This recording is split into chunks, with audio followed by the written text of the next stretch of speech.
Welcome to World Cognomovement Day 2025. Is this our third consecutive World Cognomovement Day or our fourth?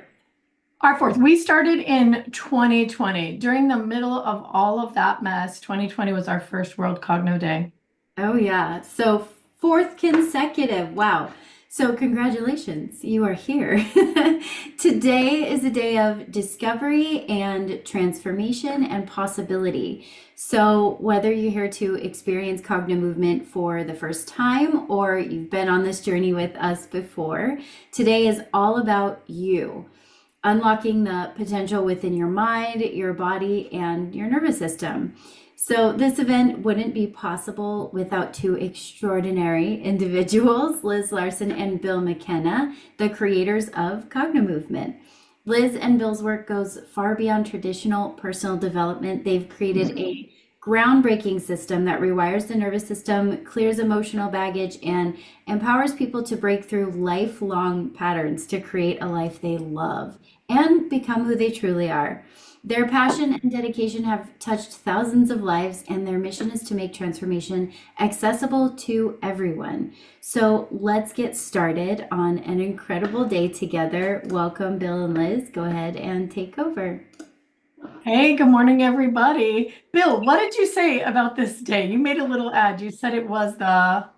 Oh, it's the best day of your life that you just have no idea that it actually is yet. And the reason being is that this day could, for you, yield, if you do all the sessions, rewire your brain, your nervous system, so new parts of you come online, and with that, all new reality emerges. As Liz says, she has this really interesting thing that she figured out, and she asked people about their mood, their focus, their creativity, their reasoning, their sleep pattern, their relationships, all of these different things after a few weeks after a session. And when people come back to Liz, they would always say to her, hey, oh, so how'd it go? And I did the same thing, hey, how'd it go? Well, not really. Hey, you see anything different? Not really. Oh, and Nothing then changed. nothing changed. And then he starts asking questions. Hey, so what's new in your life? And I love the story of this one story down in Australia. Remember the guy with the treehouse? Yeah. Tell Yeah, him the yeah. story of the treehouse, Liv. So this was really, really fun. It was a guy who, I think the main reason he came in, he's a really good friend of our practitioner in Australia, Shelby Blake. He had a lot of pain in his body, and he was addicted to Coke. What was it, Bill? Coke. Pepsi Max. Pepsi Max. It's a kind of diet soda that has a chemical in it that hurts people. What are you laughing about, Leah? That didn't sound right, but continue. Okay. Anyway, the diet soda that had an artificial sweetener in it that was really creating a lot of pain. Anyway, we did a mini session for him, and I think it was just online. It was on a free Cogno hour. Yeah. And then the next time we did Cogno hour, a few weeks later, he came back and, not, everything's the same. He's fine. Maybe a little less pain. Then we dug in a little deeper, like, did you create anything? I mean, that's a big thing that happens after these sessions. And what happened for you guys too is creativity really kicks up, and people tend to like reorganize their house, paint their house. I had a woman in her late 70s who literally painted the whole inside of her house and rearranged the furniture in a few days after a session. Anyway, he said, oh, nothing happened. But, I did, on the creativity side, I did, there was this tree house or playhouse or something that he wanted to do, and he'd been wanting to work on it for 5 years. And yeah, right, 5 or 10 years. Ridiculous. He'd been planning it out meticulously for years. Not like, hey, I kind of want to do. No, this is years of planning. Go ahead. Anyway, sorry. Yeah. Anyway, he got the whole thing done in a weekend. Well, but he redesigned it. Yeah, redesigned it. He scrapped his idea.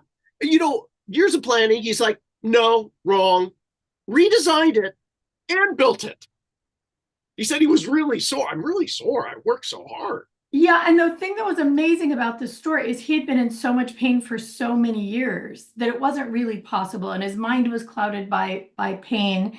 And so it had never even occurred to him that all of a sudden he had all the energy to rebuild a whole playhouse in a weekend or a treehouse, whatever it was. And he laughed at himself. He thought it was funny. Some of you guys may have been there. Some of the OG Cognomovementers were there and remember this story. But this happens to so many people that things have changed in their life, but it seems like a new reality so much. It seems like um, they never had the problem in the first place, that you just sort of just move forward in your life, which is what I love about this modality so much. People will ask me, do I have to have a dark night of the soul? Or do I have to, have some dramatic exit of this problem in my life? And the answer is no, because the nervous system is so smart that it just deletes the program when you give it the right inputs. And that's what we're going to do today. So another reason that today is our best day ever, Bill's and mine and Leah's, is that we get to showcase our incredible practitioners from all over the world. Bill and I will kind of be here, asking some questions and just chatting with our practitioners, but they are the star of this show.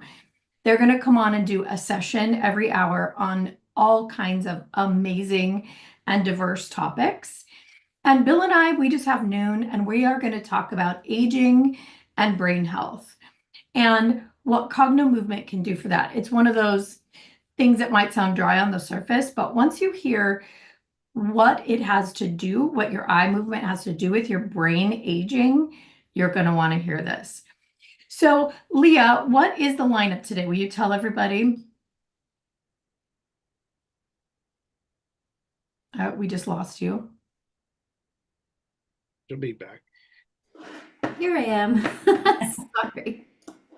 So we are going to be starting off with our beautiful Sandy Nathan, and then we are going to have our practitioners Coral and Katie at 10 a.m. and 11 a.m. We're going to have some stories in between, and then 12 p.m. we're going to have a session with Bill and Liz.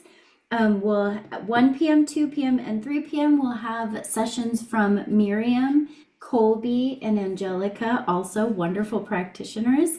And I will be talking a little bit about them and introducing them right before we get started with their sessions. So one thing that I want to say while we're here is if you have questions, please put them in the chat.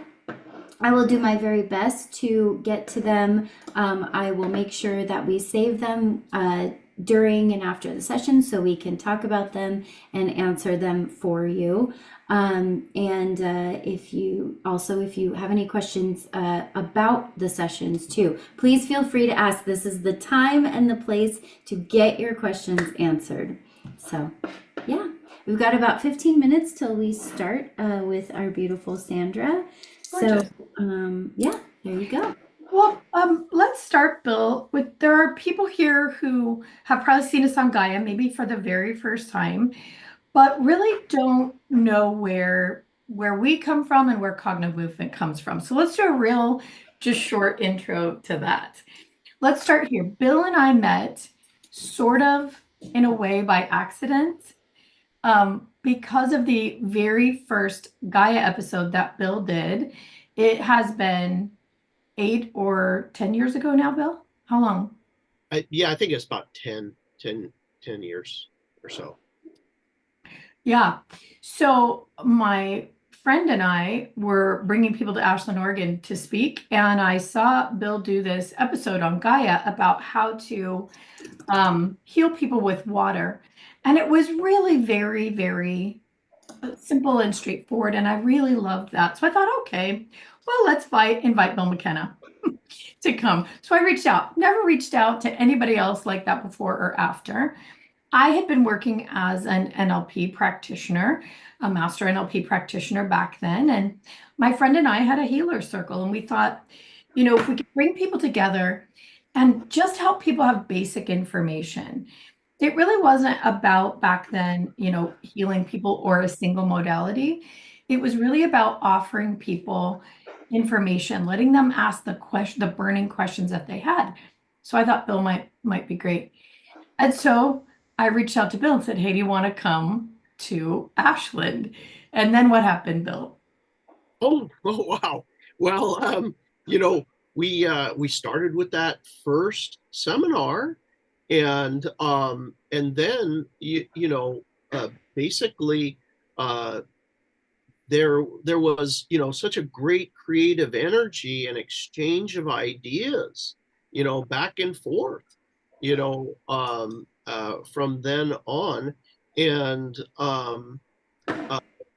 there was a initial, which many people have heard that story. I don't know if we want to go into that or not, Liz, but there was an initial experiment of Cognomovement, which yielded an unbelievable result, changed somebody's life, and from there we just continued to expand, and we thought, I mean, Liz and myself, at least, you know what? I've never asked Liz this question, but this is a good place to ask. For me, I thought, oh my gosh, this is it. This the doing the ball and left, right. That's it. My gosh, because we were getting unbelievable results. People with craving was going away. Like that guy with Pepsi Max earlier, the craving went away. You can actually see it if you Cognomovement Pepsi Max, on YouTube. You can see that. But I mean, and then other people with traumas and different things. I thought it was the end. Like, well, we've done it. Close an office, no more. But the thing that happened is the thing I think that keeps us both so engaged is like week after week, there's more information, more understanding, better, faster, what it can be applied to. It's mind blowing and hard to keep up with.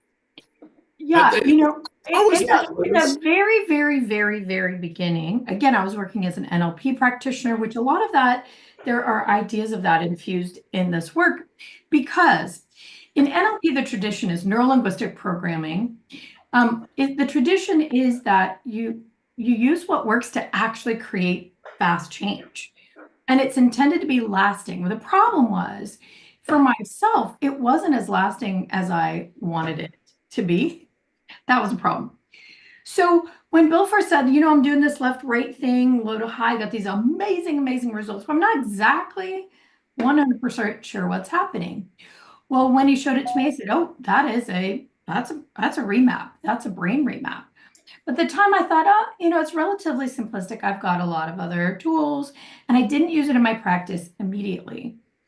But there came a point where Bill was talking about, sharing it with other people. So I said, let me put together some protocols for it. So I started using it in my own practice.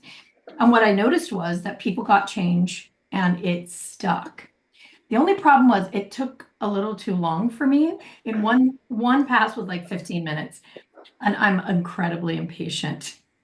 So I thought, okay, what if I could add this to it? So we added this low to high to it. I knew that if we could move through the body's own natural system, kinesthetic, neutrality, ideas, and inspiration, that we could likely move it along. So that was the next thing we tried. And I got it down to being able to change someone's feeling on a topic in 45 seconds. And then I'm like, we got something. This is something, right? So this started our tradition. And what we do is, hey, I just tried this. Give it a try. And then back and forth, trying it on clients. And it evolves from there. And this is the massively exciting thing about this. That continues to today. We will engineer some way to access the nervous system in a faster way, in a greater way, affecting a greater change, affecting a faster change to the body, to the mind, to the consciousness. And then we back it up with what is the neuroscience. And as it turns out, there is always neuroscience that proves it out.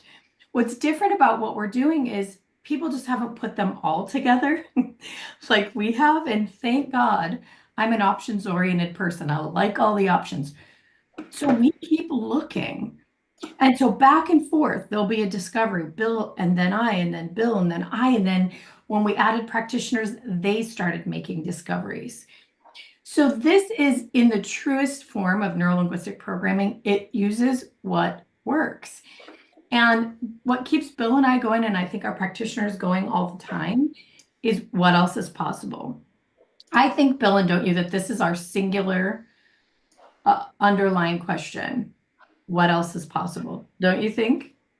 Well, yeah, it's a mindset. It's a lived experience, and with that, we're not bound by, oh my gosh, I cannot tell you. There's a bunch of things we cannot say here on this broadcast. But what I can tell you is, ignorance in a way is bliss, because there are things that should not be possible that become possible because we didn't know it was impossible. And so these type of things are literally weekly. And the other thing I love about it is, and this is I kind of a little bit funny, is that there'll be a discovery of something that works, and it's like, holy cow, this works. And then click click click click, is there any science behind peripheral vision and your blah blah blah? And it's all of a sudden, oh, Hopkins, Harvard, it's like there's some sort of piece of it that they've tapped into. But anyway, you can see why this is such a joy for us to do. It's such a blast.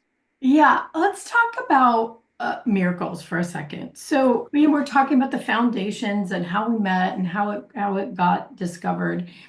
Leah and I, unfortunately, before all this happened, had a pretty horrific series of years where we took care of my parents, Leah's grandparents, that had neurological disorders, Alzheimer's and Parkinson's.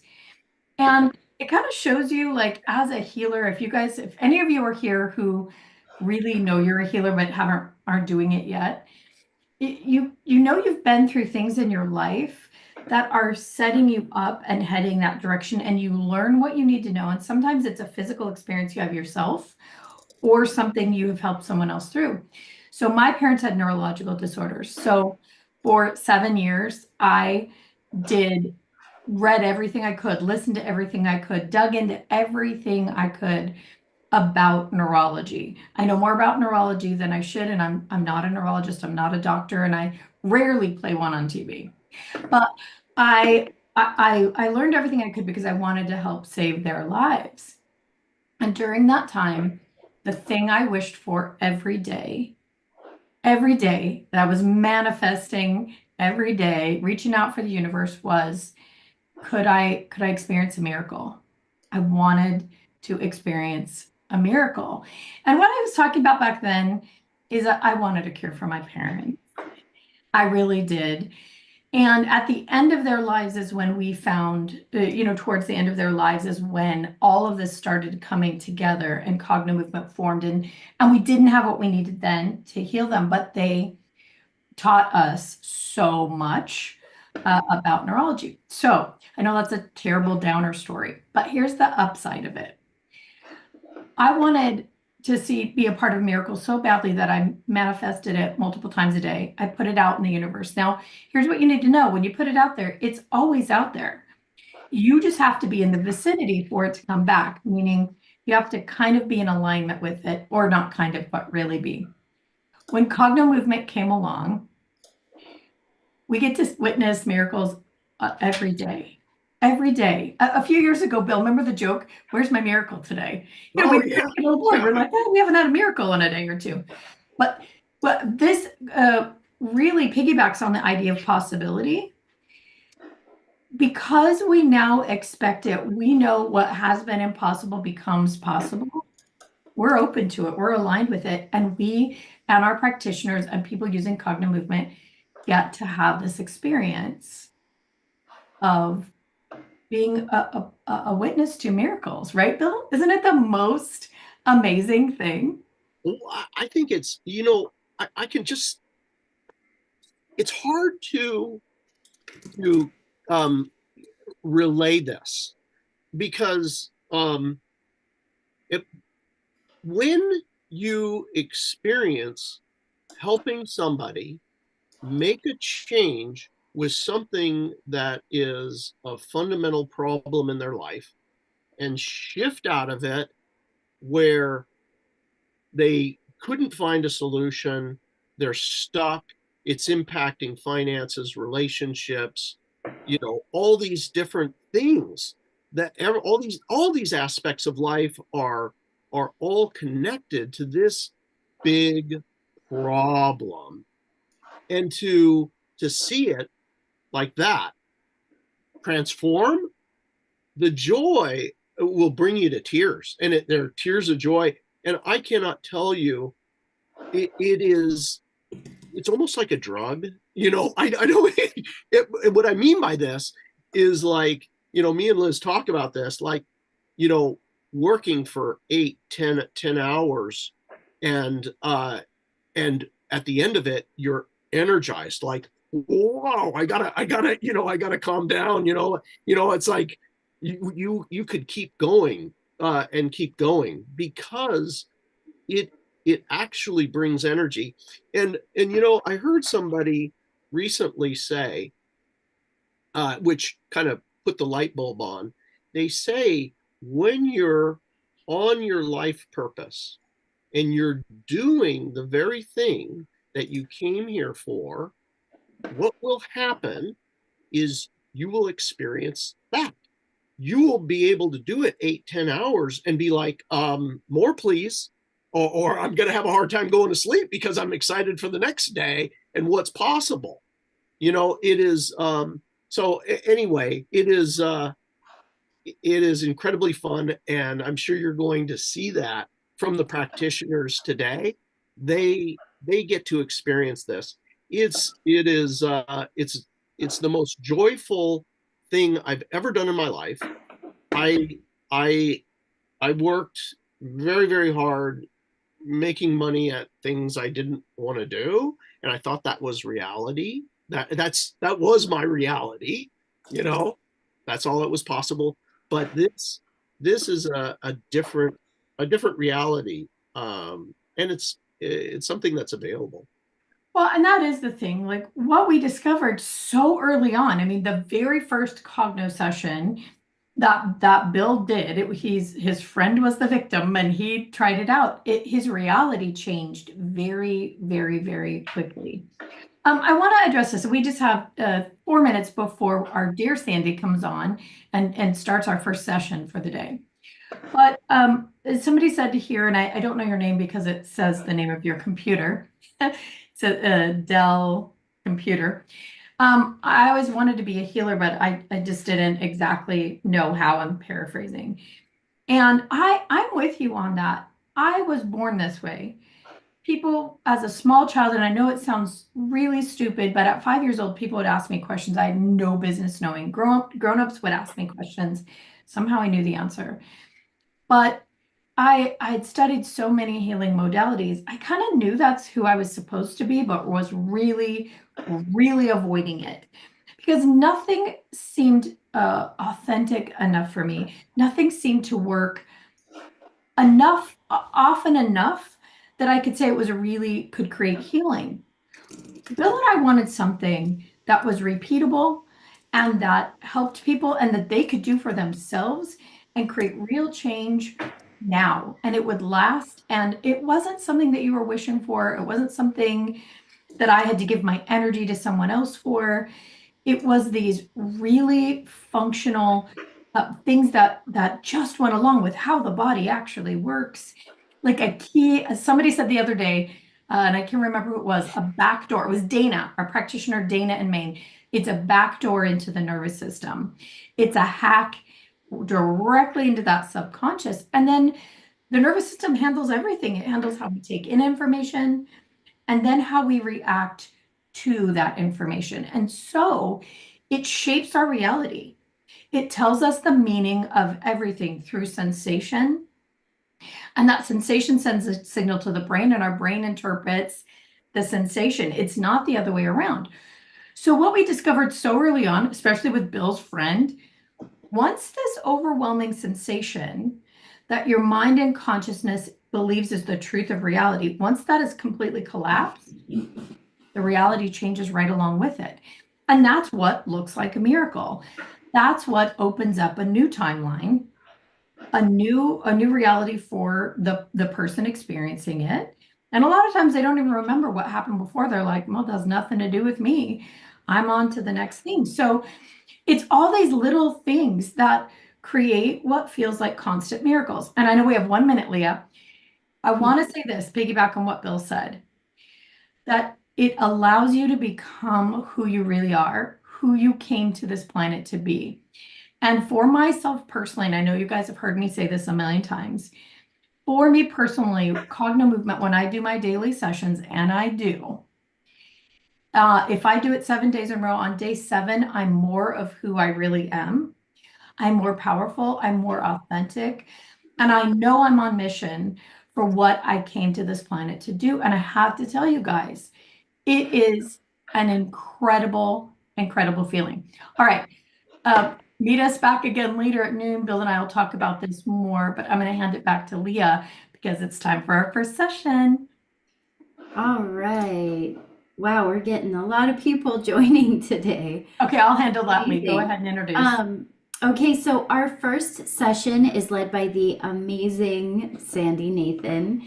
Sandy is a transformational coach, an advanced level 2 Cognomovement practitioner, and an expert in holistic therapies. She's based in London, and she brings years of experience in counseling, psychotherapy, and energy healing to her work, helping her clients create deep and lasting transformation. In her session, Start Your Day the Cogno Way, Sandy is going to introduce you to the basics of Cognomovement. So whether you're brand new to this work or you're looking for a refreshing way to start your day, this session is for you.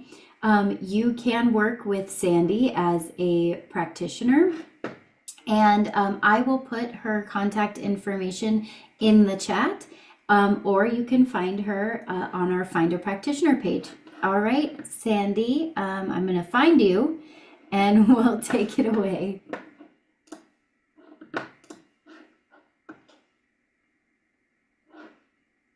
There you are. Hi. Hi. I'm really happy to be here. Leah, you've got the video I sent you, haven't you, for my session? Yes. Yeah. So- Are you wanting me to play that one? Yeah, and we can, yeah, I thought if you wanted to chat and then we can just play that video. But what I would like to say to everyone who's new to Cognomovement, everything that Bill and Liz have said, it's all true. It might seem unrealistic. You cannot achieve those results, but honestly, it is amazing. What Cognomovement is amazing. It's a joyful, miraculous, wonderful modality. I've been helping people for over 20 years. As Leah said, I'm very experienced, and I've never come across anything like Cognomovement. I'm so passionate about it. Get amazing results with it. I recommend it to whoever for anything at all. It seems to work on absolutely anything and everything. So I would thoroughly recommend it. And if you ever get the chance to go to CognoConscious and you're ready for that, you go. That's really life-changing as well. Absolutely. Okay, so I'm going to share my screen and let's see. Sandy's session today is about doing the daily session first thing in the morning, right? Like waking up with Cognomovement. Is that true, Sandy? Yes, you can do it first thing in the morning. I've made it really brief, a very simple session that anyone can just adapt to their own needs. And you can use it as many times a day as you want. It's really short. So if you've only got 10 minutes, you can do that. I think the introduction is about 10 minutes telling you how to set yourself up, but the actual session is actually really short. So you can do it as many times a day as you want. And really, you will see the change that happens within yourself over the period of time. All right. Do they need anything special to get started? No, well, if you've got a Cogno ball, that's ideal. But for people who haven't got anything as yet, they can use any object to focus on. It's just something they need to use to focus their vision on with. Perfect.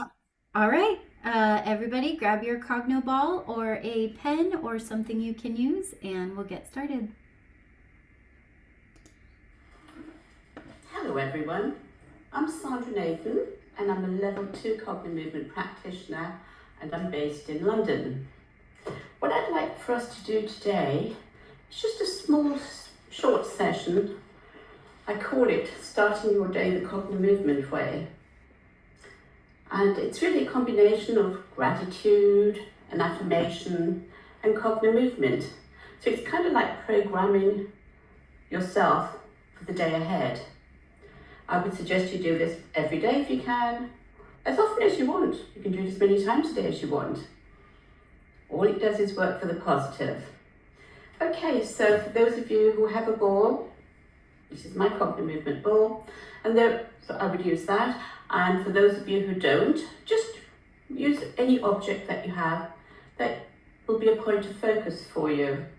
So what we're actually going to be going to do is working ourselves from the lowest point of the body, and I will tell you when to move up. So we start off at the root chakra, then the sacral chakra, which is the belly button area, then the solar plexus just under the bust, then the heart chakra, and then the throat chakra, and then the eyes. And then we'll be going over the head, tick-tocking over the head like that. Once we've done that, we'll be doing what's called an infinity, what we call an infinity, which is a sideways figure 8. Okay, like that. So what we're doing at all times is following the ball or your object with your eyes. That's the main thing. It's about all the different eye movements. And what we're doing here is that we are sending information from one hemisphere of the brain to the other. And so we're just letting all parts of our brain see what it's like with regard to this affirmation. Okay, so let's go. So what I want you to do first of all, just close your eyes and just think of someone or something or some place, something that you love unconditionally. It could be a pet, it could be a painting, it could be a place, it could even be your morning cup of tea or coffee that you're so grateful for. So it's all about something that you appreciate and are grateful for in your life. But when you think of that, I want you to think of the sensation you get in your body. Just feel what it's like when you think of that lovely thing in your life. What does it feel like in your body?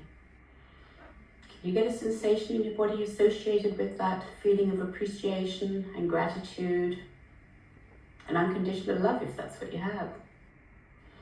Now I can, because I have been practicing this for a while, but I would suggest that you take the time to find that, something that you're grateful for, that you appreciate, and feel it in your body. That's lovely. I can feel mine, and it feels just like a smile that's going through me. When you've got that, I would suggest take 3 nice long deep breaths, and with each breath that you take in, see if you can expand that sensation, make it feel really good. So I'm going to do that now, and I'm going to try and make that smile bigger, that lovely sensation in my body of appreciation and gratitude. And again, it's lovely. And again, and I just feel my whole body is just one big smile.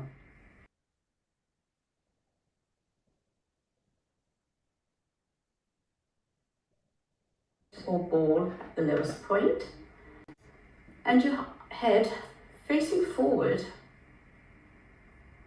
and level. I want you to really stretch your eyes as you move the ball or object from side to side and follow the ball or object. And repeat after me the affirmation I'm going to use.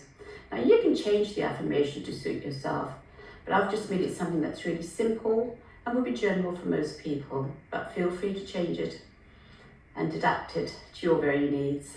Okay, so with the ball at its lowest point, my head's level and facing forward, I'm just following the ball with my eyeballs. It's just an exercise for your eyeballs really.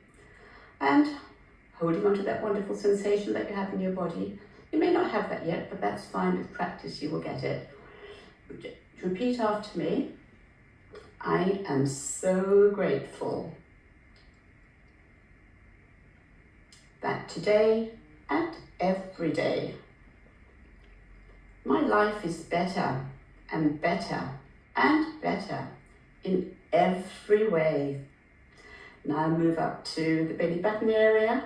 Exactly the same thing. Head forward and level. Just the eyeballs are being exercised as you move the ball or object from side to side. And you're following it at all times.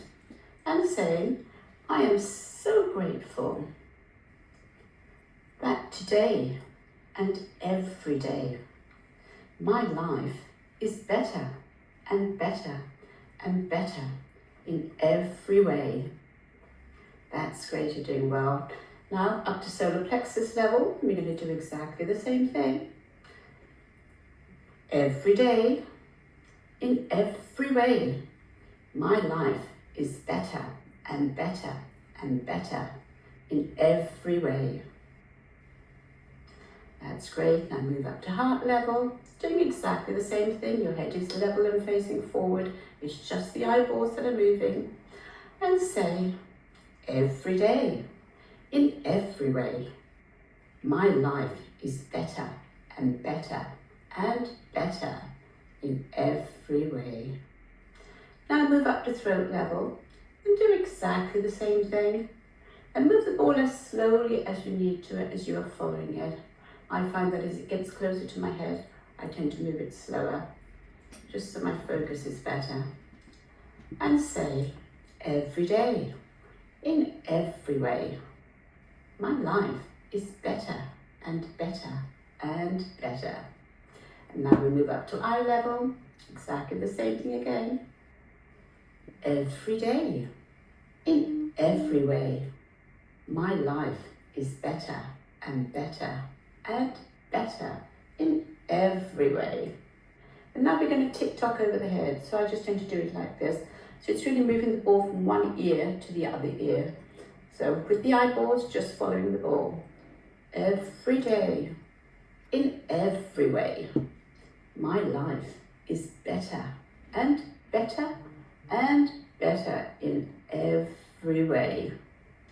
Now lift the ball above your head and look at it as you move the ball down, and then close your eyes. Take a nice deep breath in. That's lovely. Just rest your eyes for a moment. And we're going to go straight into the infinity. As I said, it's a figure 8 on its side. Okay, so with the ball about shoulder level and about a hand's width away from your face, with your head facing forward and level, again, what you're trying to do is stretch your eyeballs. Okay, and keep the ball within view. You want it to feel as though it's being stretched, but not too uncomfortable. Okay. Every day, in every way, my life is better and better and better in every way. Every day, in every way, my life is better and better and better in every way. Every day, in every way, my life is better and better and better in every way. That's great, you're doing really well. Now with your head facing forward again and eyes looking forward, I want you to move the ball or object to the side of you, kind of like to your chest level, and just see if you can keep that ball in focus as you move it up and down, as you say, every day, in every way. My life is better and better and better in every way. And now hold the ball at chest level and move it from one side to the other. As you say, every day, all the time you're following the ball with your eyes, in every way. My life is better and better and better in every way. Now we're going to go up the other side. Again, your head is facing forward and level, just exercising the eyeballs. Every day, in every way, my life is better and better and better in every way. And now we're just going to move it across the top. Every day, in every way, my life is better and better and better in every way. And look at the ball as you bring it down and close your eyes. And just rest for a moment. And then what we're going to do is we're going to imagine there's a figure 8 drawn on the floor. And we're going to walk that figure 8. And as you do so, I like to tap on my body, just get the energies moving around as I say the same affirmation. So I'm going to do it now and you can follow with me. Every day, in every way, my life is better and better and better. Now the next time you do it, with your head facing forward, I just want your eyeballs to be looking down towards the floor as you do another figure 8. Every day, in every way, my life is better and better and better.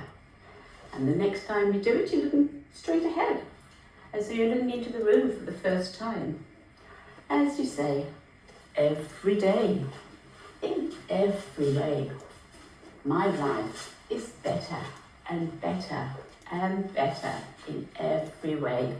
And now the last time, we're going to have the eyeballs towards the ceiling as we do exactly the same thing, walking that figure 8, saying the same affirmation.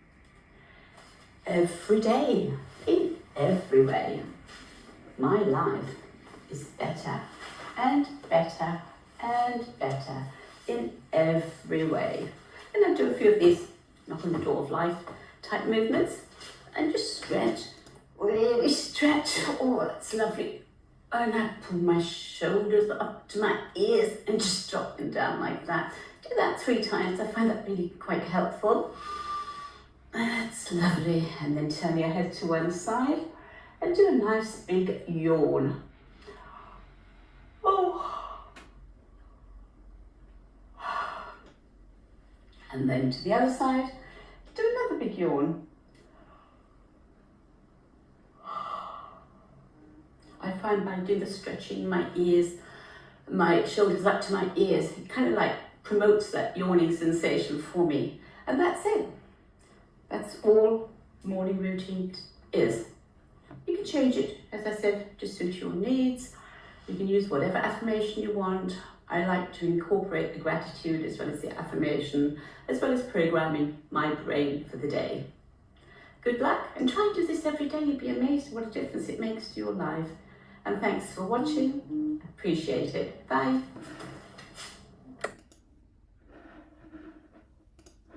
All right. Thank you so much, Sandy. I am trying to see how much time do we have left. 9:47. Yeah, we have So we've got a couple minutes. If anyone's got any questions to ask, I'm quite happy to answer. So I have a question, Sandy. It's Liz. Sure. You're spotlighted, Leah. Yeah, I'm working on it. Okay. So is this something that you do every day? And if so, what have you noticed changed for yourself by doing it? Well, every day, every day, just things seem to go my way. Generally things go my way. I would say that's just what it is. Even if obstacles come my way, nothing really perturbs me. Since I started doing Cogno, let's have a look. Since I started, right, start my video. Can you see me? Yeah. You're good. Yeah, you're good. Yeah. Since I started doing Cogno, everything just changed for me, it's really strange. Like my default position now is one of joy. Yes, I get angry, I get sad, I get all those other feelings as well. But my default position is one of joy, and I seem to know myself better. Things don't disturb me the way they did, as they normally would for most people, You just have a different way of being. It's really transformative. Cognitive movement is really transformative, and it is joyful. It's the things that happen in sessions are, one would think they're miraculous, except you think a miracle is something that's not repeatable. But these things are repeatable with cognitive movement. It's just Bill and Liz have come up with these amazing formulas, putting things together that work. So And let me ask you something, Sandy. Did you were you a person who used affirmations or mantras before? I've been, through different periods of my life, I've used all sorts of different things, but nothing. And if you use that on its own, it's not quite the same thing. Whereas when you're using an affirmation, when you're doing cognitive, you're kind of like getting into your subconscious mind, aren't you, as you're doing it, just moving the ball from side to side. And so I think it's much deeper and it gets in much faster. But the reason I incorporated the gratitude as well as an affirmation, because I know lots of people are into affirmations, and I myself love doing a gratitude list, and I do one every day. So that's why I thought most people would know about those things, so I could incorporate that into the cognitive movement session. Well, I just find it interesting for myself about affirmations. I always hated them because I would feel my nervous system kick back. Like, it's not true. It's not true. Like, oh, I'm feeling happy today. When I am so cranky, I want to pinch myself, right? So Yeah. I loved that you did this morning with a mantra or an affirmation, because I believe this is the way to do it. Do you find that it changes the way your nervous system receives the affirmation or mantra? Yeah, I think so. And I mean, I have been doing cognitive a while now, right? This is my 3rd year doing cognitive, and I just love doing it. I love doing the action, the movement of cognitive, and the affirmation, whatever that may be on the day. Yeah, I just love it, and it just sets me up for the day. It really does set me up for the day. The day seems more complete, and things seem to go my way more so when I do that. Most definitely. It's kind of like raises your level of being for the day. That's the only way I can explain it, really. And yeah, the day is just good. It's a good day. And I'm sure if people do this daily, say for a week, I'm sure they'll notice a difference in their lives. We saw we had another question on here. Yeah, one of the question was any tips on how to feel it with authenticity? The affirmation. Yeah, so as I said, if you can just think of something that you really, with authenticity, if you just think of something that you really care about, something that you really love, and try and feel that sensation in your body. That's what I would do. And with affirmations also, I think it's quite good to stress the important word that you want in it. So, put passion into that word that you're saying. My life is better and better and better, as opposed to saying my life is better and better and better. You know what I mean? Yeah, exactly. Bill, would you share maybe the reason that the nervous system accepts it? Like, why does low to high, left, right, low to high, why does that allow the nervous system to accept the mantra or the affirmation? This is a really important thing. The nervous system is the subconscious. That's the first thing. Everybody here has heard, 95% of my life is controlled by my subconscious. And as Liz says, where's that subconscious? Everybody, it's like nebulous. You can't grab it, we now know that your subconscious is your nervous system. It is a feeling, and that's how it controls our lives. I get a feeling, I think a thought equal to it, and then I act that way. Well, why the nervous system can begin to accept this idea of my life is better and better, just this one concept is because there's going to be certain places that I can really feel it. There's going to be an eye position where it's like, yes, it is. You know what? It is better and better. And then there's a position where, well, not so much. There are different parts of our brain. Everywhere we look is a different part of our brain. So by feeling it and moving it through different parts of our brain, we're giving a look from different perspectives. And what happens is that rewires our brain so that this becomes the new you. And Sandra is just an absolute prime example. Sandra, can you tell people like your mindset, your framework before Cogno? Now you've been at it, 3 years. What your feeling, I would call it your level set or your default of the feeling you had versus, before, and you had done a lot of things before, Yeah. you're not short on effort here. This woman lives healing, she's trained in everything professionally and alternatively. I mean, the list goes, keep the list scrolling, but tell us, what was the default before and what's the default today? Well, my default position today is one of joy. I know that. There is this joyous fountain within myself. Prior to Cogno, I was I would just say, just like any average person. Any average person. I'd get knocked down by life, whatever bad things came my way, knock me over, and I'd struggle and get up eventually. Now, things don't knock me down that way. No matter how bad a situation is, somehow there's this joyous center within myself of possibility. And also what happens is when you use a Cogno ball, as you're moving the ball from left to right, if you're stressed about something, what happens is it's calming down your limbic system. So you're no longer in that state of fight or flight. And it's passing information from one side of the brain to the other about that particular issue. And what happens is each side of your brain has got a different opinion on that issue.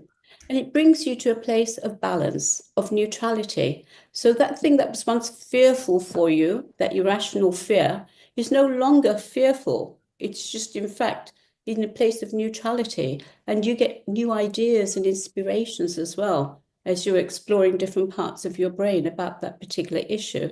So yes, I am a different person today. I know that for a fact. My core is different to what it was before. Before, I was just like any other person, I would say, really.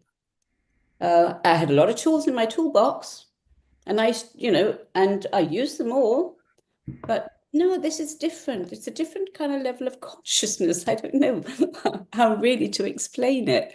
But it is different. It's a different place of being. Well, I think an easy explanation is, for everybody out there is, what do you think would happen if you had more connectivity in your brain? If more of your brain firing and wiring, the wiring was to new and different parts where information would travel to other parts of your brain. What do you think might happen? Well, basically all these things, people, that we find, I always like the example, there's this, because I think we can all relate to it. but people that we consider like not very bright, they have one thing in common. They can't change their mind. They're not flexible. You know, the people, you can face them with evidence of whatever, or it's good for you, whatever be the case, but they can't change their mind. And the reason that they can't change their mind is because they have a feeling and a certain circuit in their brain that's not firing. This allows us to fire a different circuit. Oh, wait a second. Oh, maybe that is good for me. You know, I thought drinking Pepsi Max was the best thing for me, but actually, you know, maybe not.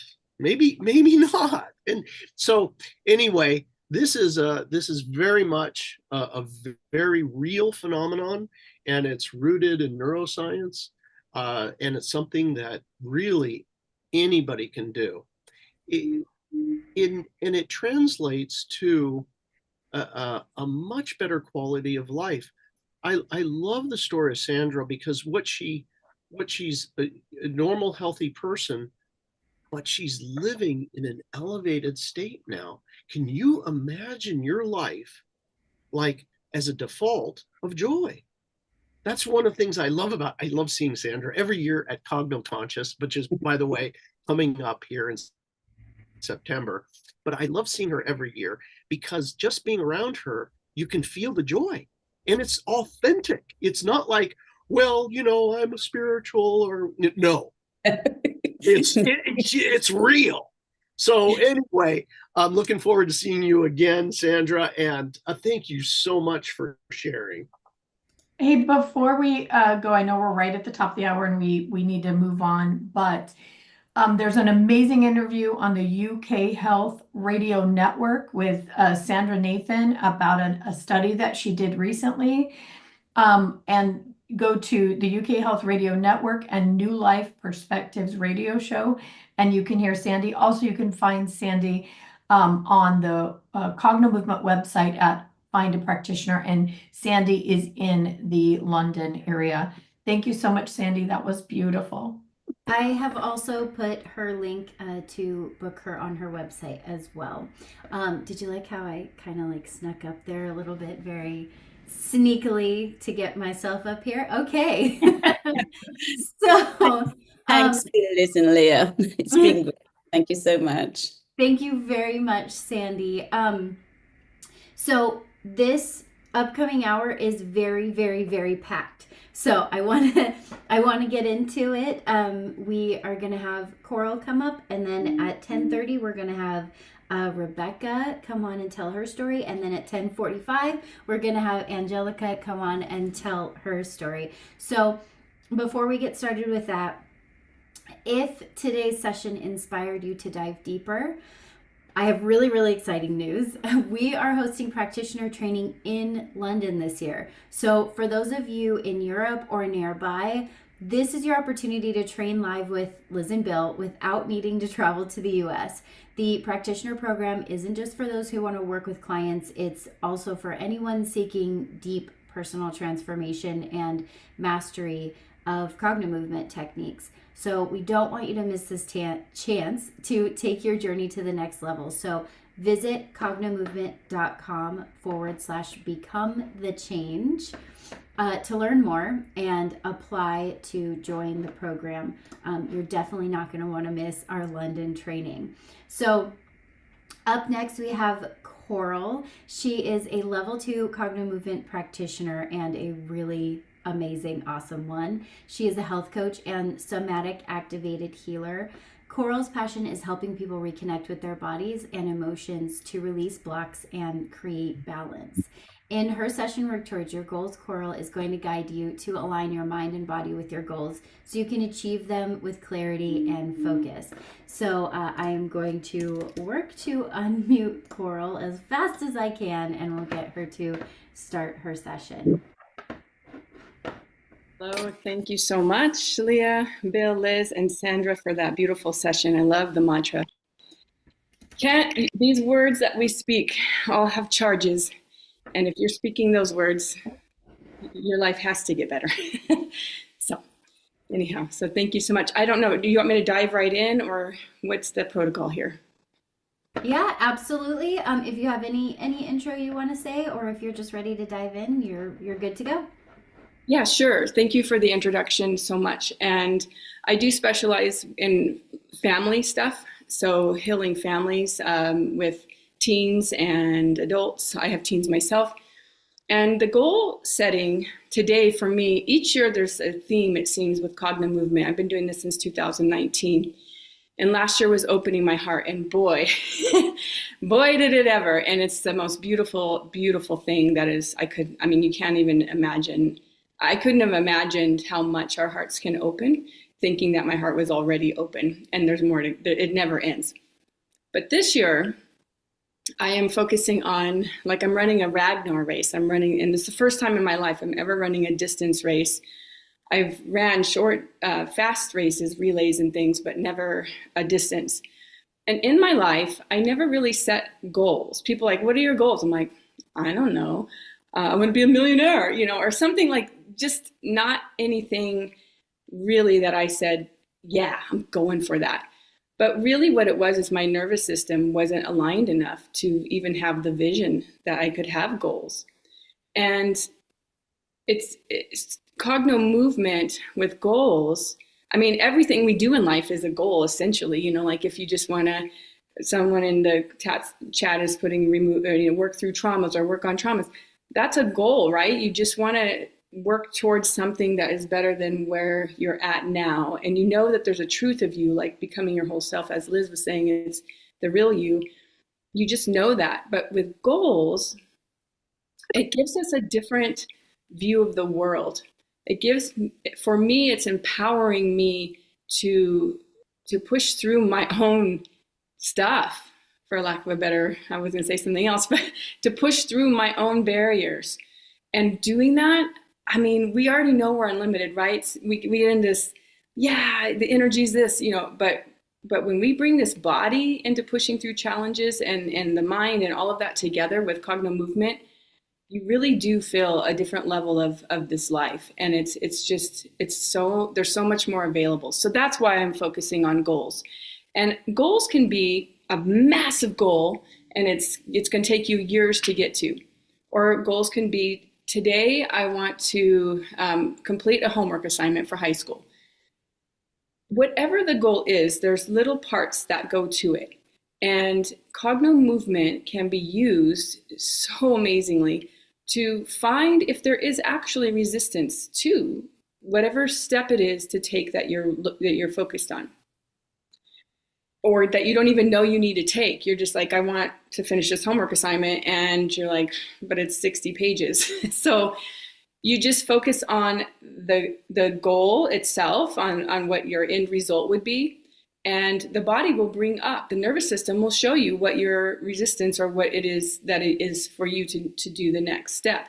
And even when you have a goal that isn't, that's going to take a while to get to, as soon as you start catalyzing yourself towards that, the next thing comes up for you. Your subconscious knows at all times what is going on. And if you're setting yourself in motion for something, it's going to bring you the gift of what you need to do next, or the next challenge for you.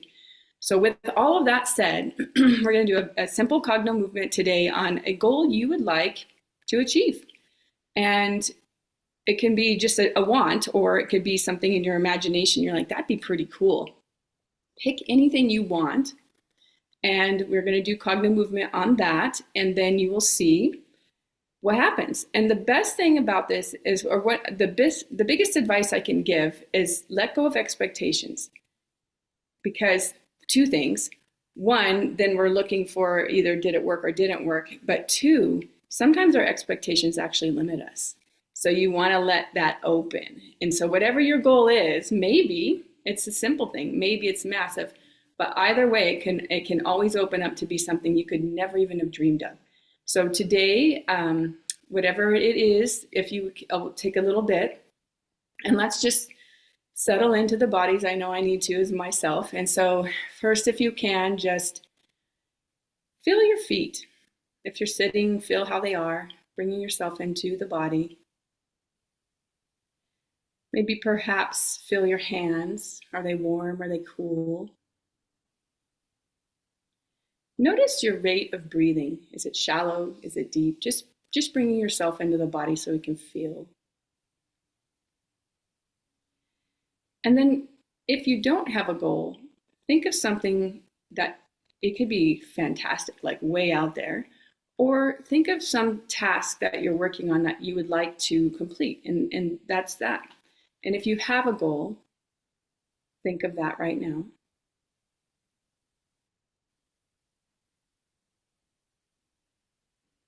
And then if you will, you're going to lower your gaze. So you're looking down like you're trying to look at your shirt, and drop even further into your feeling, sensation, emotion in your body. And think about this goal that you would like to accomplish either today or in the long run.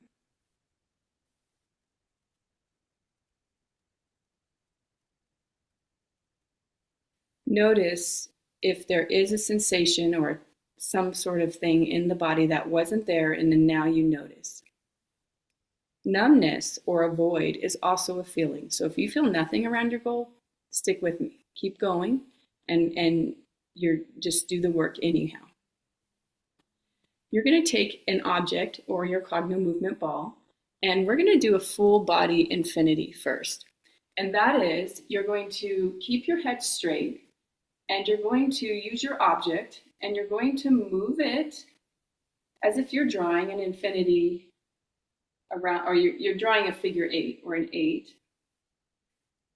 following the ball as you move it. Go very, very slow, or whatever object you're using. And begin to tell the story of this goal or task.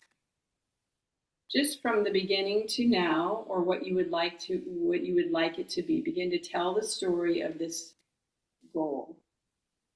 Letting the eyes stretch and reach for the ball, keeping your head straight and moving it like an 8 in front of your body.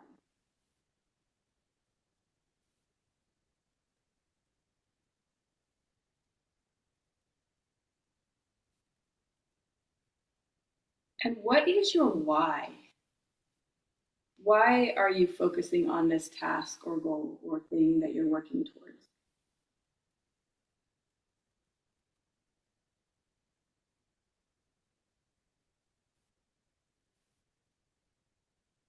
And when it has happened, what will it look like or feel like? What will it look like or feel like?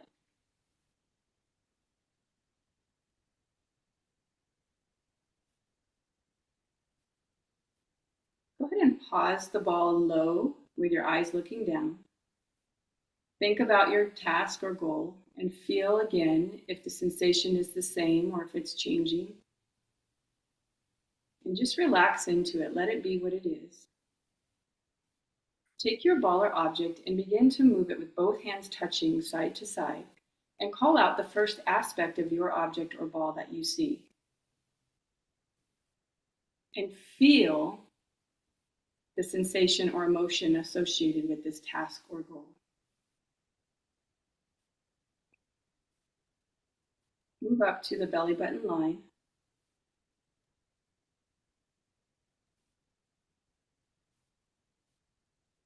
As if you were sitting on a park bench next to this sensation or this feeling in your body.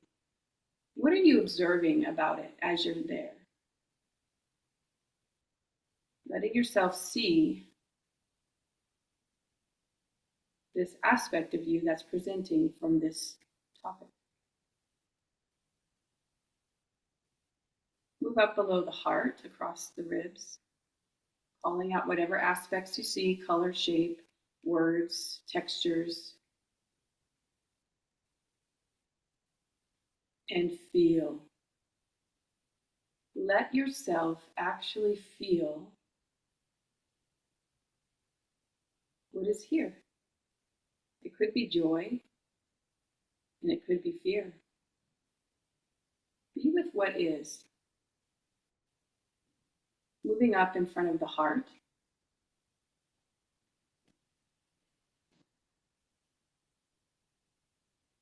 Breathing in and out. Relax the body. Calling out whatever you see. Moving up in front of your throat.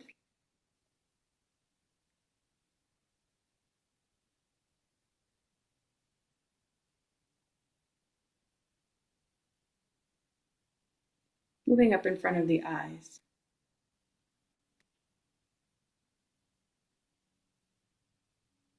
Both hands on your object, calling out the aspects. Letting the eyes switch back and forth with your head straight. If you need to modify, go ahead and do so, but we're going to go above the head. But don't, if you have a shoulder injury, just keep your arms down and let your eyes move back and forth as you look up. If you have an object above your head, call out the aspects of it.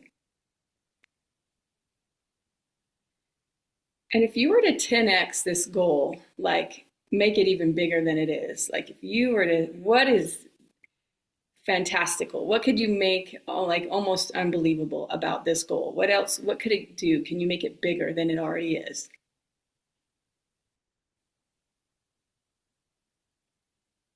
And notice what that feels like as you explore expanding this goal. Take a breath, breathe in and bring your ball all the way down to the very bottom and breathe out. We're going to go into one infinity and then we'll close out this very short goal setting practice. So if you will, again, let's just check in quickly.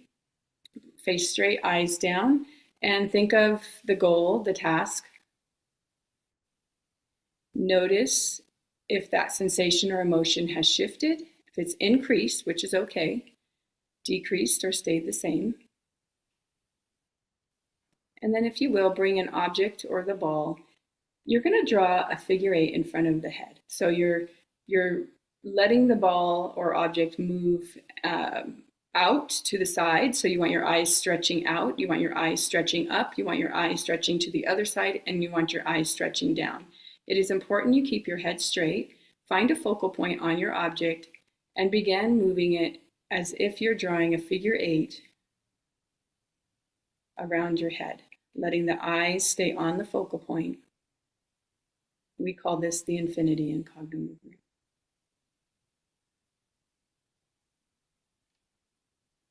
Begin to see the goal completed if you can. What will it look like?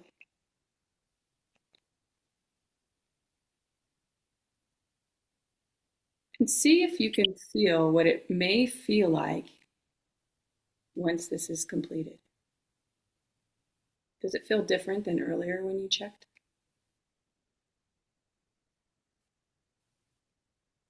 How will you think about this goal when it is complete?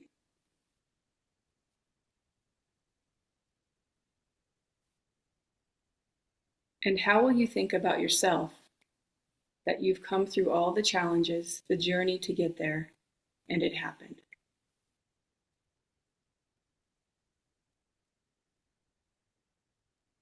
Bring your ball down. One more time quickly. You're going to take your object side to side and just notice the aspects of it and move from low to high, side to side, both hands on it, moving from the low waist area to above your head. And one more time, a big breath in, bring it down, and sigh out. And that's it.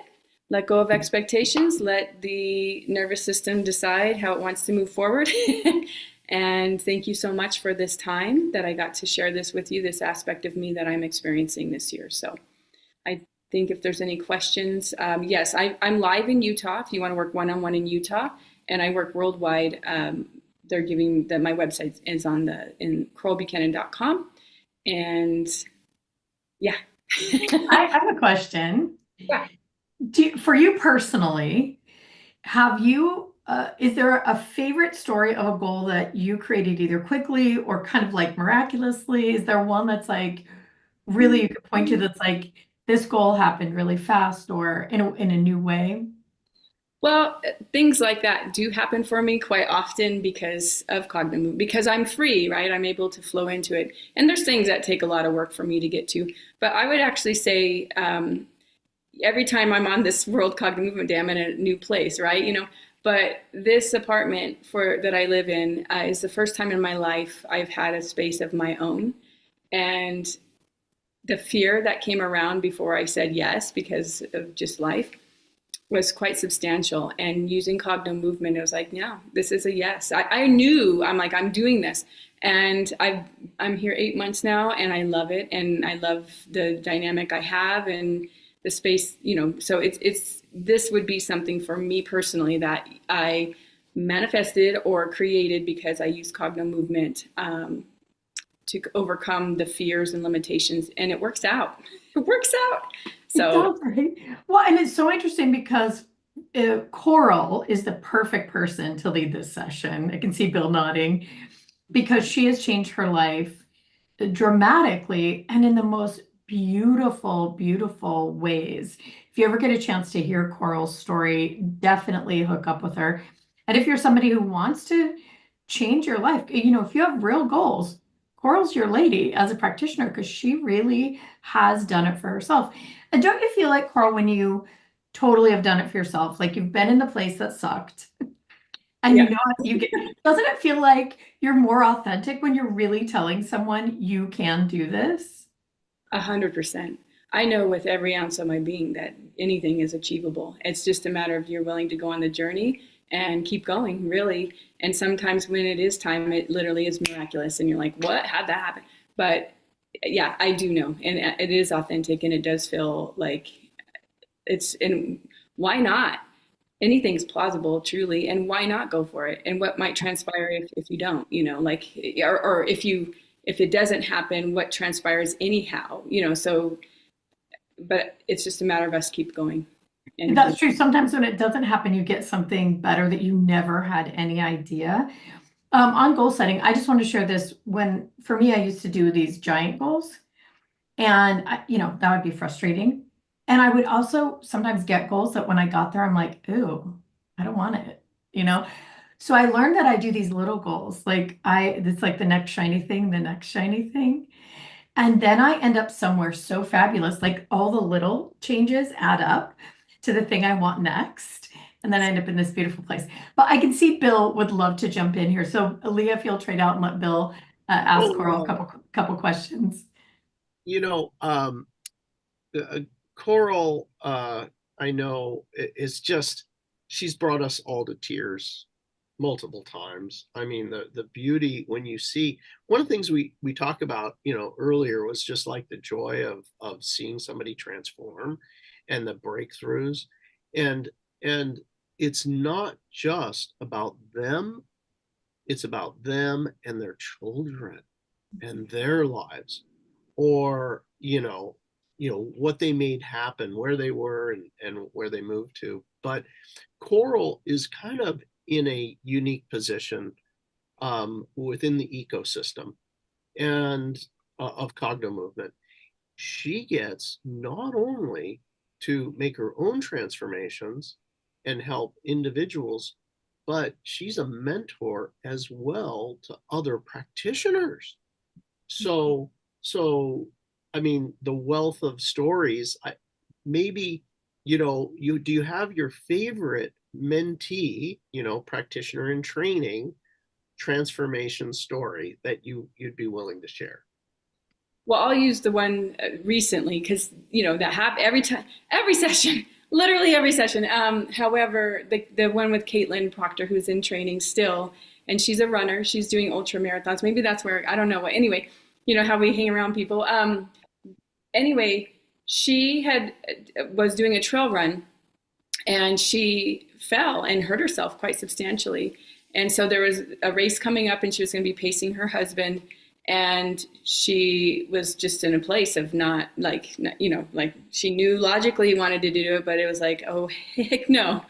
And we did a Cognomovement set. I know she did other work as well, but the Cognomovement set we did ended up where she went to herself at 4 years of age. And it was literally about her running around a block trying to prove herself. The resistance was, she was at 4 trying to prove herself to the boys, running around a block. And she overdid it so much that her body was like, it pulled back. That running is kind of not the cool thing to do because you don't have she overdid that. So we cleared that charge and that sort of thing. And we had lots of stuff in that session. And afterwards, she flew after that session. She just, it went beyond what she could have imagined. And she ended up, that race, she paced her husband. It was all wonderful. And it lit a fire in her for Cognomovement, even more than even the success story of the running part was just that. But you cannot, when you have that sort of a change in yourself, it is undeniable the effects of Cognomovement and the tangible change that happens in your life. And I might not have described it perfectly, but there's a testimonial on it and all of that. And it was fun. Like that stuff is fun, like those kind of things. 'Cause they're all fun, but yeah, that's one I'll share. I love that as a share. And here's why. Remember in the last session, we were talking about our eyes and our brain. Well, it turns out eyes, brain, spinal cord, all one, which means all those nerves that come out, they're literally interconnected as one system. And very, very specifically, what you just said is the way I took it, the resistance went out of it. Yes. And this is a measurable thing. We can measure the electrical charge within your nervous system. And as we have these feelings, and I'll use a different one, like for example, a resentment. A resentment will suppress your energy. And once that leaves, the energy, the electrical charge, the actual electricity in your body will start to flow. The nervous system relaxes, there's no resistance, and athletic performance increases. We've actually measured this. There's a scientific study that we had commissioned at SciTech Labs. You can see it on the website. It's about a 30% faster response rate from the time you get a stimulus to the time you react. 30%. Amazing, amazing things because the nervous system has let go. So anyway, this goes into so many other subjects. We could just talk about this for the rest of Cogno, World Cogno Day. But what a wonderful thing. And myself and Liz are so appreciative of Coral because she's a force multiplier. She's out there helping people directly. If you have an opportunity to work with Coral, I'm telling you what, you're going to do yourself a huge service. She's great and knowledgeable, has all the skills, and we very much appreciate her. Thank you. I don't know if you can tell, but or I don't know if you can see it, but in the chat, Coral is getting all of the love, which we love to see. Everybody, there's a lot of people who've worked with Coral and her fellow practitioners, and everybody loved your session. I just wanted to share one that somebody shared, which is in her session, it sounds like I 10x'd my goal, money per year, and then the other goal seemed so easy. I started believing I was going to do the 10x. So that's amazing. It doesn't seem like Rebecca is on. So we can continue to do some Q&A if you want until about 10:40 or 10:45. We'll get Angelica on to tell her story.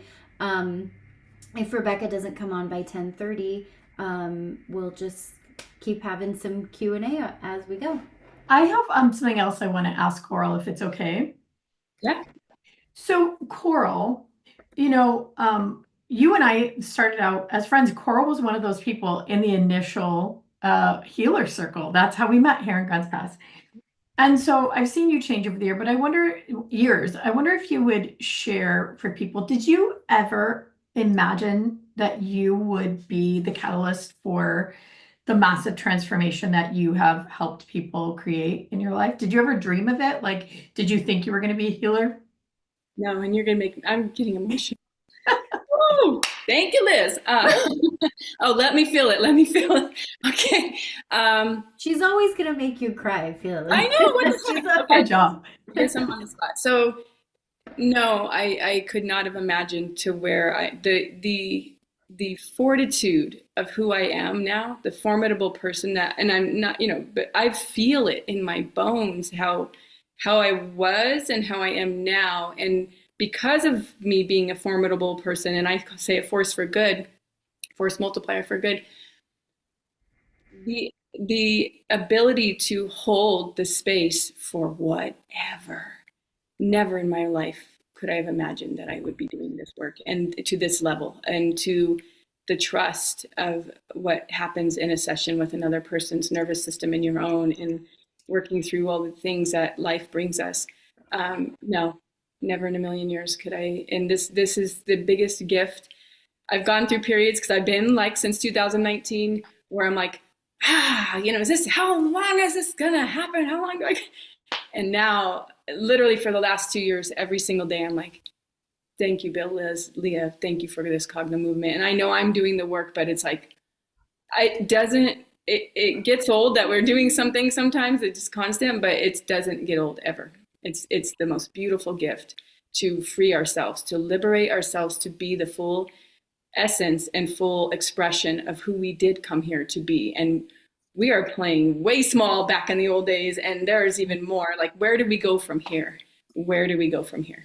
Before, did you have that feeling? Like, this is something that I've been hearing so much lately, is people are saying, I just don't know what to do. And I have that feeling that I'm supposed to do something on the planet, but I don't know what it is. Did you have that as well? Forever. I was searching forever. And that's what people call purpose, or that sort of thing. And it's just like, what the heck am I doing? And I know there's something else. I just don't know what it is. And it kind of just finds you. Like, this kind of found me in a sense. We get, through serendipity or whatever else, and then you choose it. I mean, once you're in it, then you have to continue to choose or not. But yeah, no, absolutely. It's something, yeah. Yeah, well, thank you for that. It looks like Rebecca is here. So thank you so much, Coral. You're amazing. Everybody out there, reach out to Coral. She's amazing. All right. Hi, Rebecca. All right, Rebecca. Hey, how's it going? Thank you for letting me know you were here. I couldn't find your name. So I am going to take us all off of here, and you can go ahead. Hi, thank you, Coral. That was wonderful. I'm Rebecca, and I've been engaged with Cogno Movement for going on 3 years. Attended Cogno Conscious for the 22 and 23 years, and then it's really been phenomenal. So my personal story, I had struggled with depression for my whole life, including childhood, and coped with that through being an overachiever and workaholic. I have worked as a psychiatric nurse practitioner for the past 40 years, so I had access to treatments, therapy, and medication, etc. One of the things that was persistent, even from, I would say, middle school, was seasonal affective disorder, which is the seasonal depression, which would occur spring and fall. And it's biological, neurological, no events precipitated it.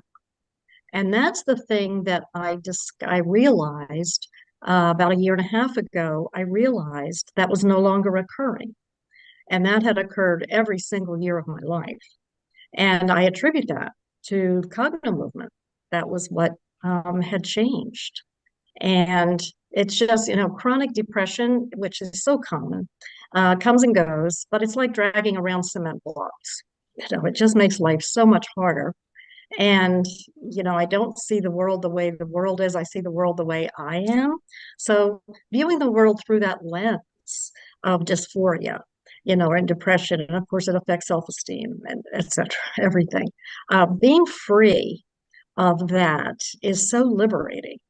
It is just remarkable. It has been remarkable. I am so grateful to be free of that. So I'm completely free of depression. And that, again, that seasonal stuff was the last thing to let go. And I feel certain that's due to the Cogno. Another interesting development for me is that I have, it's a familial pre-glaucoma situation, high eye pressure, which damages the optic nerve. So I take the drops, which is what everybody does. The last time, about 6 months ago, when I saw the ophthalmologist, he was shocked that there had been no change and no deterioration. He said there's always deterioration. And he was shocked that there had not been. And again, I started thinking, well, what's different? Well, it's cognomovement. I think it's the eye movement that is changing the neurology there and the nerves and making that difference. So it's just, there's so many things that have changed for the better with the cogno. And one of the things is confidence.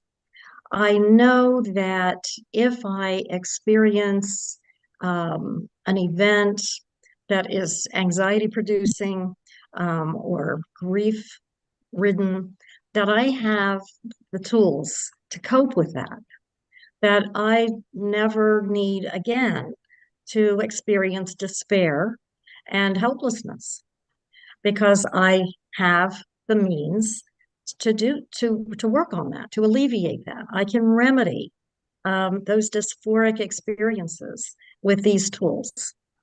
And that's really so valuable. To be empowered is so valuable. My other issue, I think, that I think Cogno helps me with is that I was diagnosed with stage 3 breast cancer back in 19 with a recurrence, a little bit of a recurrence in 21. And I declined traditional medical treatment. At that time, I've always treated psychiatric patients, but I also was teaching nursing at the time, teaching research. And I did a lot of research on the treatments and the orthodox medical interventions, and just made a decision and meditated on it and etc. But made a decision not to do it. So I did surgery and they didn't get it all. So residual cells were remaining. But I feel I'm cancer-free today, despite being told by my surgeon I would die if I didn't go along with what they were recommending. But I just feel a confidence that I can manifest within my body health and address toxicities. And it's just such a relief to feel such control of my own self, emotionally and physically. I don't recommend to anybody else what they should do in a similar situation, but it really keeps me feeling so much more stable and empowered and happy. And I'm really grateful for this. I think it is such a contagious, can I put this, ability that everybody can do this, if we just can educate enough people. So I'm really grateful to all of you for that. And that's my story. Yeah. Wow, amazing. Bill, I can see something brewing in your eyes there. Go ahead. Well, that brewing is happiness. I'm beside myself with happiness for you, after so many years of living it from a childhood, that lived experience, and to be free. It's like breathe, I can breathe. During the winter, I think it happens from October-ish to, where it's the hard part of the year for you, or used to be. Yes. Yeah. Those change of seasons can really play havoc with our nervous systems for people who are prone to it. People with epilepsy, bipolar, depression. It's really quite it can be quite painful. So that's a Yeah. And you don't know the levels of pain until you've been there. People, I'm older, right? And the old way is, buck up, buck up, son, you know, Mm. pull yourself up by your bootstraps, you know, but, you know, like, just change your mood, you know, and it's not that way. Mm. Not Right, that way. right. You know, people who suffer with this, it's not like they choose it. It's not like they don't want things to get better. It's literally neurological. I can't, you know, the brain and the wiring, you know. Mhm. And by the way, you know, for, you know, the whole FDA, you know, this whole thing there, we don't treat any name disease, physical or Mhm. emotional. That's what we do is we build mental acuity.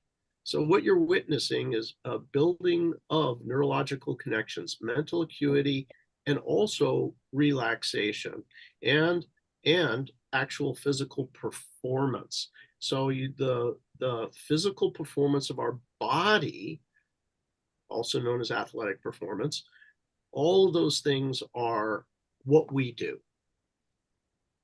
I, And body takes care of itself. Go ahead. Mhm. Sorry. I have a question for Rebecca, if she's willing. So, Rebecca, you're a nurse practitioner, psychologist. How do you Psychiatric nurse practitioner. psychiatric nurse practitioner? So definitely a Uh-huh. highly educated professional. So I actually have a question about cancer. So we know that really illness in our bodies is inflammation. Some form of inflammation gets it started, and that traumatic events and experiences do create inflammation in the body. Have you seen in your professional experience that people who've maybe had a big trauma in their life will then develop a cancer shortly after? I'm kind of thinking about Lissa Rinkin's work on heart disease and how a heartbreak or a trauma often leads to heart attack. Have you seen that in your experience?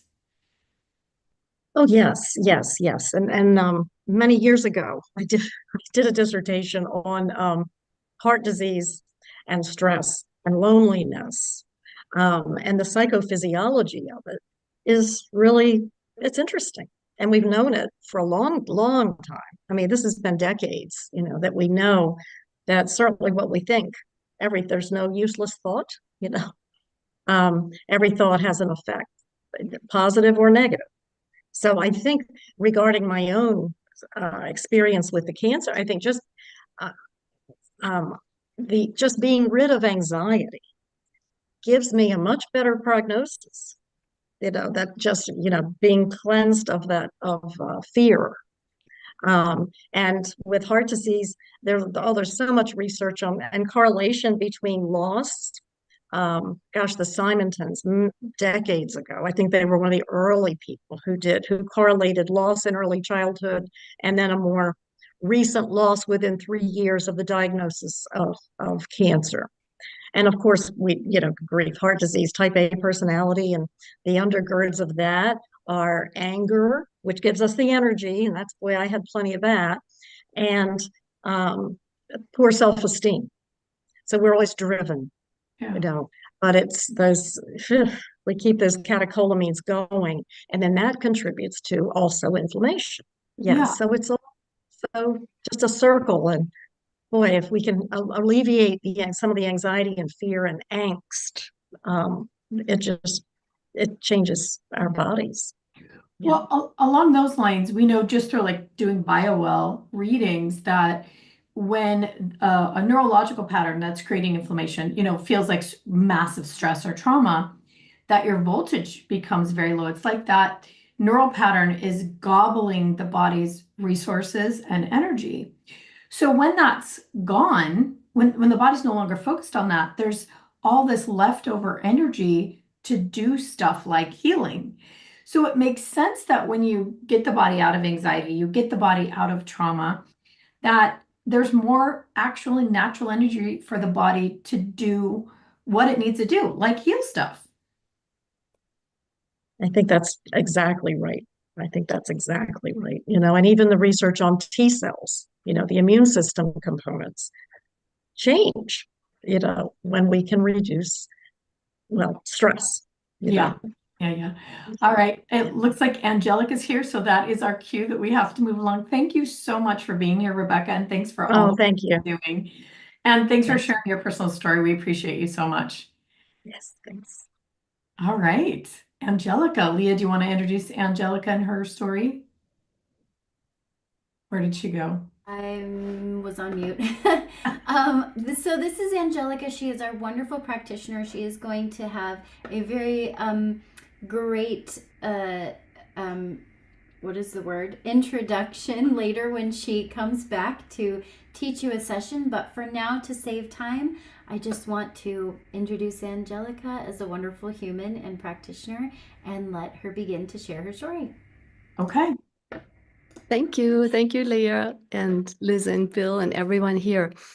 So I will present later at 3 about self-love, and it's very much connected with the theme I'm sharing right now.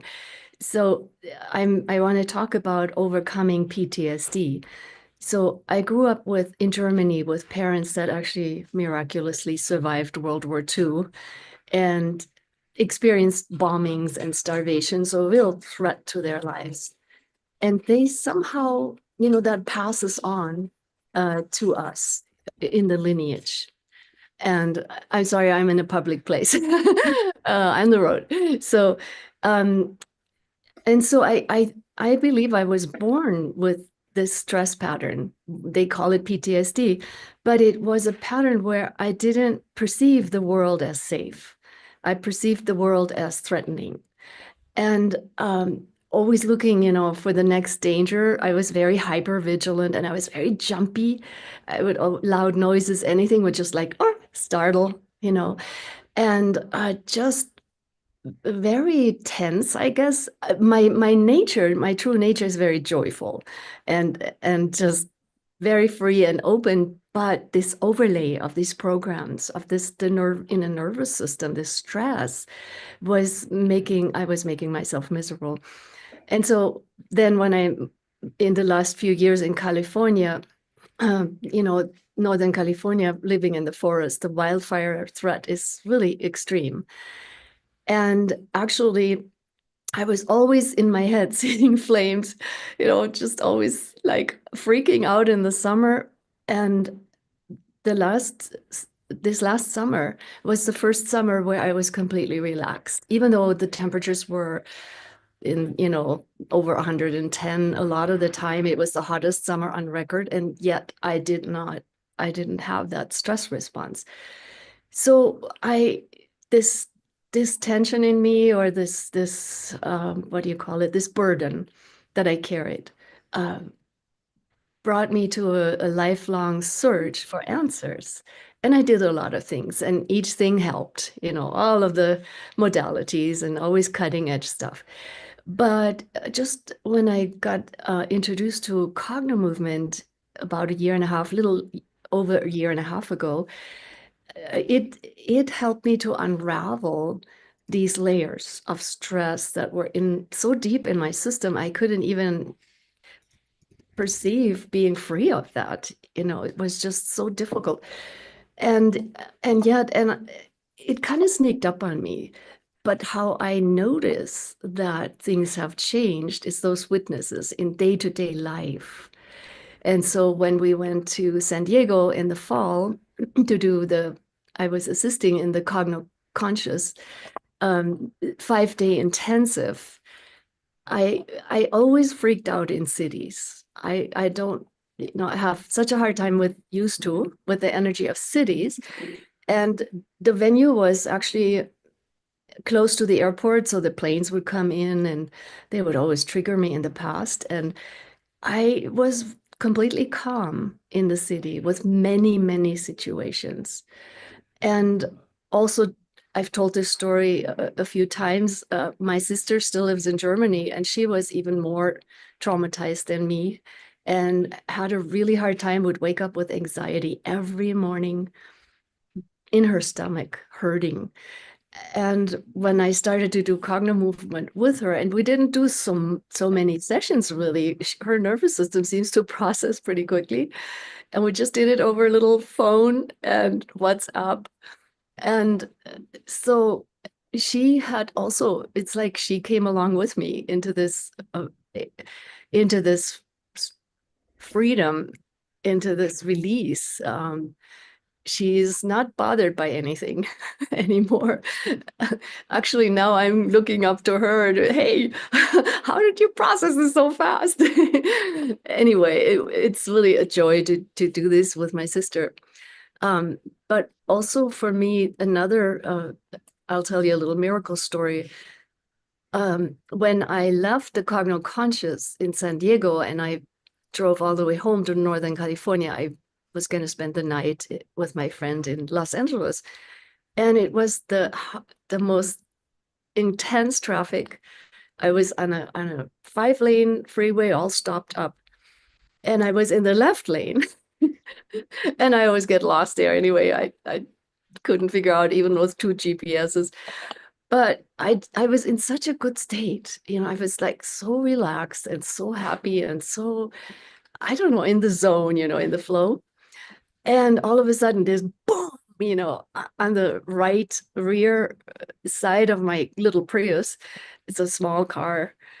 There was a huge crash and someone had crashed into me, and I could see the freaked out eyes of the driver that crashed into me. And I kind of signaled him to go to the right. He actually eventually made it, looks like, but I didn't. I just couldn't get over there. And I decided to just relax and just let it be. I just stayed in that flow, in that positive frequency, high frequency state. And then I stopped at a flower shop to get flowers from my friend. And I didn't have the courage to look. My car was still driving. And then finally, when I got to my friend, I finally found her. I looked, and this still makes me kind of cry. There was no damage. I couldn't see anything. No dent, no damage. And I just feel like something changed. Reality, or that timeline of accidents and trauma and stress had been changed. So I didn't resonate with that. So I experienced this incident in a different way. And that is what can happen when we can release the layers of all these false programs and, burdens that we carry. So I believe that we are all amazing, bright, divine, magical beings, but we've been so conditioned and so programmed and so burdened with ideas that are anti our true nature. And it's kind of like some people speak about we're living in a false matrix where that is kind of projected. So everything is in a way a mental projection. So as we clear the clutter in the nervous system, in the mind, in the subconscious, we can automatically free the prisoner, free that beautiful being that we already are. And it comes more and more online. And that's what happened in my life, especially. I mean, I've always been on a growth path. Transformation was always my passion. I always saw, even as a child, the suffering, and I wanted to make it better, but I couldn't. So I started to feel like a failure. I started to feel pushed down, depressed. I struggled with depression. But especially in the last year and a half through Cognomovement, these layers were removed enough. I'm not saying nothing is a magic bullet. We have to do the inner work, but the layers were removed one after the other. And I didn't even know what would come up in a Cognomovement session, but I would just be willing to do the work. And as they were released, I became more and more free inside myself. I just became more and more relaxed and more true to my playful, joyful being that I am. And my passion was always to help others, and now I actually can, because there is this wonderful tool that works. So I'm eternally grateful to Bill and Liz for, bringing this forth into the world, and Leah and everybody else that is helping with this work to free the the prisoners, as I like to say. That's my passion, actually. Freedom is my passion. Yeah. I have a quick question, if it's okay. Liz, do we have time? Yeah, we got a couple minutes. We're good. Angelica, like your story is so inspirational, and personally hearing it and knowing that there is this generational trauma that you're addressing. I mean, for anybody out there who's thinking, my trauma is too big to change, think about this, what happened in Germany and the people to Germany. And Angelica's story always reminds me that the people of Germany themselves suffered as well so much, and then their children. And until your story, it never occurred to me. That never occurred to me, the generation trauma. So what does that mean to you to be able to change this generational trauma for you and your sister? I get goosebumps as you ask this question. I'm obviously deeply touched. That's what it means to me. It feels like in alignment with my purpose, why I came to Earth, to help with that particular part of the puzzle, to transform. We are all here to transform and to grow through whatever particular challenge we have chosen to work with. And so it means a lot. And there's one more thing I forgot to mention, another miracle. Because my parents both starved during the war as young people, so food was a huge thing in our family, and it was security, and we were always encouraged to eat all the time. My sister and I were skinny, so we were always like, food was always pushed on us, but it was also comfort. And so I love food, and I find it emotionally very comforting to eat. Keeps me grounded. But I always felt I ate too much, but I just couldn't. I couldn't stop. And I always had a hard time with fasting, although I believe that it's very beneficial. And I've had lifelong digestive issues. And so even as a baby. And so I just tackled fasting. So I'm on day 4 of fasting, no food at all, just liquids. And I plan to do 5 days, so through tomorrow. But it's been a little difficult, challenging, but I've been using the Cognomovement sessions to help me with that, because I had to face emotional, psychological, and physical. And I noticed that the physical struggle with it was more than the emotional. It used to be the emotional was much bigger when I attempted to fast. But this time it's more the physical, the feeling in the stomach and the body weak and all that, like feeling like a limp noodle. But it's been amazing to be able to do it. And I really attribute that to this work. Yeah. It's so interesting that you bring that up, because this is something that most people don't know, is that when you do deprive the body of food, the nervous system goes into fight or flight. Of course it does. Our genetics we're adapted to, like, if there's no food, there's a panic. We need to be motivated to get out there to find food. But today there's, food around every corner. Like, we don't have that problem, but the system will notice that we're cutting our food back and literally try to force us to eat or go into panic. And so when you can actually show the nervous system, no, this is okay, it's fine, we're good, you can change that. If any of you have heard Leah's story about this, she made a huge change in diet. You really didn't need to lose weight because you're thin already. But for you, it was about changing this pattern in your life and in your body. And it makes me think about how often, and it's all the time, our bodies are dictated by these generational ideas. What has happened to our families in the past gets passed down, and then that's how we eat. That's how we think about food. Yeah, and it was so interesting because this was very challenging. I went to these hot springs, to a hot springs lodge, or rustic, but a lodge, and thought that would make it easier, but it didn't, because the people cook all day long in the common communal kitchen, and so there was always the smell of food day and night, and it was challenging. And even in the warm water, my body was cold because I just had no fire burning. but it does get easier. So today, day 4, I feel a little better. It's much easier.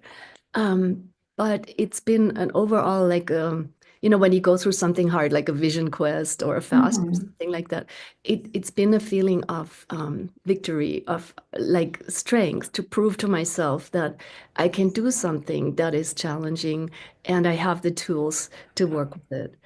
And it's a reset for the nervous system as well as those emotional patterns as well as the digestive system. And that was the 2 reasons I was doing this. I see Leah, she wants us to get off, but I have one last really quick question. One question. Did you ever think you'd actually be as joyful as you are today? You've shared that with us, that you're so joyful now. Did you ever think it was possible? No, I didn't. Not on a more permanent basis, because I used to be very joyful and then crash and be depressed and almost suicidal.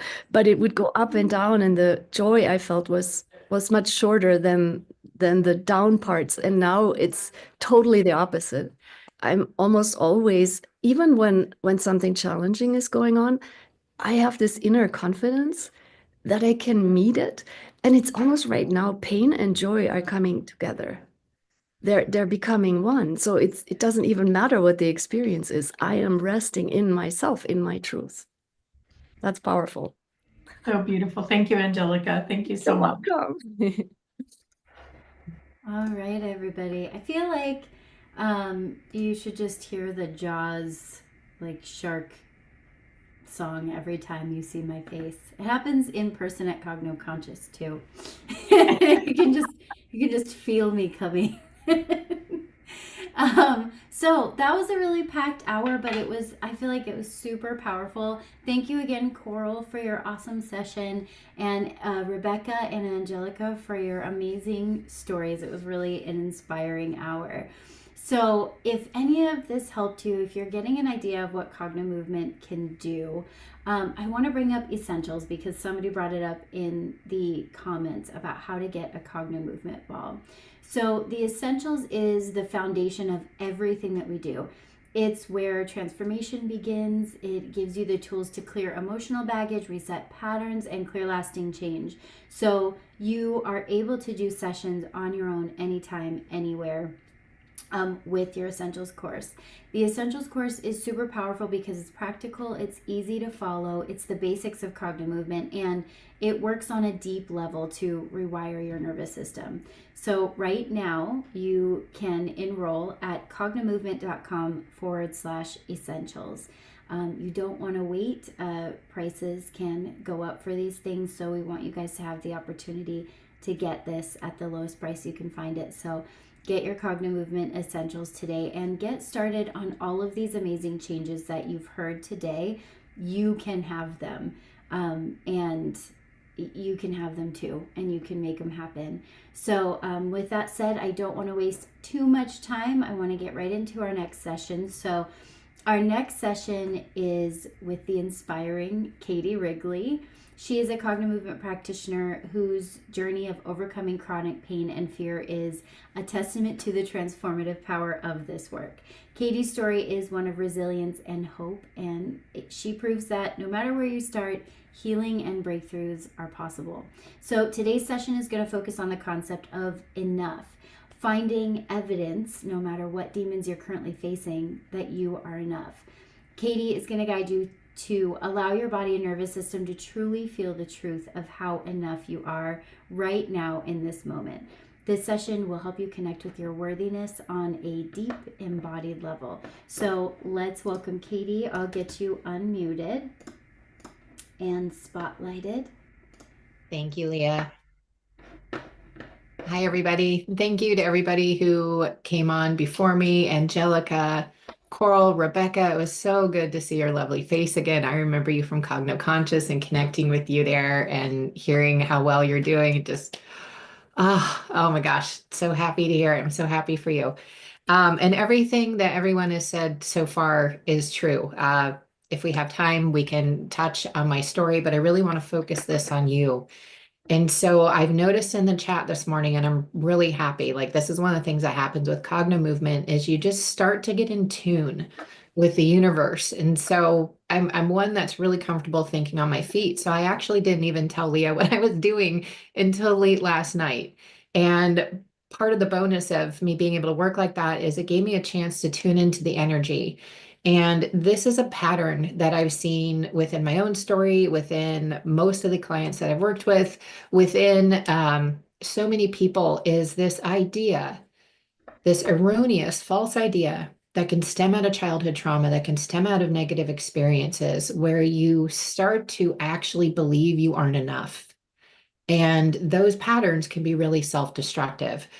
And initially, I'd thought about focusing on that, but there can be some really big stuff there. There can be boulders to move. So what I thought we would do today is I want you to already see the truth and let your body and your nervous system tell you how enough you already are right now, simply because you are you.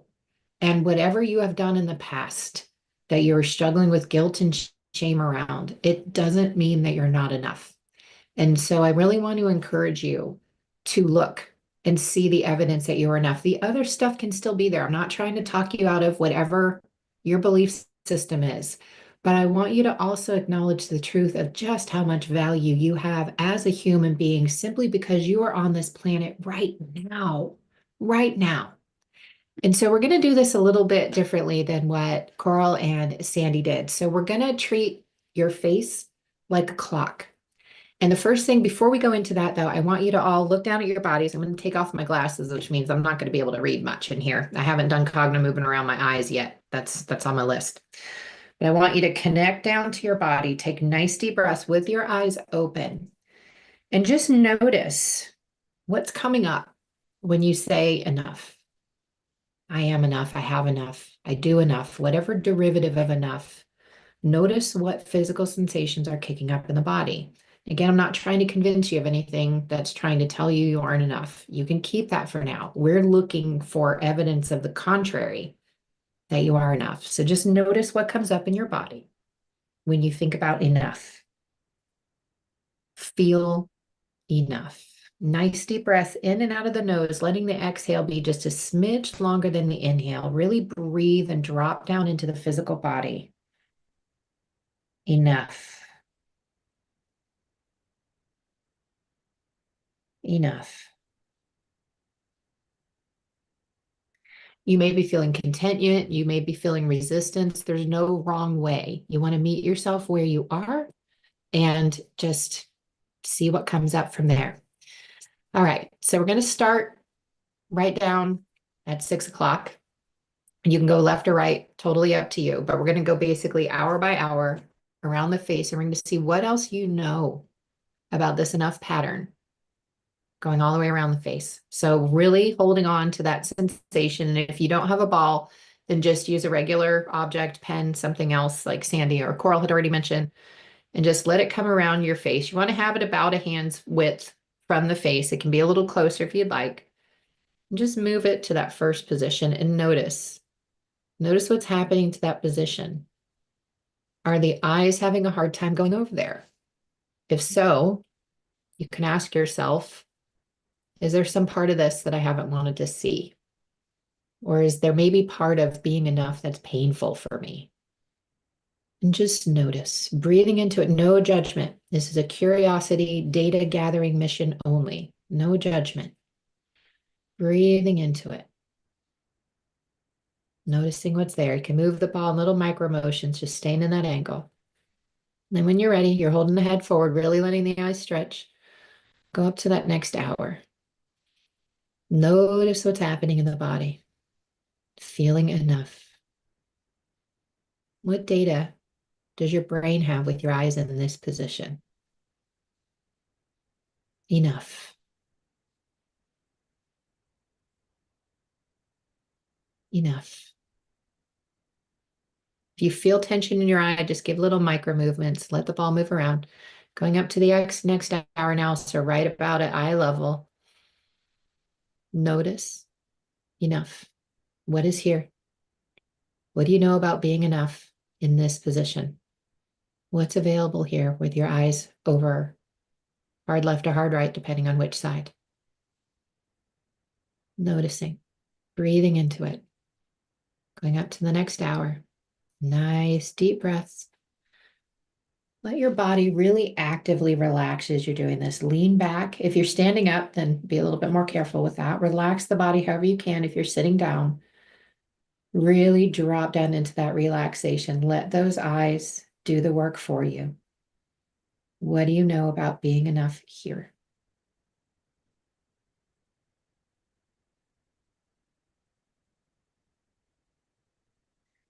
Then moving up again, we should be about 1 from the top. I may have lost track a little bit here. I'm really focused on the sensation. Breathing in, what do you know about being enough here? I am so excited. What do you know about this pattern being enough here? Pull the thread. Pull the thread. Moving to about exactly at 12 o'clock now. Pull the thread. What do you know about being enough? Tick-tocking back and forth. If you're feeling tension, you can move the ball up and down or in a little circle, just micro motions, or the object if you don't have a ball. Really tapping into that sensation. If you've lost it, you can go ahead, look back down at your body, reconnect to it, and let your eyes go up again. It can sometimes be harder to hold on to sensations with our eyes in this position. Moving to the next hour. Breathing into it, drop down. Relax the body even more. Let the eyes give you the information. What do you know about being enough here? What evidence do you have already that you are enough? What are all the things that you've already done today to help contribute to yourself, to your family, to the world? Look for evidence of how enough you are. Moving down to the next hour. What other evidence that you have of your value as a human being simply because you are on this planet right now at this moment in time? You have value. Where else do you see the evidence of that?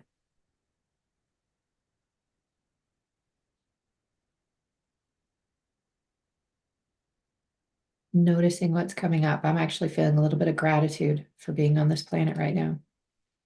What are you noticing that you're feeling? Moving down to the next hour, right about at eye level again on the other side, either hard right or hard left, depending where you started. Breathing into it. Actively relaxing the body even more. Relaxing the neck, the shoulders, letting the eyes do the work. Little micro motions if you need them. What other evidence do you have that you are enough right now without doing anything? Enough. Feeling like enough, knowing you are enough, looking for the truth. Next hour. Are you able to feel the truth of these statements that you are enough, that you have enough, that you do enough, that you are enough? Is it available now for you to see just how enough you are? Can you see the evidence of the truth? Can you feel the evidence of the truth? One more, last position. Bring it home. We're almost back to where we started. Nice deep breaths. What do you know about being enough here? How true does it feel versus how it felt when it started? Okay. Letting the ball and your eyes drop for just a moment. We're just going to take a couple breaths here. Let your eyes be closed. Then after a couple breaths, I want you to open your eyes, reconnect to your body again, and notice what came up. And pause and take a moment and write down any notes that feel powerful and important to you. Letting yourself feel it in the body.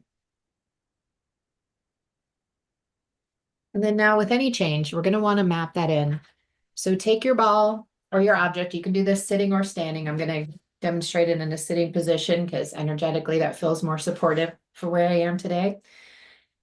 And just say a color or an aspect of the ball as you go back and forth, going quickly up the body, back and forth, mapping in those changes. You are enough. Feel the truth of it. You have enough. You do enough. You are enough. Enough.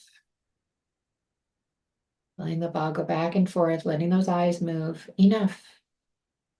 Feel the truth of how enough you are. Up over the head. And you're going to take your ball from the top of your head. You're going to do a nice big circle, holding your head steady. And then one giant circle around the face. Ending with the ball in the up position. Nice deep breath. And thank you so much for joining me. I'd love to hear how that helped. Put back on my glasses so I can contribute and see what's going on. This is such a gorgeous session and question, Katie. What prompted you to do this particular session? Is it something you've done for yourself or clients where you found there was real change? Over and over and over again. And what I found is that belief of not being good enough can stall us out and stop us from taking that step. And I've seen so many people who are getting so motivated to take that step. I'm like, oh my gosh, this is perfect session to help you take that first step today and really see the truth of how enough you are. And, you know, as Sam and I, much like Angelica, very different trauma nature, but have experienced trauma since I was a young child. And when you have had that, a lot of times before that prefrontal cortex grows, you get a really deep, I'm not good enough pattern going. And that's been one that I had worked with for a good while myself because it was really deeply ingrained in me. Do you feel like, as a healer, as a person who helps other people and who's probably always been generous and helped other people, do you feel like, as healers, we often don't feel enough to take care of ourselves?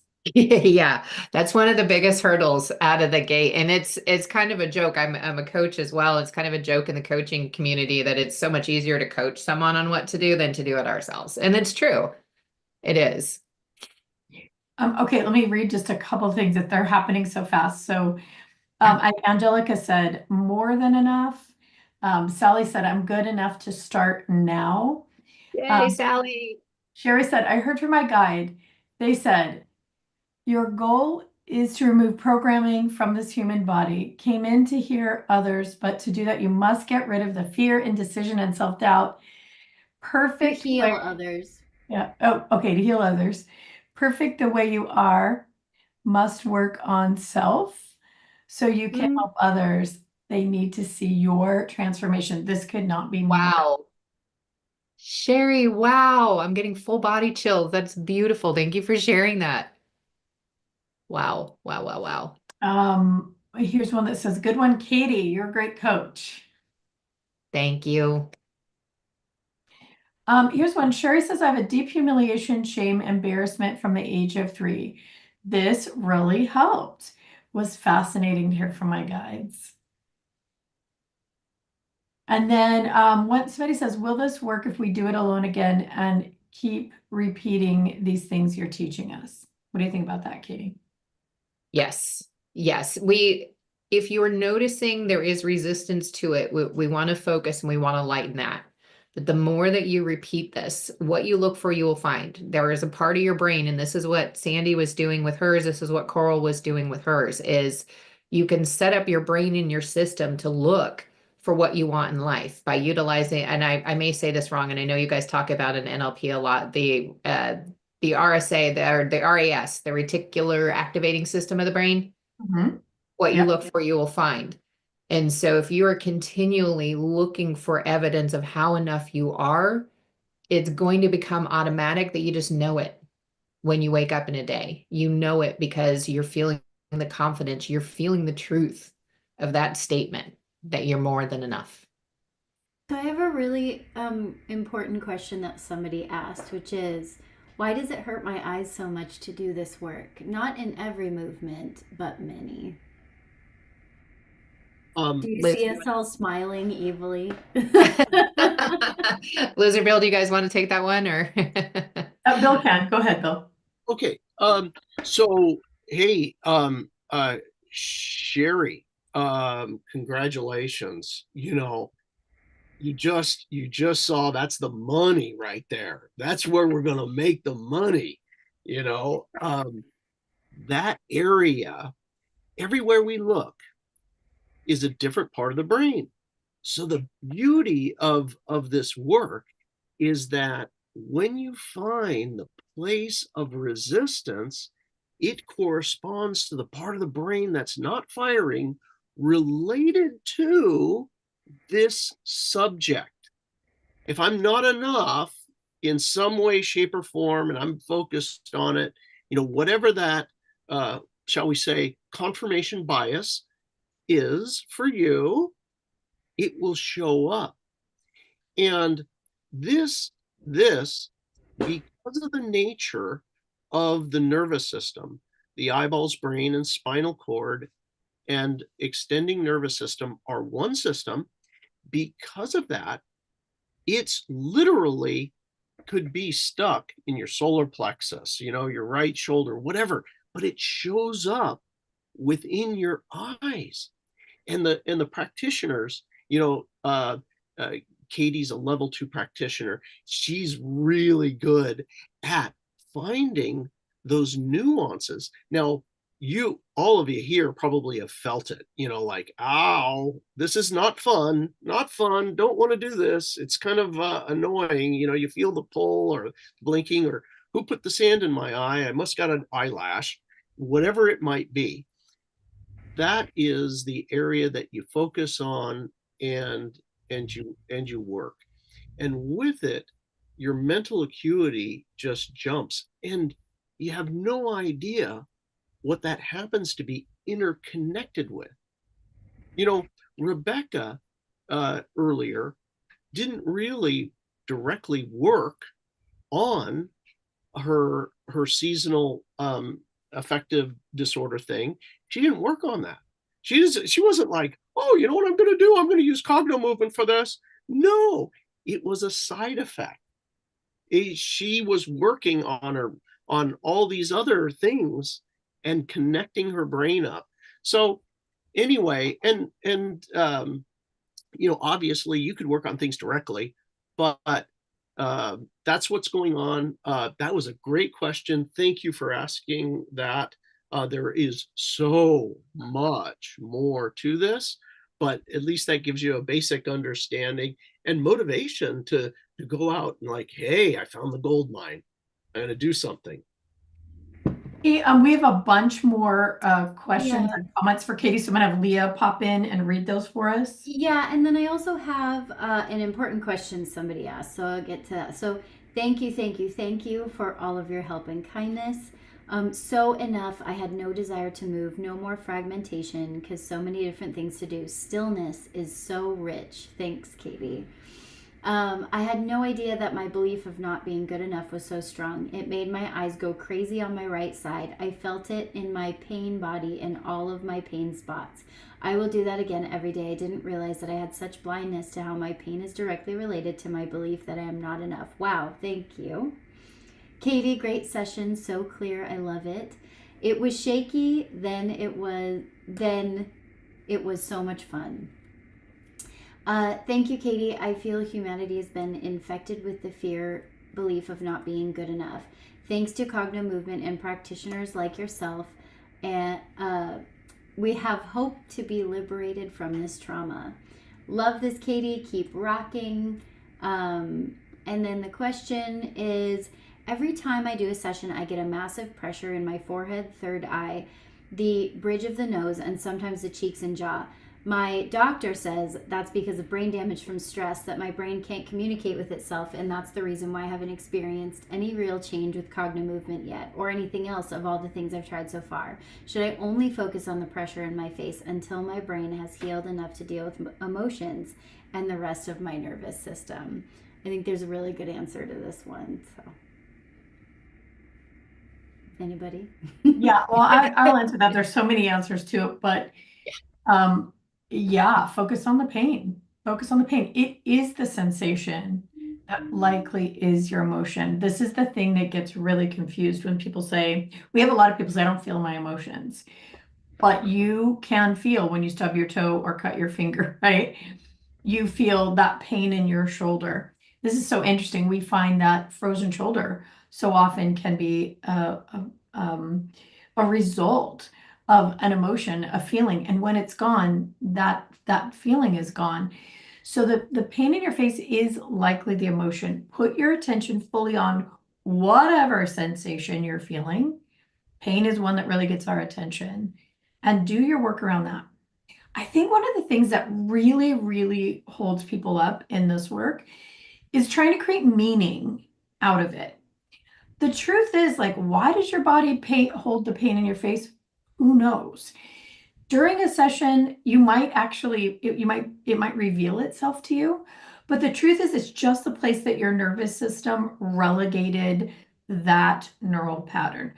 We can understand that it is just a neural pattern. It's just a sensation our body's creating, and that our brain makes up the meaning. And then when the sensation is gone, there's no more meaning. We stop looking for deep meanings. Now, sometimes we find some cool ones. They're really interesting, but a good deal of the time it's just, oh, that's there, and then it's gone. So I would encourage you to really focus on that sensation in the face and do the work around it. And reach out and get help from a practitioner for this one. It sounds like this may be a little more than you can handle on your own. And I want you to know this, Bill and I reach out and get help from each other and Leah and our practitioners, because we can't always see ourselves, and we can't always hold ourselves in the I position that is going to create the change we need. So reach out to a practitioner. I'm going to go through some more comments, but one of the, I get this question a lot in emails, and one of the most important things about Cognomovement is that it's really not about your emotion. It's about the sensation that comes up when you feel that emotion. It's about the pain in your body. So yes, focus on the feeling in your body first. The thing that is the most prominent is going to be the pain or the tingle or the whatever. Focus on that when you're doing your session, if that comes up, and you'll find that you'll get some better results with that. So Sherry said, I did notice memories in the areas when I felt pain from the eyes and strain. Yes. Beverly said, yes, perfect session. I've struggled with this issue for my whole life, so I imagine it is huge for so many. That was lovely, Katie. Cognomovement has helped me so much with this feeling since I started this in September. Katie, you are an amazing coach, healer, and mentor. I'm so grateful for Cognomovement and you. I felt tingly after this exercise. Does that mean anything? Yes. The short answer is... Go ahead, Katie or Bill, answer that one. What is feeling tingly about? Something moved or cleared. So that's what we were mapping in, is now the body is learning that new sensation. And so yes, a change in sensation means we have shifted something in the neurology. One thing I wanted to add for those of you that, and sounds like everybody did, thank you. You can go back the other way. I didn't do both directions just for sake of time, but going back the other direction, you may get very different answers. And so I encourage you to do that on your own after this and see what comes up when you do enough, going back whatever direction from where you started today. Carrie said, if your body feels shaky while moving the ball left to right, I haven't noticed or experienced this before. Do we put our attention on that? Yeah. Yeah. That's the interesting thing. There's wild stuff that happens during a session. You might sweat, you might be freezing, you might be cold, you're going to burp, you might fart, like you might feel your heart race. Like literally it's the nervous system being like, okay, what things are changing, what's happening? And all of it's really normal, but it's just a side effect and of knowing that the system is changing. So what we always do is celebrate it. If you ever had a session with one of us as a practitioner, one of these weird symptoms shows up and we're like, yes, because it means the system is moving and changing. So we just have a couple more minutes. So if we can answer these quickly, that would be good. I know a couple people have answered this, but I think it's important for everybody watching. Is there any shedding that happens with Cognomovement, like things getting worse before they get better? Sometimes. You want to answer that, Katie or Bill? I see you nodding. Yeah, and I answered in the chat as well. And it really depends on where you are. And if there are things in place that need to fall apart before something better can come in, then yes, sometimes things can feel worse before they get better. It never stays that way though. And that was part of my own Cogno movement story. Like right out of the gate, my first session with Bill, things felt like they fell apart. The first few months, it felt like fell apart. And then all this beautiful stuff came in that I did not have room for, with all that other stuff there that wasn't in alignment with me anymore. And so give yourself permission to let go of things that may not be serving you anymore for where you are now. They may have even served you last month. They may have served you yesterday, but maybe it doesn't serve you anymore today, and that's okay. It's absolutely okay to go with what feels best and most supportive for you. For things to change, things have to change. And so often people say, I want everything to change, except for then when everything changes, it feels like you're in free fall. So you have to be aware that for things to change, things have to change. So my advice is change one thing at a time. Yeah. If you're aware of it, if you're afraid of everything falling apart, make little changes, let the world adjust around you, make another little change, let the world adjust around you. That's what I. Sorry, I thought you were done. I'm gonna do one more question, and then anybody else who's asking questions, I'm going to save, and we'll answer them in the next hour. Are these small sessions going to truly work? What if we aren't feeling anything? Let's let Bill answer that. Good question. Yes, they will work. You are working your nervous system in a whole new way. The more you do it, the faster it works, the better it works. So the answer is yes. And there's a bunch of subtleties that you learn as a practitioner. There's not only how to speed the process up, but become more effective, and also the subtleties. You might very well, if you're not feeling anything in your eyes, what happens is typically somebody, if you look at my eyes and I go around, I'm doing a figure 8, and then I'll skip the entire side of my face. I'll just go right through it and skip it. And you're like, yeah, I'm moving my eyes around. No, you're not. And that part, when you do get over there, is actually, you can feel it. That, it's something's there. Anyway, the answer, basically, you're utilizing your brain and your nervous system in a whole new way, especially as you're focused on this particular issue. The other thing about this is that I want to point out, Cogno movement works from the negative to the positive, or the positive to the negative. You may say, I want to win the lottery. That's my thing. But any objection you have to it will come up within your system. You also are like, I hate my fill in the blank. And you'll find it. Your nervous system tells the truth. Anyway, I know I'm over time. I'm going to release that. We'll catch up on the next hour. You're good. You can feel me. You can feel my eyes. Okay. It's time for Liza to share her story. So I'm going to let everybody go and let her have the floor to share her story. Thank you again so much, Katie. Thank you, Katie. And, I put her link in the chat to book with her if you would like, or you can also find her at our Find a Practitioner tab. All right, Monica, I'm going to remove the spotlight for all of us because we're all in the way. Hi, thank you, Katie. That was actually really powerful. I am always amazed how much Cogno is constantly elevating my soul.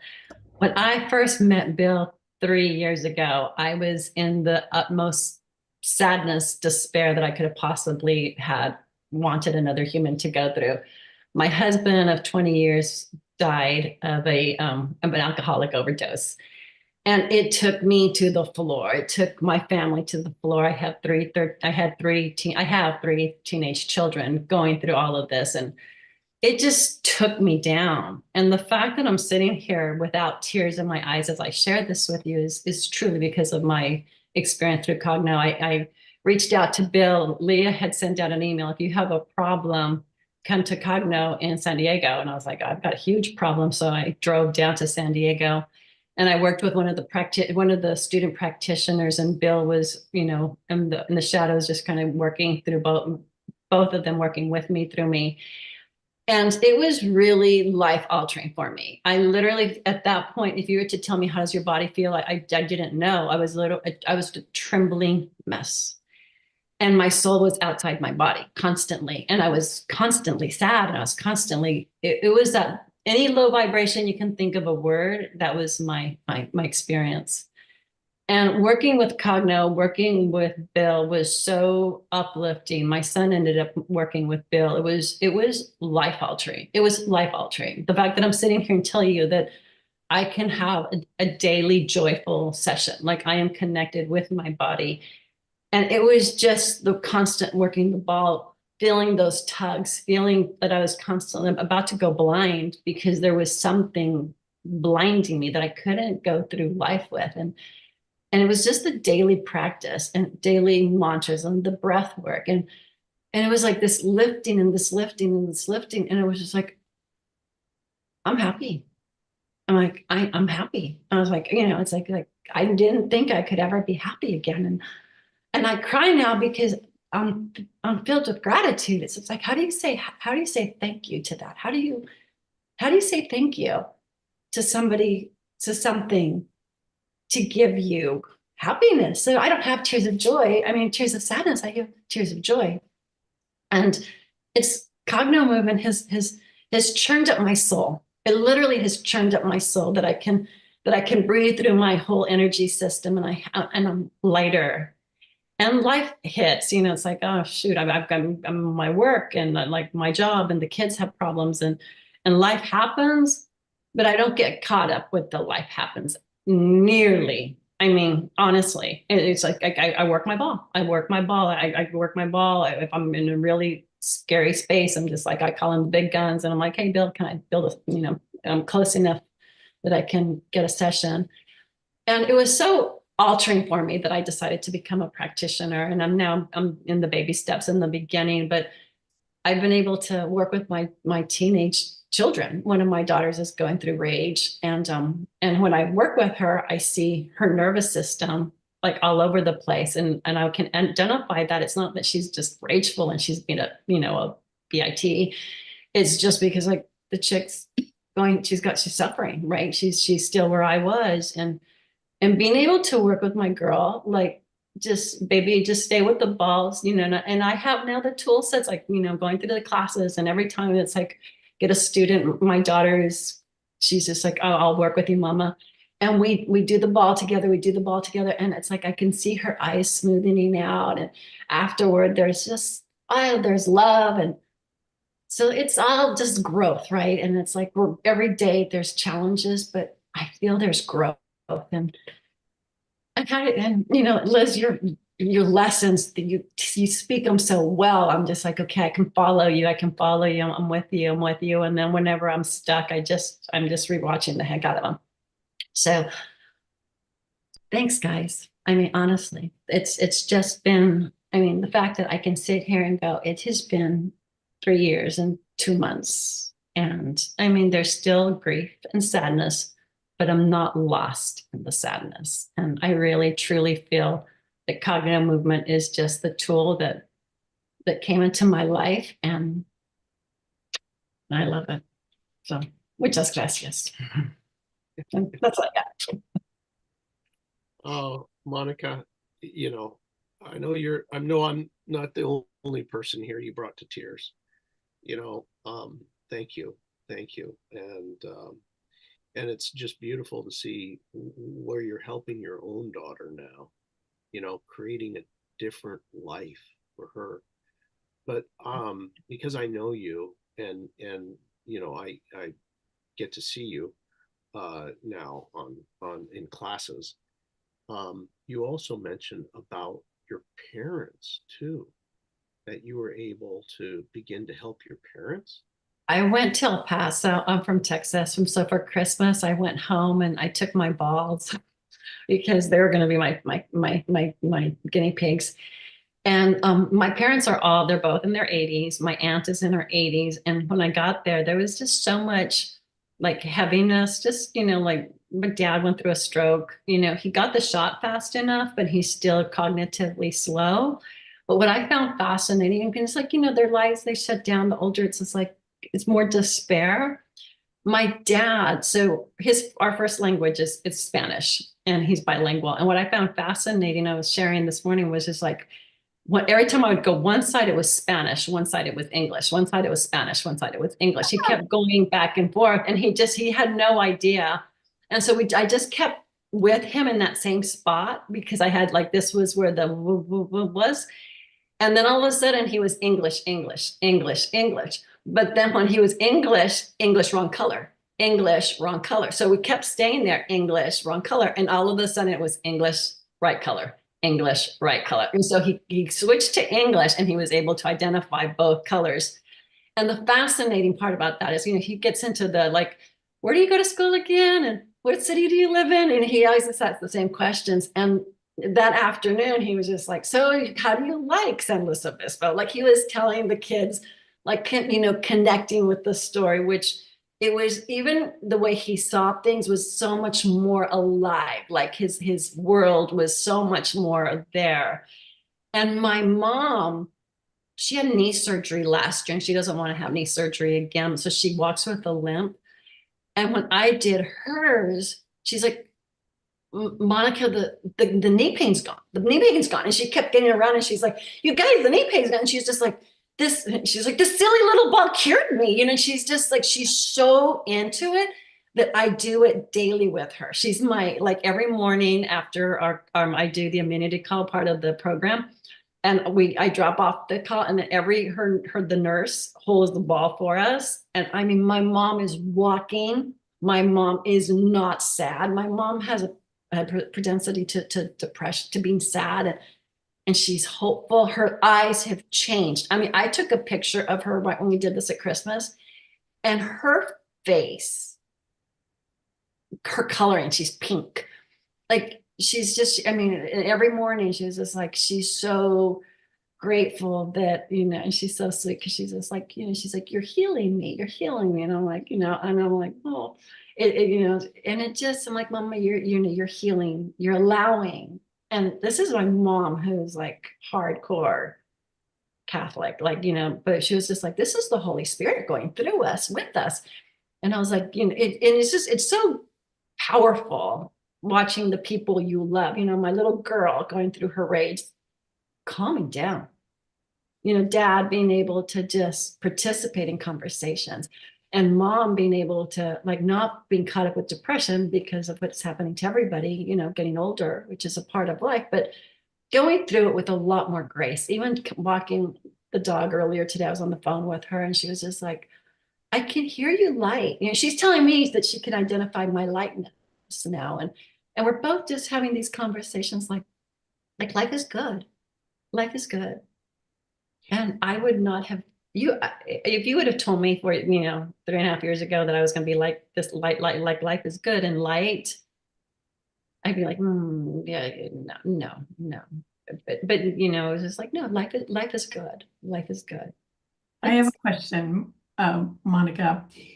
Does it feel a bit like, this is a loaded question, does it feel a bit like a miracle to you to be able to affect change in the lives of the people you love so dramatically? Oh, I mean, my heart feels light.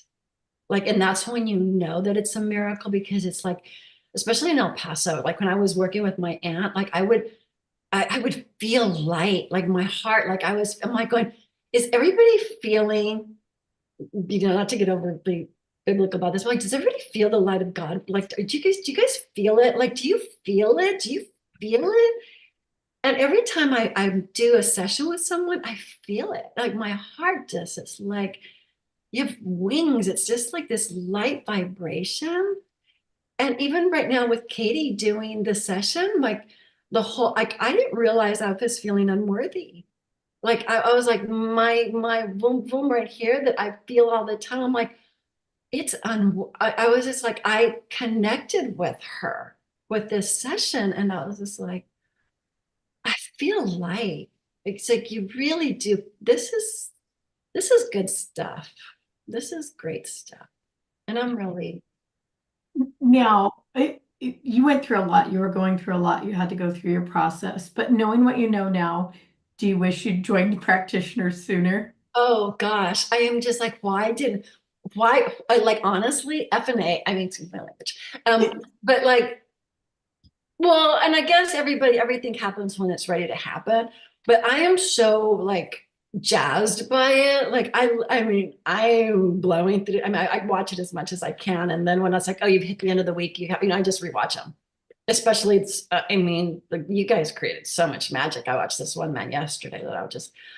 I mean, I wish I would have started a year ago. It would have, but you know, whatever, everything happens for a reason. And I am so invigorated by it right now. So that's why I feel like it's just, I feel very powerful. Like I do, it's very empowering is a better way of putting it. It's very empowering. Like it's just, you live life with grace versus in fear. And that's saying a lot. Yeah. I share that with you. To me, it feels like real magic to have the ability to sit down across from somebody and affect real change in our lives. And our families are the hardest ones to work with. But as moms and as daughters and as aunts and as sisters, or, you know, in Bill's case, husbands and fathers and that kind of thing, you suffer when your family suffers. So to be able to actually help them, it to me feels like the most amazing magic. I just have to share this one. As we're talking about families, my husband the other day was at work and felt a real pull in his arm, and it was painful.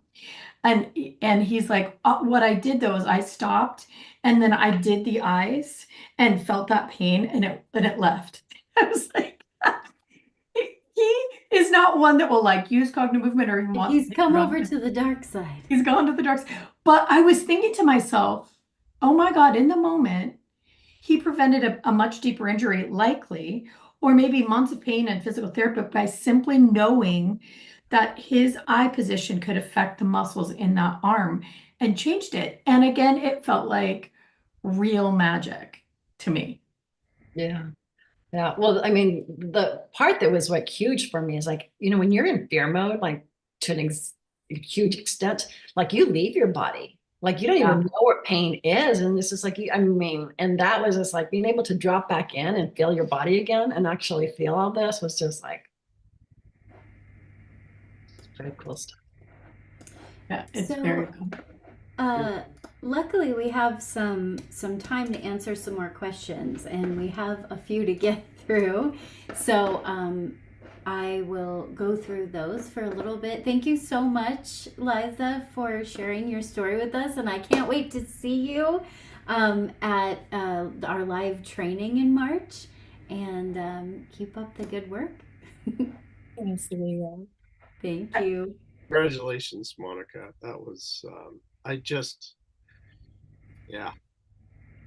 unbelievable. And Monica's story warms our heart. Like it's been a long road, and just to know that she's Liza Monica Dean. She goes by Monica, but for Bill and I, it brings us to tears just to know that you're able to create this for yourself and your family. It's massive, and for your kids. Oh my God, their lives will be so different from now on versus what they might have been just having to live through that pain for the rest of it. So congratulations, and we cannot wait to hear what happens next.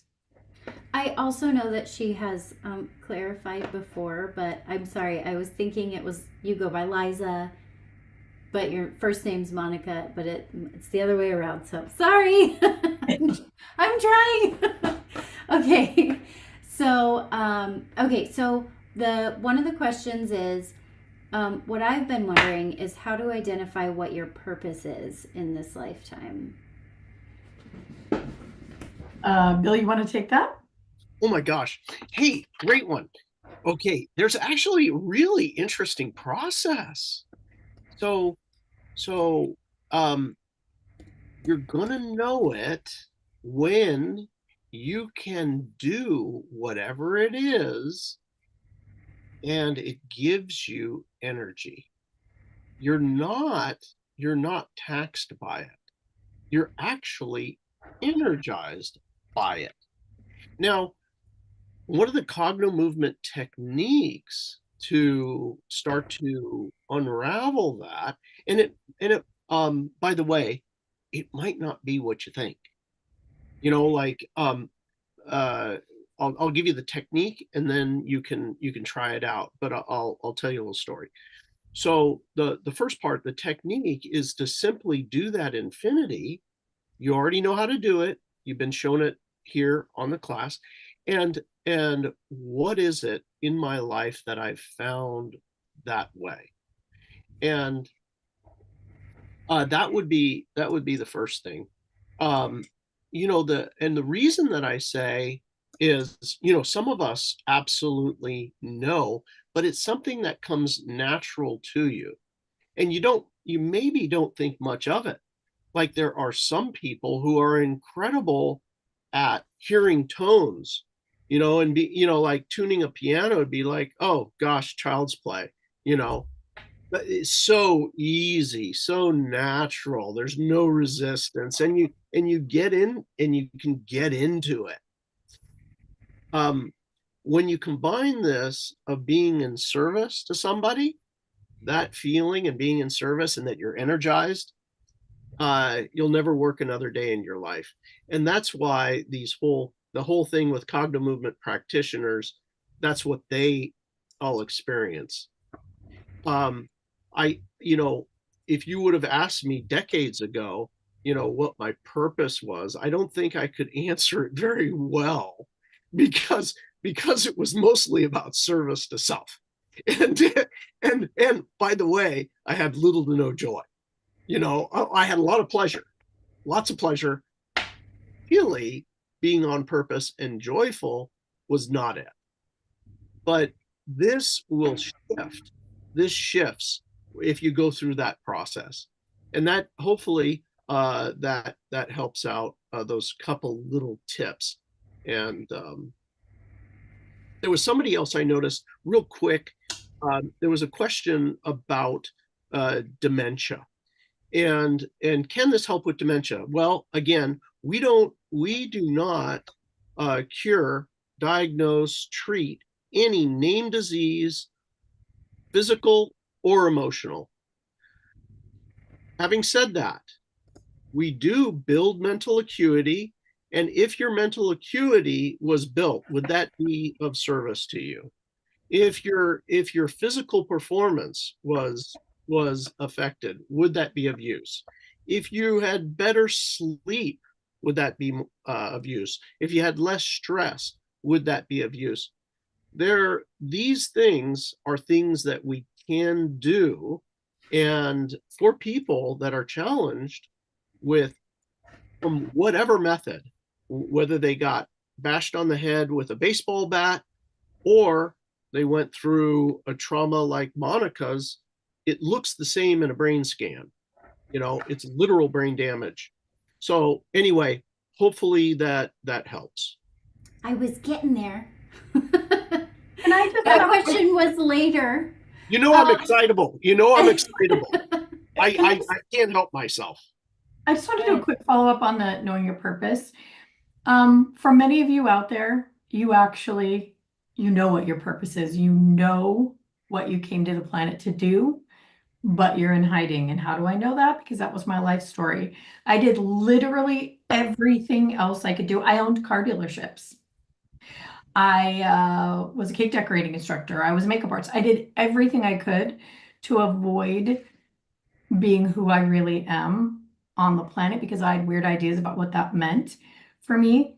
What my problem was is I didn't have a how that felt right to me until NLP, and then developing this work. And I'll tell you that doing Cognomovement mini daily sessions, 5 minutes a day, at the end of 7 days, you are more of who you came to the planet to be. You're more of who you really are. And it just becomes obvious. You just start to be that person. You just start to do the thing you're meant to do. And then, like Coral said, the thing that is going to aid you in that, it finds you, or you find it. You just stumble across the person, place, or thing that is like, oh, here's the next piece. Here's the next piece. That's what happened to me and Bill. So I would encourage you to do what you really know you're here to do, and do your daily sessions to help uncover that more and more to figure out the how. Okay, sorry, go ahead. I just want to let you guys know we've got 8 more minutes until we start with the next session. So keep that in mind when I'm asking the questions. Okay, keep it short. Yeah. So one thing I want to add about finding your purpose is when you start doing Cognomovement about the issues that you're having, even your daily Cognomovement sessions, that is going to start blooming and opening up opportunities for you. So even if you don't do a session about your specific purpose, releasing all of your blocks are going to get you there as well. You're going to have a primrose path at the end of it. The other thing about the question about dementia, as Bill said, because of FDA, we cannot say that we can cure or treat any known diagnosed illness. But what you're explaining is something that I'm also 33, and what I have also experienced, that I feel like a lot of people, especially in the last 2 years, have been experiencing these forgetfulness, forgetting words and getting stuck mid-sentence. I forget I was even saying a sentence in the first place. I think this has a lot to do with our solar flares and the energy that's going on and the conflict in the world. So the best thing you can do is when you're feeling that frustration, do your session. When you are feeling like you forget something, look up like this, and you'll also remember things. Do your eyes back and forth from low to high, and you'll remember what you were saying. And as you keep going with Cognomovement, you'll start to rewire your nervous system, and you'll start being able to remember things better and not have so much forgetfulness. So I just wanted to say that about that question. So the next question. Can I make just one quick interjection? It's an opportunity. When you find the resistance, again, that's the opportunity. Oh my gosh, I'm forgetting a word. Bam, it's time to wire, because you've got a circuit that is expressing itself and you're like, oh my gosh, it's time, it's go time. So it's a completely different view for a practitioner. When you find that incident, do what Leah said. Yes, absolutely. So the next question is how to use Cognomovement for skill building, particularly learning NLP language patterns. Is there a way to use Cognomovement to speed up wiring language patterns in? I mean, absolutely, and it's built into the core, the basic. If you have essentials, Cognomovement essentials, you could be doing this all day long. It immediately activates the learning centers, your auditory, your visual, and your kinesthetic learning centers. This is the way our body takes in information and learns. So the most basic pattern, do that for you, and you have more of your brain online to learn. If you're simply moving left and right, left, right, hemisphere, low to high, you are giving your full brain the opportunity to find the very best place to take on that new information. Most of the time when we're having trouble learning, it's because we're trying to learn with a part of the hemisphere that really isn't designed to take in that information. So with Cognomovement, we know how to access the whole brain, the whole nervous system, and to be able to absorb information in the part of the brain that is the most willing to take on that information. So it makes learning really, really fast. Possibly the last question for now, and then I'll get to more in the next hour, is how can you move and stretch your eyes and think and feel enough? I can do either the eye thing or focus on the question and feeling. Go ahead, Bill. Oh my gosh. Well, hey, you came to the right place. You, your basic essential training, the essential program, we know this. It's been an issue that we figured out day one, and that is you need somebody to help remind you.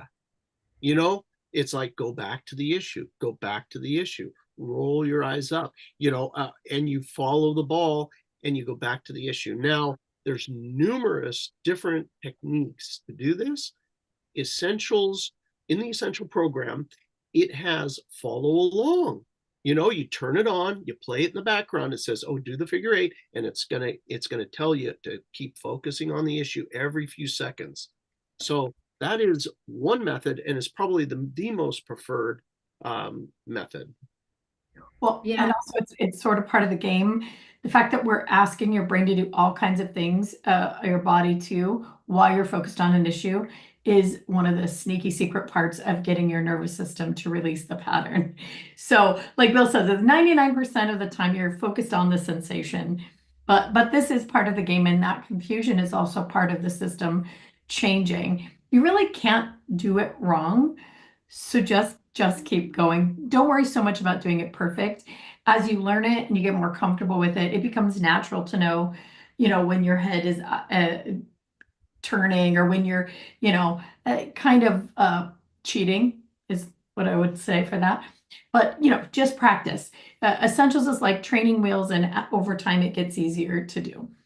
So there's something I don't think that we bring it out a lot in the essentials training, but set the value, put the value, 99% of the value, meaning importance, is the feeling, 1% is on your eyes, and doing the exercise.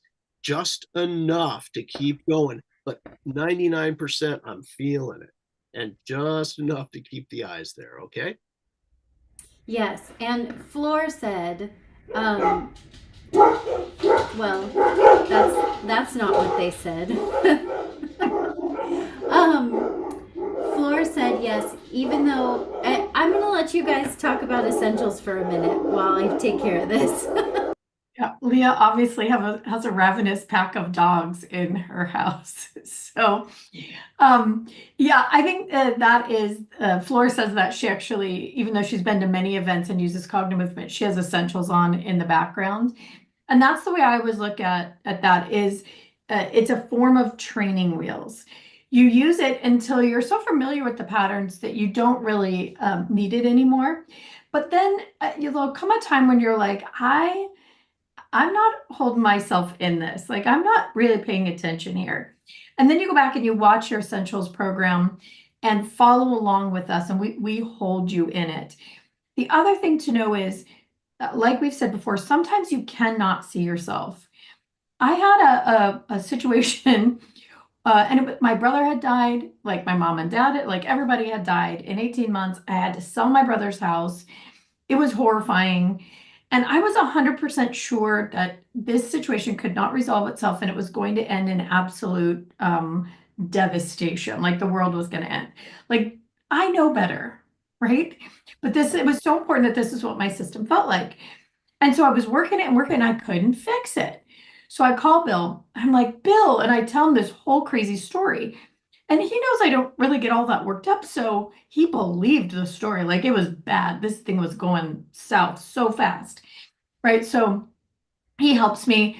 We do the thing. I had a spot in my vision up over here that just wouldn't clear. I couldn't see myself. He helped me through, right? I don't know. It wasn't that long, maybe 5-10 minutes. We did this session. So we get off. I'm like, hey, thanks very much. We get off. I feel better. And instantly the solution to selling my brother's house showed up. The answer to my huge world-ending issue was, okay, no problem. Like, literally, it resolved itself, and I quickly sold my brother's house, and it was fine. And it was the most obvious thing in the world, but I couldn't clear it on my own. So I called Bill back, and I'm like, oh, I figured it out. And he's like, what? What do you mean? Like, it was the end of the world 3 minutes ago, and now it just worked itself out. Yep, it did. And that's the truth. It really did. So my point of the story is get help, find a practitioner if you can't seem to clear the issue, so that you have somebody else to help you who can see you through it. I have tamed the beasts, and that seems to happen. That seems to happen a lot with Cognomovement. It's the end of the world, and then you do a session, and everything shifts for you. What I was saying originally was that Flora said, yes, even though I've been to the events and know how to do the exercises, I still always do essentials in the background, especially for a tough or sneaky pattern. Essentials is so powerful. You should have it even if you do, even if you work with a practitioner. Working with practitioners is amazing, and our practitioners recommend that you get Cognomovement essentials because you can work on these sessions, you can work on these problems in the background, and then when you get to work with a practitioner, you're working on the big stuff that you really need the help with. So get that essentials course. It's you're taking your control of your life if you get the essentials course. It's designed for specifically this. So I have put in the comments several times the link to go get essentials, but I will put it in again. And since we're a little bit over time, it's the moment you've all been waiting for. This is it, the moment you've all been waiting for. I made that song up. The creators of Cognomovement are here to share their insights and expertise. In their session, 3 Ways to Improve Brain Health as You Age, Liz and Bill are going to teach you practical, science-based techniques to keep your brain sharp, your body balanced, and your life thriving. Let's hear it. Hey everybody, it's us. We're here. It's our turn, Bill. So what we're going to talk about today is actually brain health, and also with the side of brain aging. And I will kick off the conversation. Bill and I are going to show you 3 ways that you can actually make change today, but we'll talk about it a little bit. We'll set up some of the ideas so you can kind of have an understanding of how your eyes and your brain are so connected, and that you can create a real change in aging. So here's the thing. We can see aging on our skin, right? We have our little lines, we have our puffy, our hair turns gray. Our bodies start to move differently. Wait. What? Or we lose our hair. Did you have to go there? Did you? Say. Damn. So you cannot see externally brain aging, except for that you can with Cognomovement. There is a direct correlation between eye movement and brain health, and by extension, aging. As we age, we naturally stop moving our eyes as much as we did when we were kids. Everybody think about this. Everybody knows a little kid. Where are their eyeballs? Everywhere. Like you take them to the store and they're touching everything, right? When was the last time you were in a grocery store and you looked at the lights above your head? When was the last time you were in a grocery store and you actually looked at the top shelf? Do you have any idea what the ceiling in the grocery store looks like that you have been in 1,000 times? I would wager, unless something weird happened, likely no. As we get older, our brain feels like it knows what's around us, so it stops looking. And that's one reason that our visual reference shrinks. Another reason is head injury. As we have head injury, and we all have them, everybody says no. Bill McKenna said he had no head injuries, except for that he fell out of an airplane and was a martial artist. So there were a few head injuries. That might tell you a little bit about the brain of our friend Bill McKenna. A lot more than even that. Yeah. But it's stupidity. Anyway, it's a real thing. But there's a lot of reasons why you don't think you had one.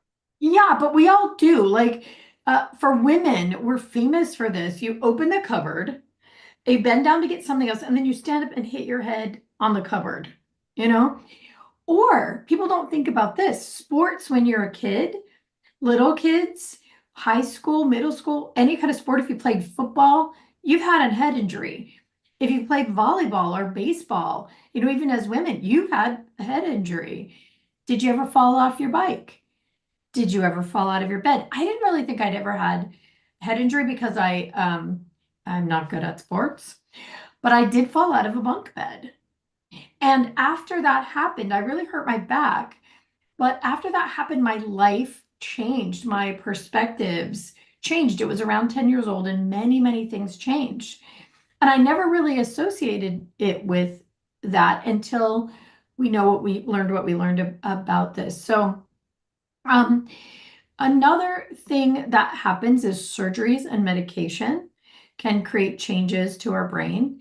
And then trauma creates changes to our brain. Dr. Daniel Amen at the Amen Clinic has shown that a physical trauma and a emotional trauma look the same. But here's an extension to that.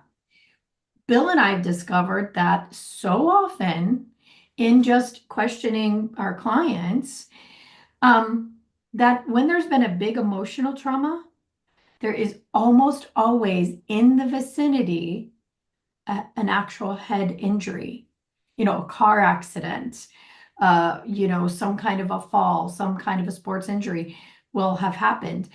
The one big story is a girl that I had, she was 14 and she'd been having eating disorders and she was really struggling with depression and stuff. She was the most beautiful girl, kind, loving, amazing human. So on the face, it would be like, why would she feel this way? When she came in, she told me about a story when she was 7 that was something that was really, really on the face of things like nothing. It was one of those weird little kid interactions. Her cousin had accused her of kicking her, and then the parents got involved. But this was her reason that she had all these problems. Well, I started to investigate and discovered that she was in karate. And the day before that happened and the day after that happened, she'd been kicked in the head in karate class. So her nervous system sealed this singular moment, emotional moment in time, into the biggest problem in her life. And we see this really, really often. So when you can unwind both the concussion and the emotional trauma, all of that seems to fade away. And then the person has much more access to the brain. So what have I missed, Bill? What are some of the other things where aging is really obvious through the eyes and some of the reasons for it? What did I miss? Okay, well, you didn't really miss too much, but just to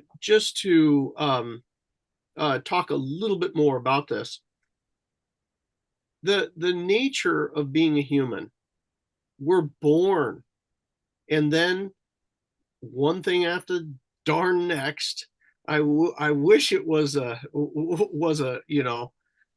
golden path filled with flowers on the side and everything was easy, but we're all faced with traumas, loss, financial loss, physical loss, loss of loves, all of these things. We think that, oh yeah, put it behind you, and you do. But these insults, like Liz said, are actual insults in the brain, which mirror a physical insult, like getting hit with a baseball bat. It goes right along with each other.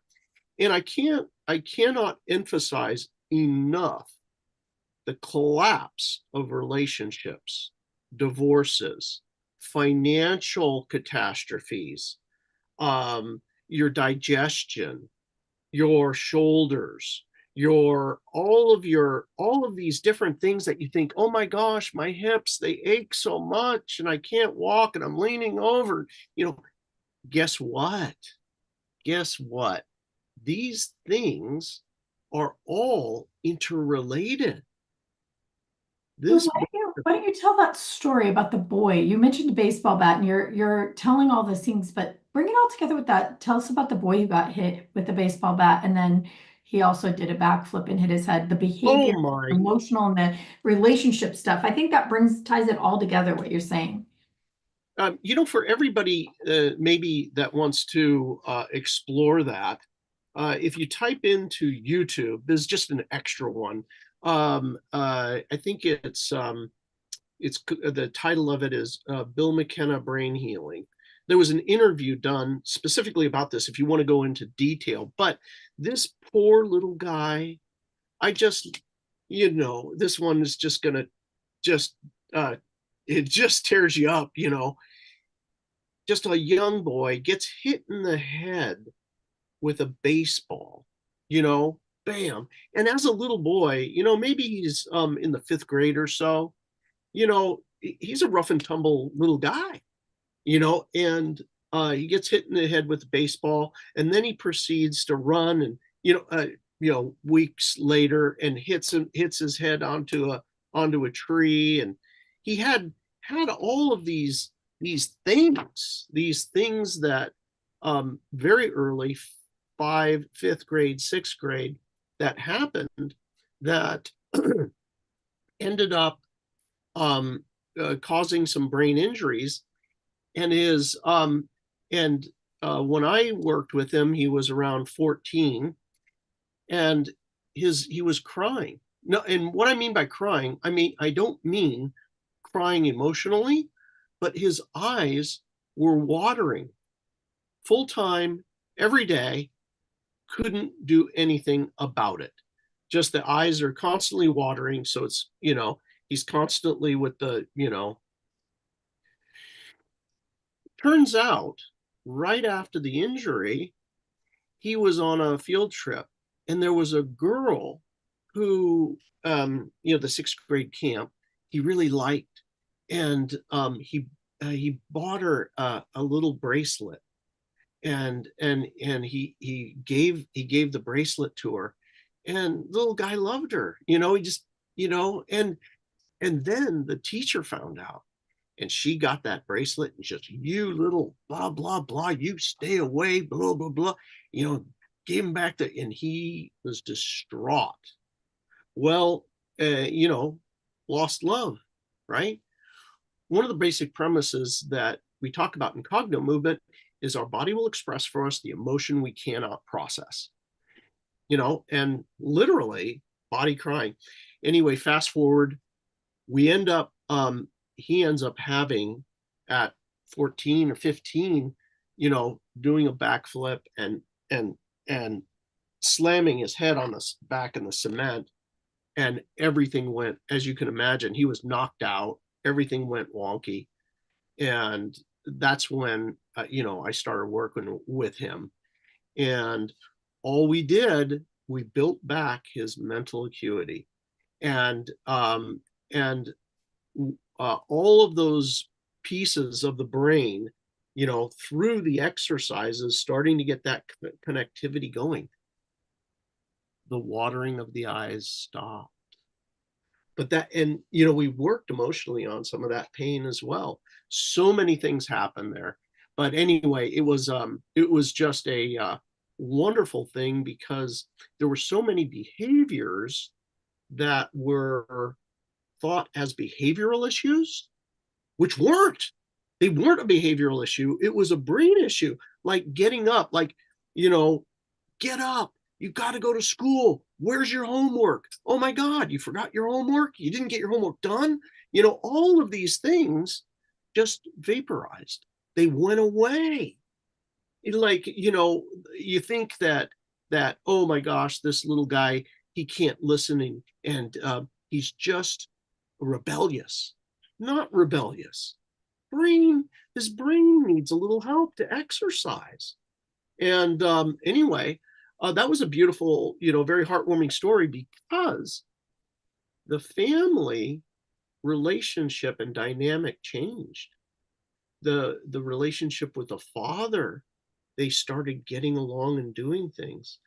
He was able to, all of a sudden, spontaneous gratitude, like, hey mom, I just realized all these things you do for me. Man, you're so nice. I love you. Thank you so much for doing all these things for me. What parent wouldn't like that? Just, hey buddy, maybe recognize, you best recognize, it's really, anyway, it's something really important, especially, obviously both male and female get head injuries, but boys, by their very nature, have more testosterone. So you're banging into things. And as a little boy, you like it. You like to wrestle. You like to bang your head on, like rams or, it's anyway, it's just one of the problems being a little boy with a lot of testosterone. But it's really important afterwards to rewire. rewire the brain and build that mental acuity back up. It's a real thing and it works. So somebody asked, like, what did you do specifically? Well, that this is a concussion this severe is something that a Cognomovement practitioner needs to handle. It is done slowly, especially immediately after an injury like that. It's done in mini sessions. You need somebody who can expertly see what part of the brain is struggling and know how to manage the nervous system as you recover. So in those cases, we have what's called a concussion set and a reconnecting set. So many, many pieces of the brain have to be reconnected, including proprioception and depth perception and vision and non-focused vision and movement. So that's a really complex question. And it really is one of those things that a person doing it themselves with essentials, you're going to accidentally help reconnect concussions, but you really want an expert for this one. And along these lines, it's incidents like these in childhood that often add up to these terrible struggles we have in our life later. Alcoholism, drug abuse, depression. Yeah, Bill knows this. It's true. They add up to, and then every problem. What's that? Every problem. Every problem. And then they add up to this aging issue, which is what we're kind of focused on. I mean, it's also encompassing that it's hard to stay on one topic, but aging, what happens is as the brain has multiple injuries, and as the nervous system learns, as it does starting at conception, the limbic system is starting to form, and it learns what's safe and what's not safe, and the nervous system will get biased and start to focus its attention on very specific moments in time. And some of that's because of head injury, and some of that happens at birth, and some of it happens when you're learning to walk, and right, this massive computer in our head gets knocked around. When it gets knocked around, it reroutes around whatever function is injured, right? So when you're a child, your brain is developing left hemisphere, right hemisphere, left hemisphere, right hemisphere. Daily, it shifts. And if you get hit in the head and you're in a left hemisphere brain moment, and now somebody tries to teach you math or tries to teach you how to regulate your emotions, that's a no-go, right? Or vice versa on the left. So it's very complicated. But what happens over time is they all add up, and unchecked, as we age, they diminish our range of vision down to here. Now, in this day and age, it's worse because what are we doing all day long, right? Or this all day long, right? Or we're driving, or we're watching TV, or we're reading, right? This capacity to move the eyes, it diminishes. And with that, our access to our brain diminishes for this one single reason. As you move your eyes, you access the files in your brain. If I look up, I'm accessing ideas and inspiration. If somebody says, hey, think about this, what do you do? Oh, right? Or if somebody says, how do you feel about that? You're likely to go like this. How do I feel? Oh, kinesthetic body, right? If you're zoning out, you're likely to go here, right? Have you heard lately? Your eyes are going to move to auditory, right? But we'll move in this tiny range. And then add glasses that we all get as we get older. And now guess what? The brain stops trying to look through our frames, right? Why would it look there? It can't see. It can't see through here, here, here, here. So our vision becomes even more and more narrowed. So how do you tell the function of the brain? How do you tell how healthy your brain is or how old your brain is through your eyes? Notice how much they move. Somebody asked about dementia or other brain illnesses. You can see that a person with a real brain injury or degenerative illness, they cannot move their eyes up. You'll hear from Colby later. This is something with people with autism have this issue as well, or other brain injury. There's no movement up. And there's almost never any movement in this zone. Like who moves their eyes up here or here or here or here or here or here? Just don't do it. So you can see as the brain moves or does not move, you can see how aging is affecting the brain. But the fantastical news is you can get it all back. And like Monica has shared, just being able to expand the vision 1/4 of an inch on either side will open up so much of the brain that it changes your perspective. It changes your ability to see perspective. Why are people who are older locked in their ways, right? Because this is as far as they see. If you cannot actually see, you can't see other people's perspectives either. You can't learn anything new. Old dogs can't learn new tricks, except for they can if you can expand their vision. So I'll have you add to that really quickly, Bill, and then let's move into showing people how to get their eyes really moving. Okay, this is exciting. You guys do this exercise because we're going to get your brain starting to function here. Now, there's cumulative, right? The trauma that you had when you got the divorce, you got the breakup, you lost the love of your life, mom died, dad died, whatever, all these things, right? They're all these insults. And so over time, the nature before Cognomovement was diminishment. You become shut down more and more and more as the brain gets these insults. So this is basically reversing all of that. It will be reflected in the way you walk, the way you talk. It'll be reflected in your activity. It'll be reflected in if you redecorate your house or you get a new car, all of these different things, the recognizing things and being able to be flexible enough to change them. When someone like that kid that was 14 or somebody that's 60 years old and they're having a hard time hearing you or changing their mind, you're like, I really want you not to do that, or I really want you to do this. Well, guess what? They probably can see part of their vision, but part not.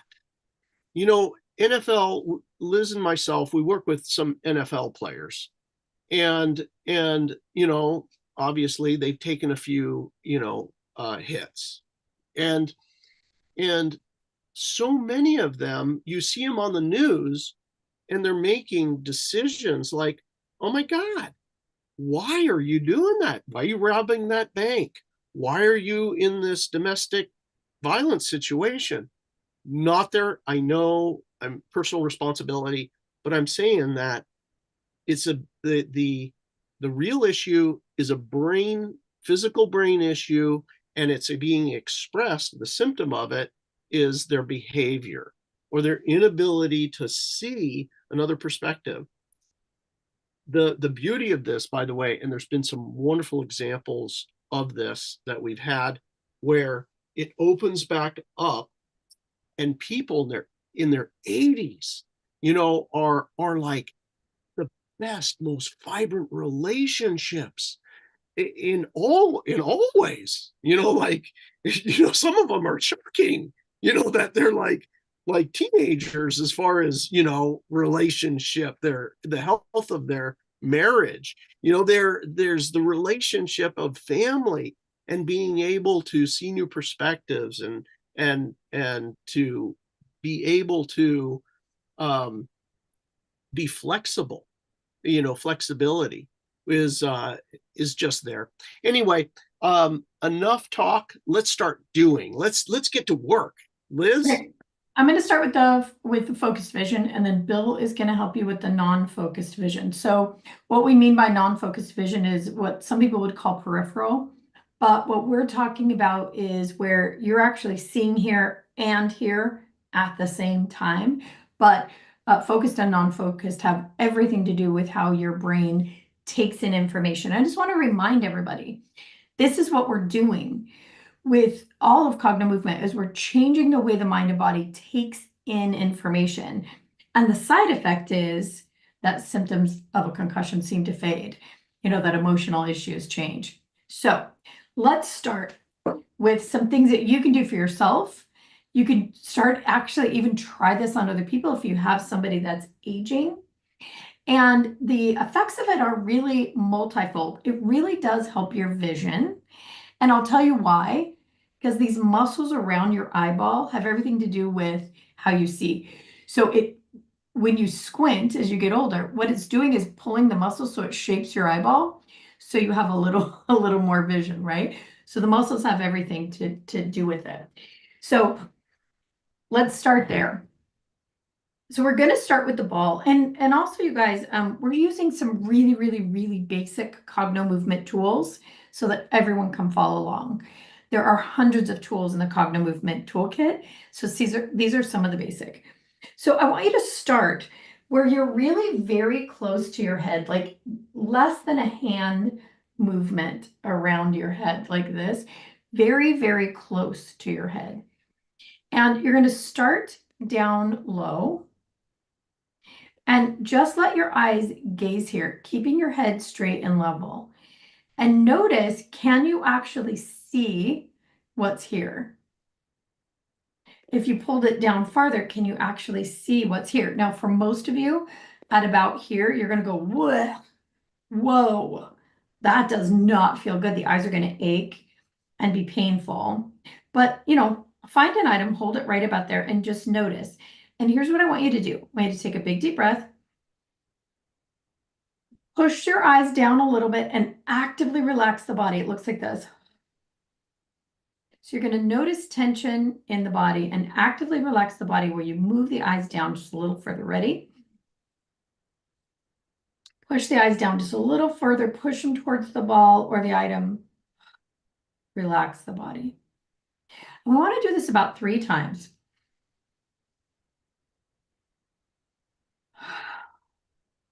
And what you'll notice is that you have a little more movement and a little more movement.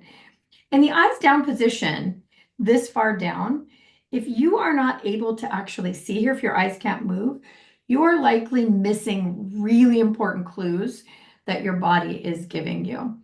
And you may start to shuffle. You may start to fall. You may not be able to see the ground beneath your feet. And pretty soon you'll find your head down and you're watching the floor. And this is where you see people starting to shuffle and elderly people starting to fall. So this part of our vision is massively important to our mobility. Okay, so move over to like the armpit level now. I'm holding the ball like this and let your eyes go there. And notice, is it tight? Make sure you're not cheating. Keep your head straight and level. Big deep breath. Relax that body and let the eyes move.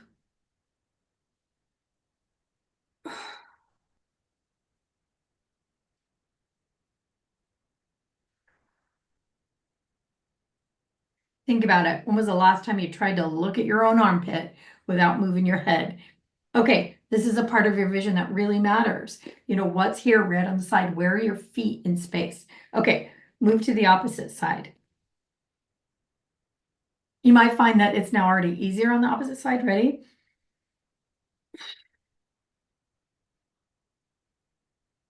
Breathe again. Try to keep your head from turning. Stretch those eyes. I know it's uncomfortable.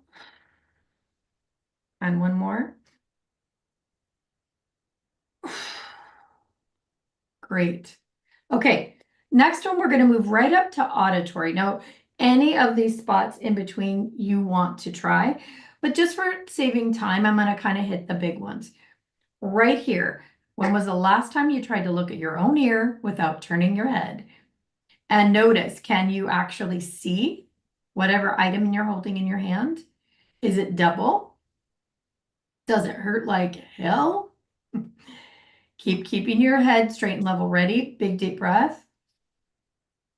Actively relax the body and let those eyes move farther. One more time.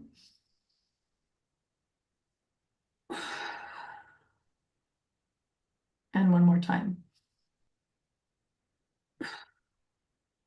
Now, why are we doing this? Why are we actively relaxing the body? Because we are releasing the muscles that are holding those eyes in tight.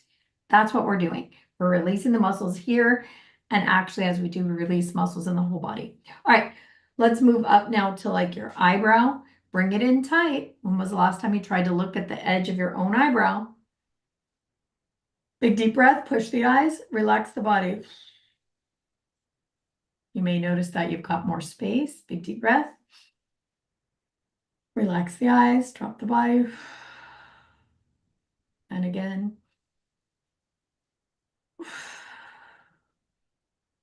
Okay. So I just want to point out that there are many, many ways to do this. This is just one, but it's one that's pretty effective and it allows the big muscle releases. Okay. Let's move up over the head. Now, here is the place that we get in so much trouble as we age. And when you see in degenerative brain illnesses, this area or big brain injury that you can't move. So keep your chin down and you're going to look up as though you're looking like almost at your own hairline here. And notice how much you can see of the item you have in your hand. For most of you, you're going to see very little or half. Ready? Big deep breath. Relax your body, push your eyes. Big deep breath. Relax the body, push the eyes. And one more time. Why do we do 3? Because it gives us a really good chance of getting a very deep stretch, 3 big stretches. Now in this area, if you're doing this on your own, you're going to go up and to the left as well. Let's just do one real quick. We'll just do one so I can show you the position. Big deep breath.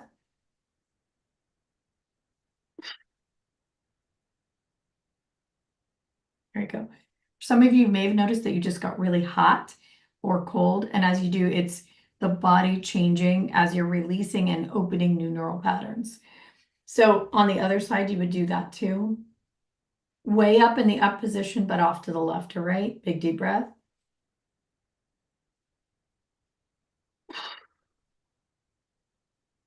Let's just do one more here.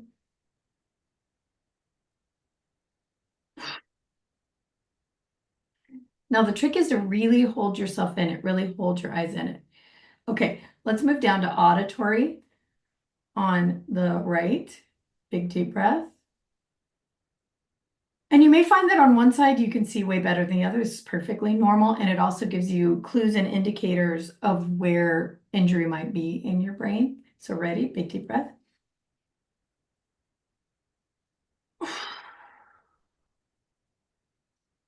Keep your head straight and level. Big deep breath. Relax the body, push the eyes. And let's do one more.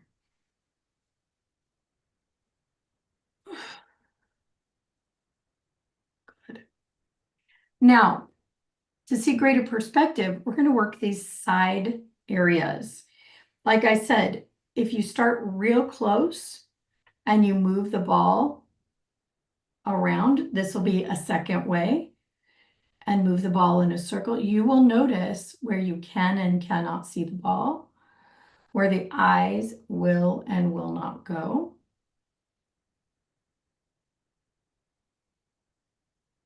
This is one of the most basic stretches that we do.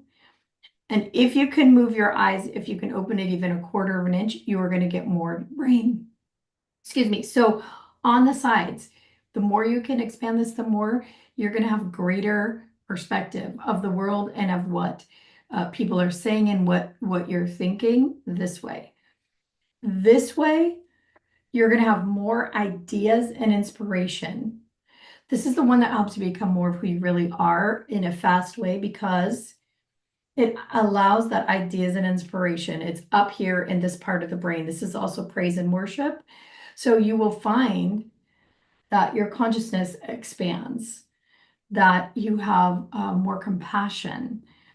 Consider that if you've got somebody whose eyes or vision is very small, they don't have compassion for a lot of other people. They're very narrow-minded. That's exactly what that means, narrow-minded. In this lower section, this is going to be that kinesthetic body. How connected am I to my body? How do I know what my body needs? How can I nourish and feed my body? So get the eyes in a stretched position, big deep breath, relax the body. Now, everybody, please do this one with me. where I said you're really close to the head. Let's do this. Ready? Big deep breath, head straight and level, and just move the eyes in an oval, slow, about this speed, and breathe. Slow. And we're just getting a really deep stretch. Now, doing this daily will really improve your vision. It'll really open up your brain, but it also show you where you've got a trouble spot. And in that trouble spot, you're just going to hold it there for a few more seconds and do what we did before. Big deep breath. Push the eyes a little further and relax the body. Big deep breath. You can wiggle the ball a little, rotate it a bit, and then continue on your little journey.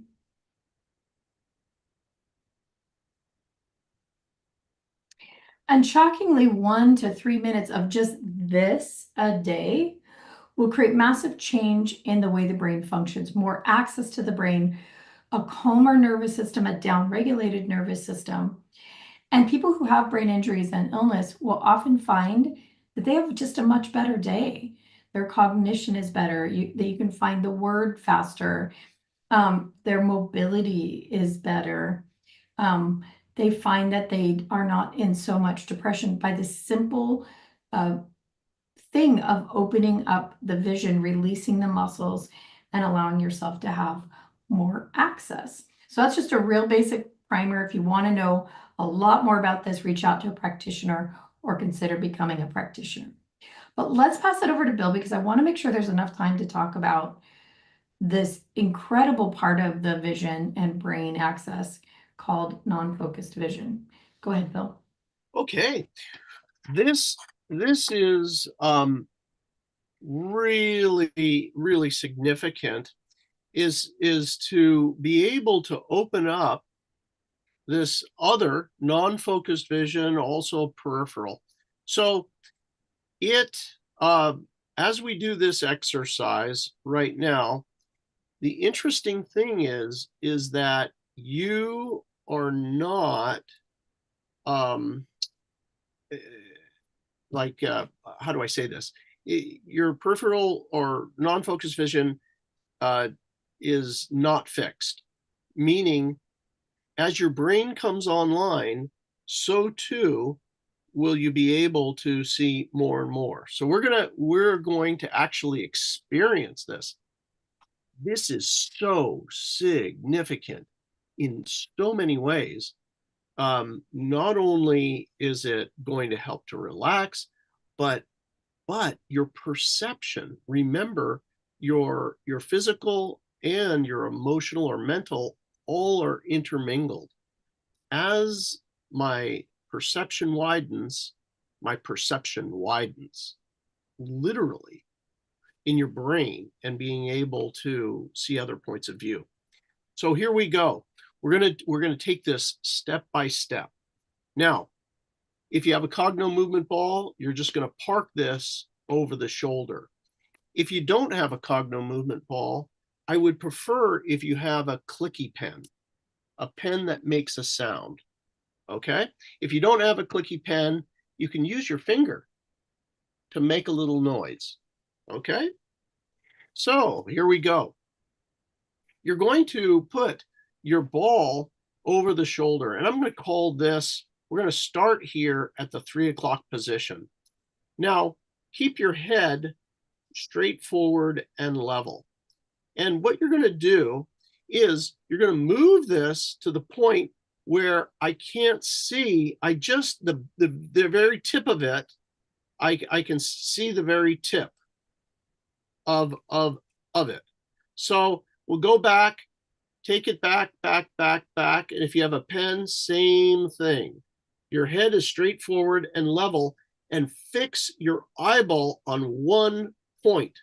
We're only using our vision, our non-focused, or whatever you want to call it, peripheral. And you get it right to the edge.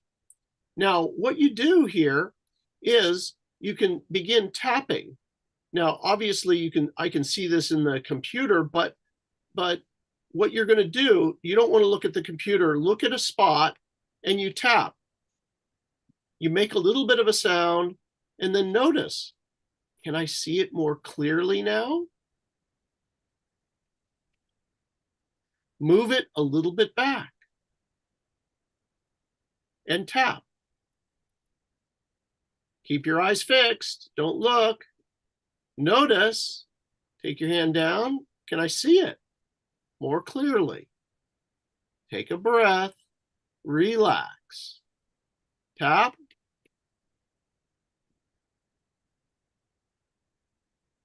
Notice your clarity. Now, we're going to move down to the 4 o'clock position and notice moving the ball backwards. Where's the edge? Where's the edge? Where I can barely see it. Tap. Feel it with your finger, hear it with your ears, and see it in the periphery. Take your hand down. Breathe. Notice if you have more of the ball now or more of the pen. If you have a pen, you click it or you tap it to make a sound. Back it up a little bit to the point where now there's a new threshold where I can barely see it. And again, tap.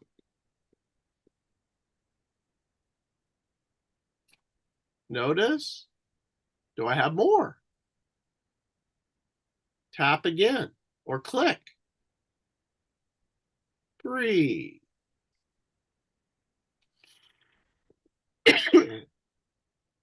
Okay, very good. Close your eyes for a second, give it a break.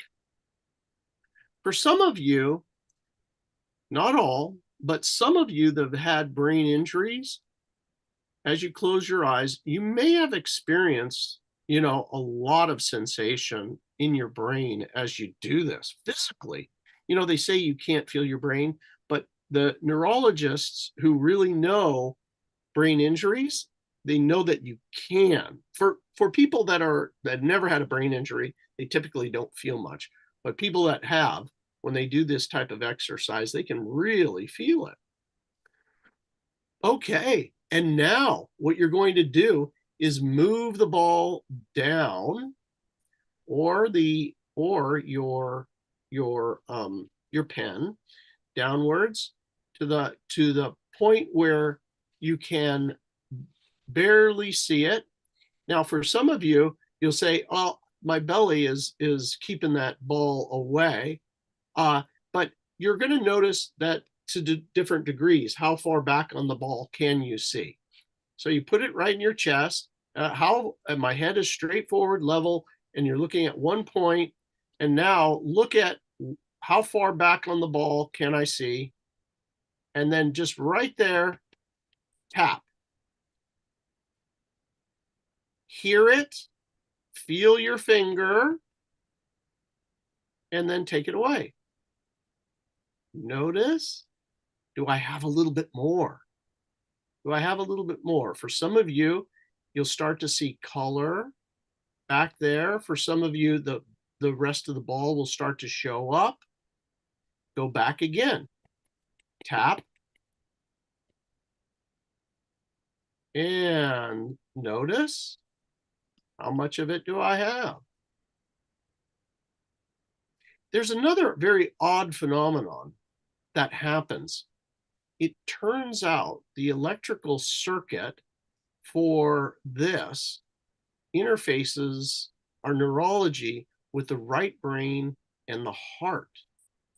And some of you might all of a sudden start to feel like, why am I feeling love? Why am I feeling this good feeling in my chest? It's because you're just activating that circuit. It's kind of a weird phenomenon, but it's good. Ready? We'll do it again. Tap. Really put your attention there. Your head is fixed. Your eyes are forward. And then noticing. Okay, ready? Now we're going to be going to the 7 o'clock position. Take it over to about the 7 position. And we're going to do it again. We're going to back it up, back it up. You can use your hands to roll it across your body. For some of you, it's going to be back here. Okay, where's the edge? Where's the edge? Just right to the edge. Tap. Notice. Tap. You feel it with your finger and you hear it with your ears. It turns out that your eyes, brain, and your touch are all interconnected, and it activates your brain. Where maybe my eyes wouldn't work, I can use my touch and my hearing to cause an activation. So it's really cool. You can back it up just a hair, so to the point where it's not really visible anymore, and then tap again. See if you can get it to expand. Yeah, that feels good. All right. All right. Now we'll move it right up to the 3 o'clock position. Oops, not 3, 9. Ready? And you got the idea. Ready? And we're right at the edge, the livid edge. Tap.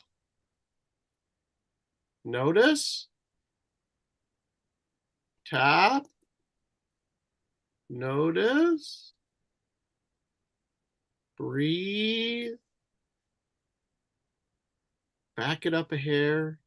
If you got some, I like to call it real estate. You know, if you got some more real estate, then tap again. See if you can get some more out of it.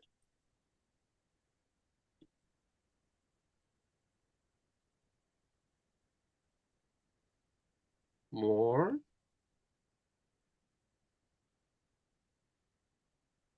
Beautiful. Okay. And now what we're going to do is we're going to move to the 10 o'clock position. 10 to 11. Right there, 10 to 11. Ready? And eyes are forward again. And we're going to move it right to the edge. And tap.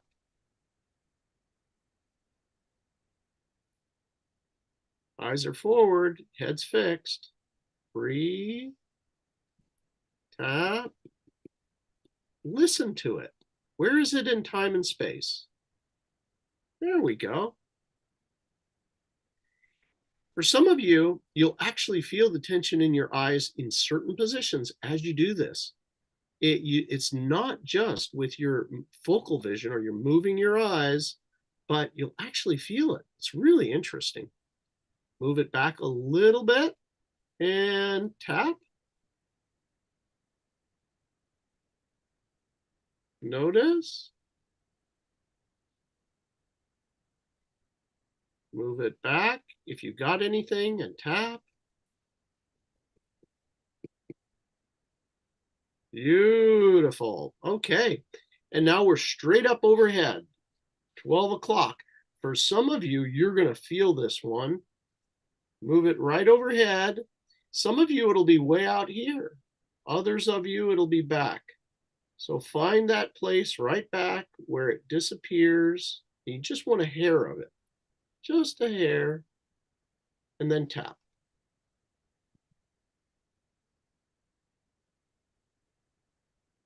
Keep your eyes forward. Beautiful. Breathe. Back it up ever so slightly to the point where it disappears again, or just right on the edge. Tap.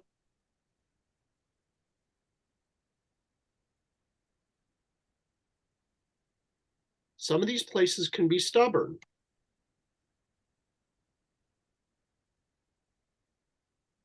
And that's okay.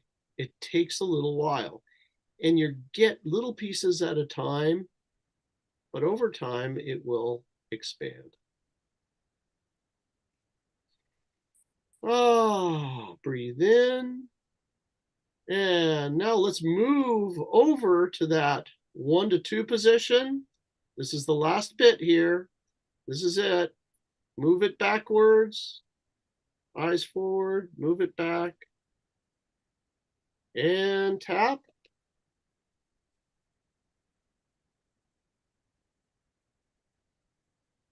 Breathe.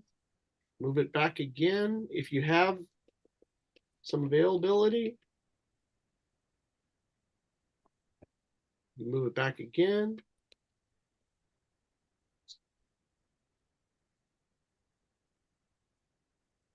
Move it back.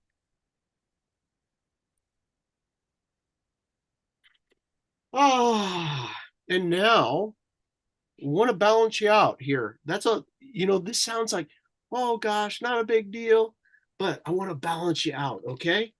Grab your ball or your pen if you have, and let's just go left to right and say the color, orange, whatever you see, red. You're down low. Let's move it up to the shoulder.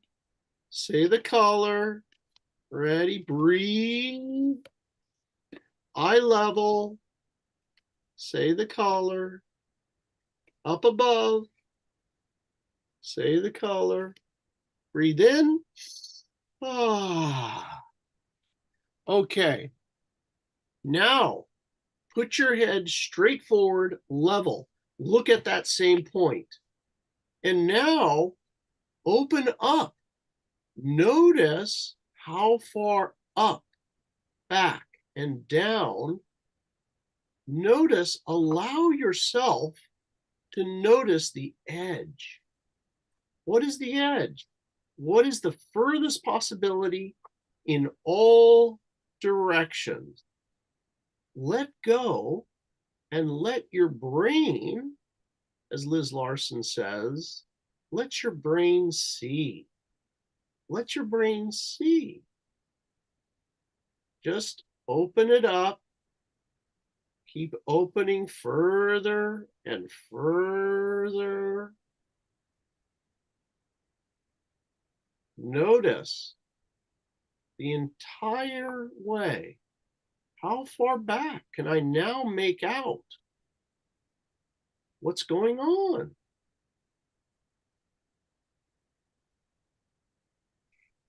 And notice here, how do I feel?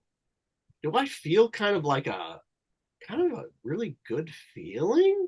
If you did feel a really good feeling in your center line, make a little comment there that you felt something that was a good feeling. That the edge feels spherical. The edges of it feel spherical, that panoramic vision. Yeah, panoramic vision. Yeah. So if you felt something good, let us know. If you felt expanded, let us know. Yeah, golden glow, positive golden glow. Sherry says she's more aware. Good. There we go. It is exactly that. It is exactly that. You should, anyhow, it's hard for me to keep up there. Just, I think it was about checking how far you can see before you did it and after. That's true. Testing is really a good idea, and writing it down so that you have something to compare it to as well. What I just want to say too, these are things that we do personally daily. Like we practice, opening panoramic vision. I mean, when we're just driving in the car or watching TV or, looking at the computer, we stretch our eyes daily and make sure that there's no parts of the brain that are, having trouble. Like your neck can be out and you'll end up with a really sore eye position and not be able to see. Or maybe someone upset you, or maybe you ate something that really put your body in inflammation. So daily, you want to be using these stretches. You want to be expanding your vision. And this will really have an impact on how young your brain appears. And here's what's interesting. Even if you've had severe damage in the brain, what we have seen, and with brain scans to prove it, that other parts of the brain will take over. And sometimes the brain heals itself, but you get the function back, sometimes 110%, by finding another part of the brain that is willing to do that. And we have, we can't talk about it now because we only have 3 minutes to the end in the next session, but we have people in their late 70s, early 80s, and even 90s who are getting massive changes and seem to be aging backwards, not only mentally, but emotionally. They've cleared up a lifelong trauma in their 80s, Their mobility changes rapidly, and they get back a lot of their mobility. Their energy changes. So, I think, Bill, we're moving into a new era of what aging could look like. And these tools are some that are so simple, very, very inexpensive, free if you're watching the show today, to create real lasting change and, reverse the signs of aging. And for many of us, we actually physically start to look much younger. So, yeah. All right, you guys, we are at our limit. Leah, we finished with 2 minutes to go. So are you proud of us? Wow, I am so, so proud and shocked, really. All right, so we've got lots of comments, but we don't have a lot of time for questions for this hour, but I will get to them in the next one for sure. So before we get started with Miriam, let's see, I just want to make sure Miriam is here for her session. Okay, I'm going to ask her to unmute while I'm babbling. Here. Oh, There she awesome. Okay, everybody say thank you so much to Bill and Liz. We'll obviously be around for questions and all of that, but keep up with your questions, keep up with your comments. And before we get started with Miriam, I just want to say that, and also ask you in the comments, isn't it amazing to see how practical techniques can make such a profound difference in how we think and feel and even age? So every time we hear Bill and Liz speak, we're reminded of how powerful Cognomovement really is in transforming every era of our lives. So while you're up here on this high, I just want to say thank you so much, everybody, for being here and doing the work. We are all so proud of you for being here for this day, even if you have to go in and out. I know you'll watch the replay, and you guys are amazing for doing this work and making changes in your life. So while we're here, I want to talk to you a little bit about our upcoming events. So if you want to look at them yourselves, you can just go to cognomovement.com/upcoming-events. I'll put it in the comments when I'm done. We've got really exciting things coming up. So you've heard a couple of people mention Cogno Conscious. It's the ultimate 5-day transformational experience. So if you have been feeling stuck in cycles of fear, frustration, and hopelessness, if you're battling guilt, regret, or shame that keeps you anchored in the past, if you feel like you're carrying emotional weights that you just can't let go of, they're not just feelings, they're symptoms of what we call the survival paradigm. It's the third dimension of human experience, and it's a space where fear and anxiety dominate. But what if you could move beyond survival into a space of peace, joy, and unconditional love? That's what Cogno Conscious is all about. In just 5 days, we're going to guide you through transformational sessions designed to clear emotional baggage, rewire your nervous system, and elevate your consciousness. So Cogno Conscious is different because we use exclusive techniques. Our methods are truly one of a kind, and they deliver results you won't find anywhere else. You get accelerated growth. So what could take you 20 years of self-development is condensed into just 5 life-changing days. We've had a lot of stories of people who've had the same problem for 20, 30, 40 years, and it's gone with this event and with Cognomovement. And you get empowerment and insight. You're going to gain clarity, emotional freedom, and the tools to create the life you've always dreamed of. It's fast, it's effective, it's a lot of work and really intense, and it's designed to shift your life in ways you can't imagine. The seats are limited. We're on early bird prices right now, and if you use the code Leah, just my name, you are going to get 15% off right now on top of those early bird prices. So any of our event tickets, you can use that coupon code right now for this day, specifically for all of you who are doing the work.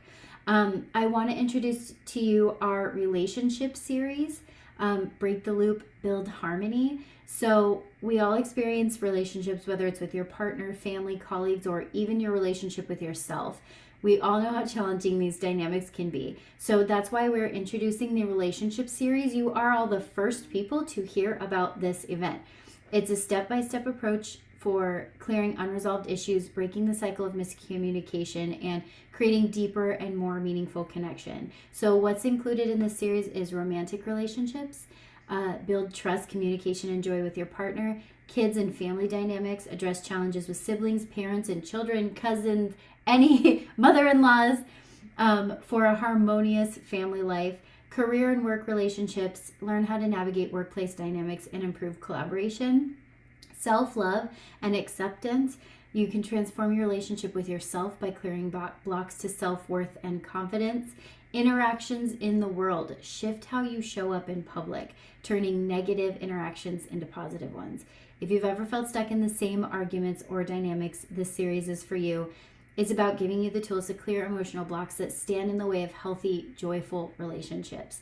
So you can get tickets for each individual one, or you can save by getting a series pass and coming to the whole series. It's all online. It is not in person. It's live online, and you can get your tickets at upcoming events. The last thing I want to talk about before I let Miriam take over is our practitioner training program.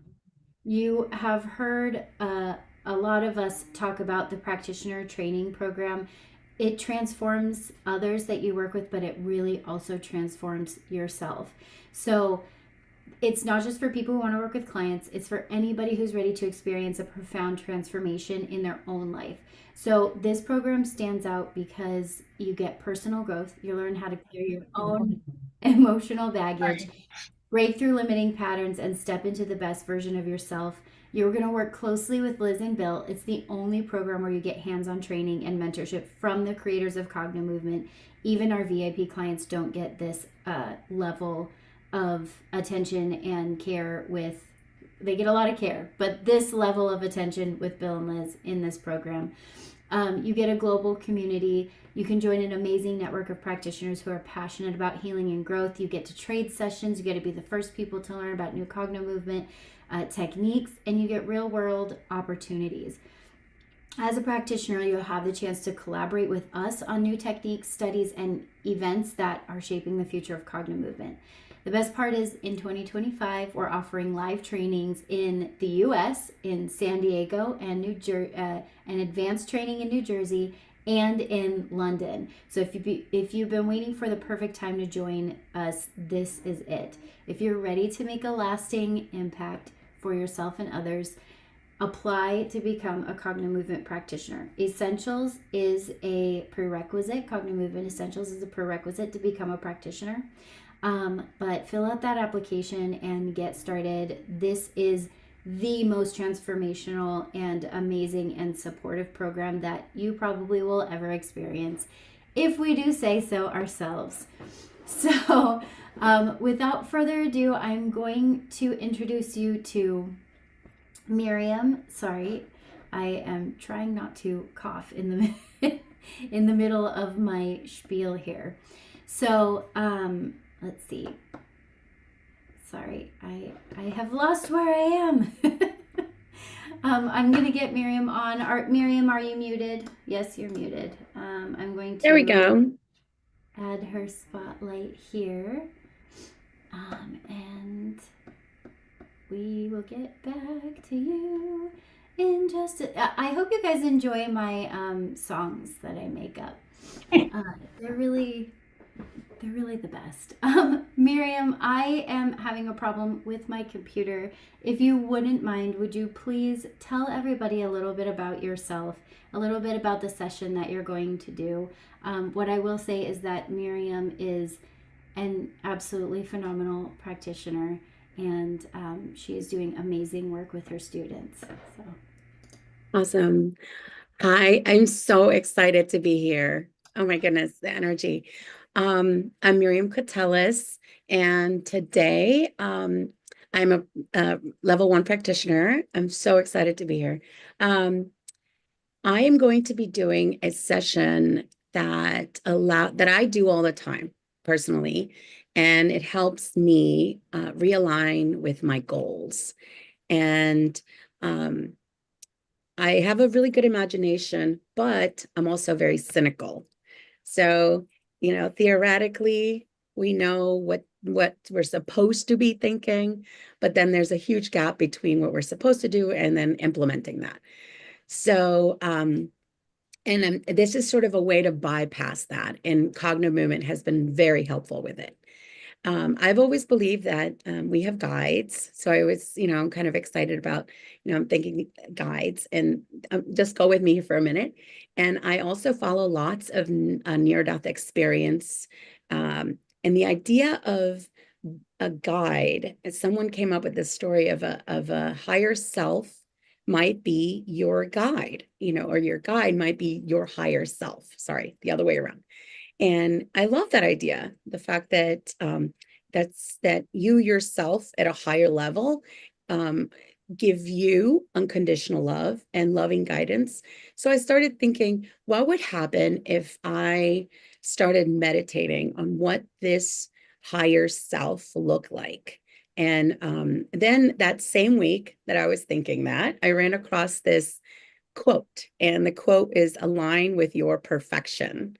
And I have this quote peppered all over my house. I have it on my fridge. I have it in my bathroom, in my art room, and "Align with your perfection."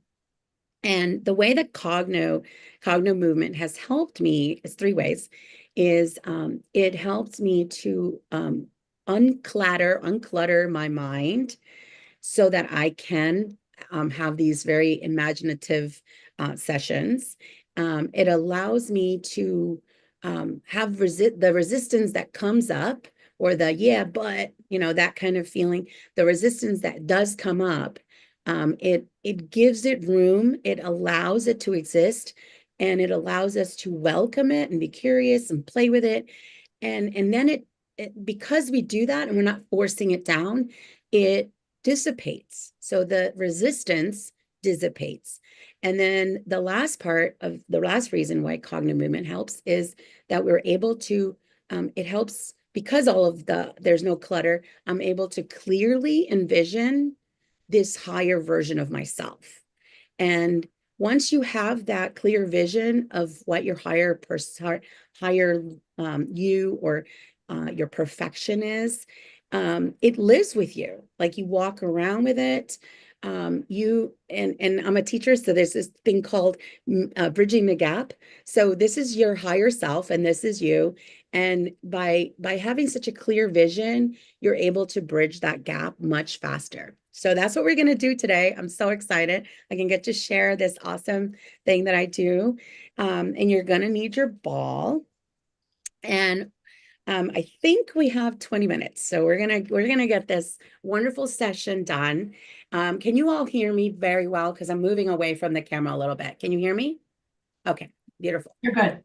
All right, so get your ball. And we're gonna hold it at the low position.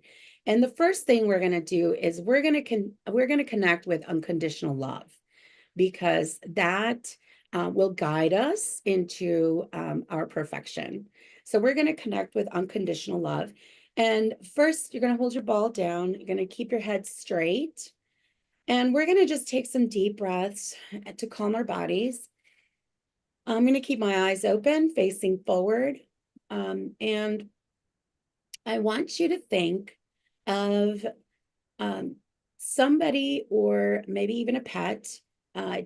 This person or pet does not need to be alive. It could have been someone in your past. And I want you to just bring them forth in your mind. So just to take a second and just bring them forth as if they're standing in front of you, or they're in front of you. Imagine them there. Take a deep breath. Imagine them there right now. And I want you to feel around and see where your body rises to meet this unconditional love that you feel for this being. And there are no wrong answers here. It could be your little toe, just anywhere on your body. And let's just focus on that. And I want you to take note of where this location is, because we're going to focus on it as we move our ball from left to right. And we're going to start with our hip area. I am sitting. You do not need to be standing to do this.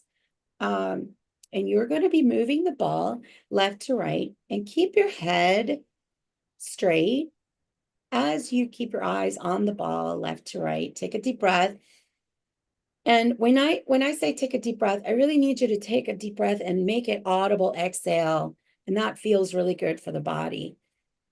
So keep following the ball with your eyes. And you are now at chest level.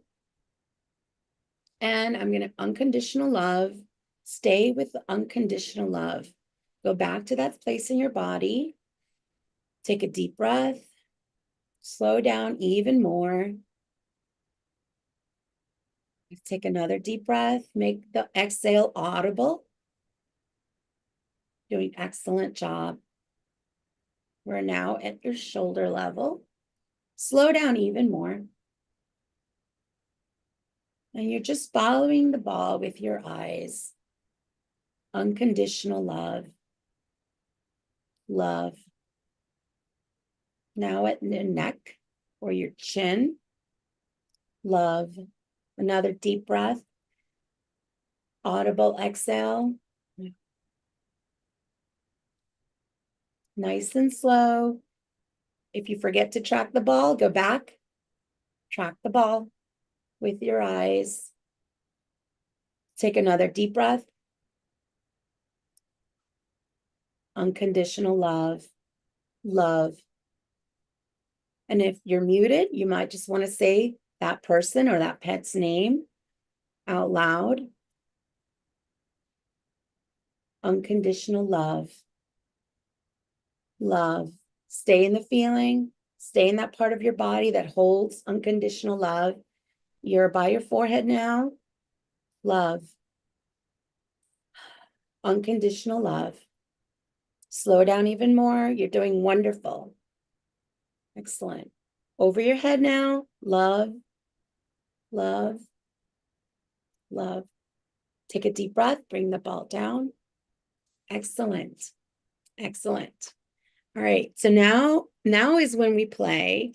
And again, I'm going to ask you again that for the infinity, we are going to reach, allow, stretch, welcome, play, be curious, be silly. All right. Let's just be really open, stretch open. So what I'm going to do is, for the sake of time, I have 4 questions that I'm going to ask you during the infinity.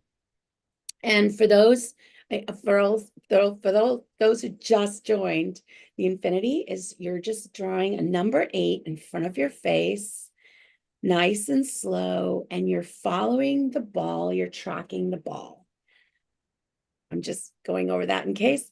All right, so what I'm going to do is you're going to slow the ball down even further. If you have glasses on, you might want to take them off. I have notes, so I need to keep my glasses on.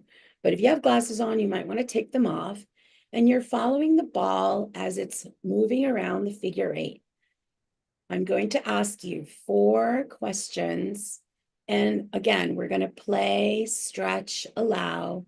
And you're welcome. I'm actually encouraging you to answer the questions out loud. All right.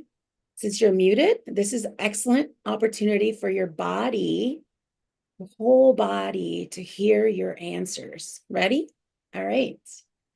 If there was a higher version of yourself, what would this person look like? And again, play, allow. If you notice any resistance, like Oh no, that's not possible. Just even say that. Just let it come out, voice it, give any resistance voice. What would this person look like? Slow down the ball even more. Take a deep breath. My eye is doing some weird things over here. I'm going to stay here a little longer. If you notice any discomfort or your eyes hurting somewhere, stay there just a tiny bit longer. Make sure your eyes tracking the ball. What would this person look like? Give me more information. Remember to answer me out loud. What would this person look like? If you feel silly being on video and talking, feel free to take off the video. It doesn't matter. I can't see you anyway. Excellent. You're doing great. What else? Tell me more. Excellent. Follow the ball. You're doing nice and slow. Who would the people in your life be? Look around you. Who are you surrounded by? This higher self you've aligned with your perfection. Who are these people? What are they like? How do you treat each other?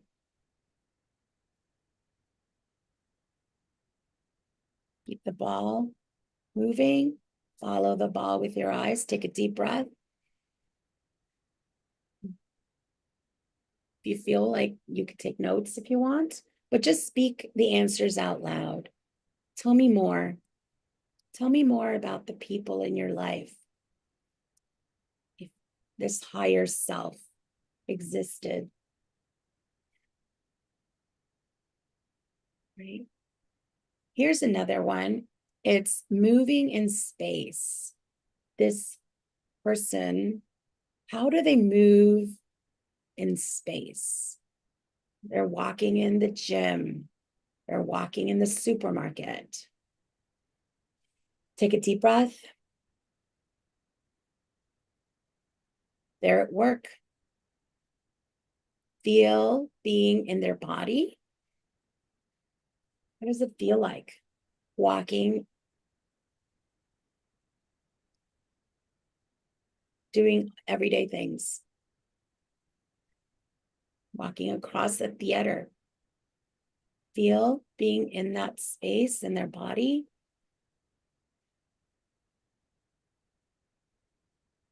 And your own space. How about where you live? Look around you. Describe where you live. And again, any resistance, you can also voice it. Just are no wrong answers. We're just really curious about what our imagination decides to come up with. If a higher self, higher version of yourself existed, where would this person live? What would the place look like?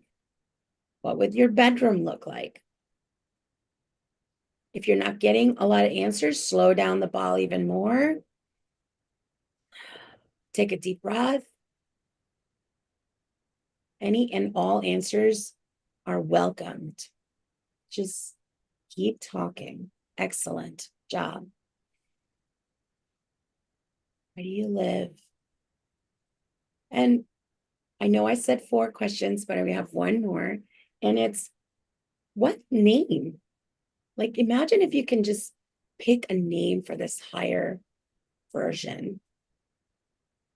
That really helped me when I did mine. Just having a different name unlocked so much. So just play, allow, welcome. What name? You could just give this higher version of yourself a name. Excellent. All right. For the sake of time, I'm going to give us 1 minute to do an infinity walk. And I'm going to do it too. Here we go. And I'm just going to walk around. There we go. I have a tiny space, and actually that doesn't matter. You just make sure you're not tripping on anything. And I want you again to just say the person or being's name that we talked about earlier. Or you can just say the word love as you're walking in your infinity. Love. Lift your head up and look around you. seat, find something that you might have not noticed before. This is an old space that I've always been in, but every time I ask that prompt to myself, I find something different that I've never seen before. Excellent. Take a seat, and we have a few minutes. Now, the next part is actually really essential, so I'm going to make sure we get it all in time. Now, the next part I got from that really cool thing that's going around with ChatGPT, where you imagine what your day looks like. So we're going to do that. So we're going to use, instead of the infinity, I also love doing the ball. And I know I saw Katie in here. She, my mentor, and she uses the circle, and I started using the circle. She's amazing. So let's do that. Let's do the circle. And again, the prompt for this one is super simple, is I want you to just walk me through or tell me the story out loud. Very important, out loud. Again, not for me, obviously, because I can't hear you, but for yourself, for you to hear it. Tell the story out loud of what a typical day would look like in your higher self. Let's just like get in there and get really just be silly. And I love the word silly because it just kind of makes it doesn't have to be perfect. Although we're talking about aligning your perfection. Good, ready? All right, we're going to start. And you're going to tell me the story of your day. Start with your morning. And again, anytime you feel, oh no, this is not possible, you can welcome to say it. You're going to allow the doubts, reservations to also be voiced. Take a deep breath. Let's get silly, guys. All right, what else? What else? Tell me about your day. What would this perfection, what was this higher version of yourself? What would they do with their day? What does their day, one day look like? Self-correct if you need to. Here we go. Even us practitioners have to self-correct. There we go. What would it look like? Tell me the story. And if your story was way too short, elaborate. Tell me more. What time do you wake up? What do you have for breakfast? Take a deep breath. Remember, audible exhales, please. Excellent. Right, keep following. If you notice your eyes are not tracking the ball, go back and make sure they're tracking the ball. Excellent. Right, stay in the feeling. What else? What else? Let's get silly. Anytime you feel resistance, push through. Of course, allow the resistance to exist by voicing it, but then just say it anyway. What else? What does a day in the life of the higher level you look like? Excellent. Let's spend a couple of seconds up here. What does it look like? You have a few more minutes. Take another deep breath. Excellent. Let's get silly. You might want to just keep at it, guys. Don't give up. Excellent.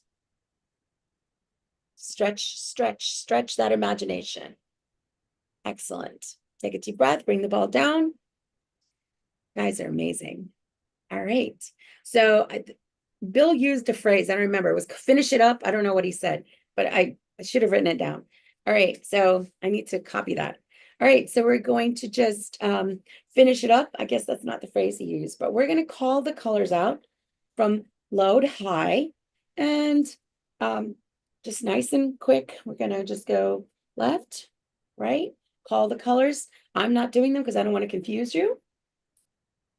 All the way to the top. Remember to take a deep breath. Keep your eye on the ball.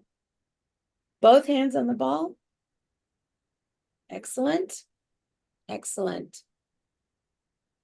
Take a deep breath. Bring the ball down. Whew, I have 4 minutes to spare. Very cool. You guys were amazing. My vision is so bad, but I could see the people going, and it just made my heart, my Cogno heart warm.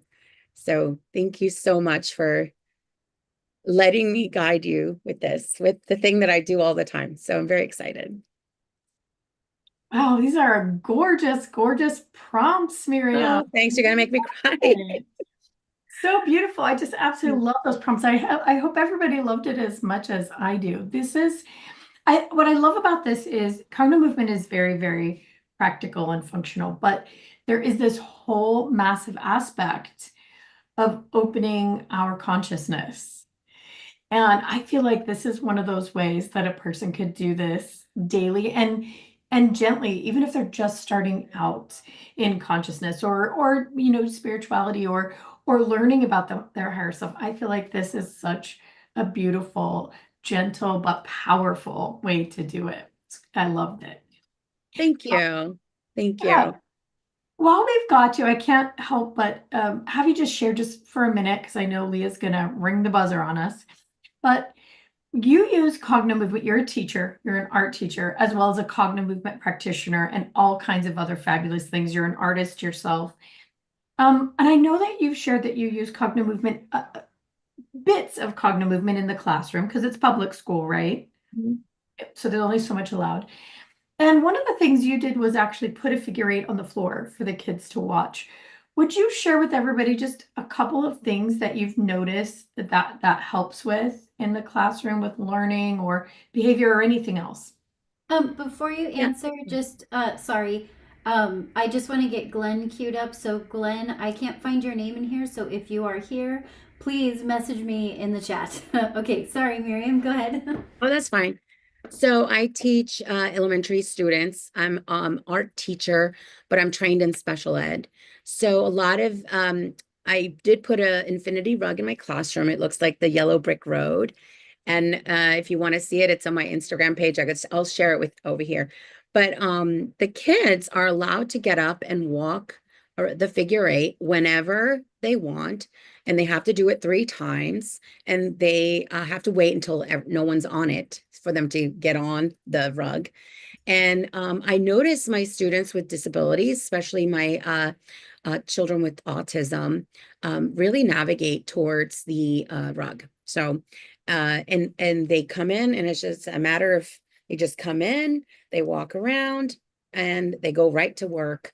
And on the way, and whenever then a transition happens, which is usually when they fall apart. So it's great. I mean, and it's just like this weird, sort of magical little rug we have. And I did paint it like a yellow brick road, and then it has like leaves all around. So they love walking the yellow brick road, and it's just, it's allowed them to move their bodies, and especially the wiggly kids. And it doesn't have to just be for kids with disabilities.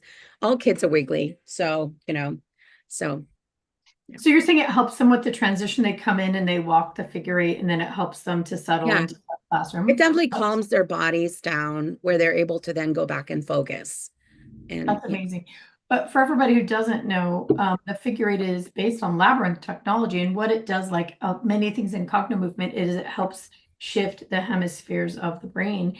And this is one of the things we talked about early on, is that getting stuck in one hemisphere or one part of the brain can create a lot of problems, behavioral and learning and all kinds of other things. So that brilliant thing that you did in your classroom of creating that figure eight for them to walk and use has so many uses for kids and learning and behavior and all that sort of thing. So bravo. I'll share the picture on the chat in a few seconds.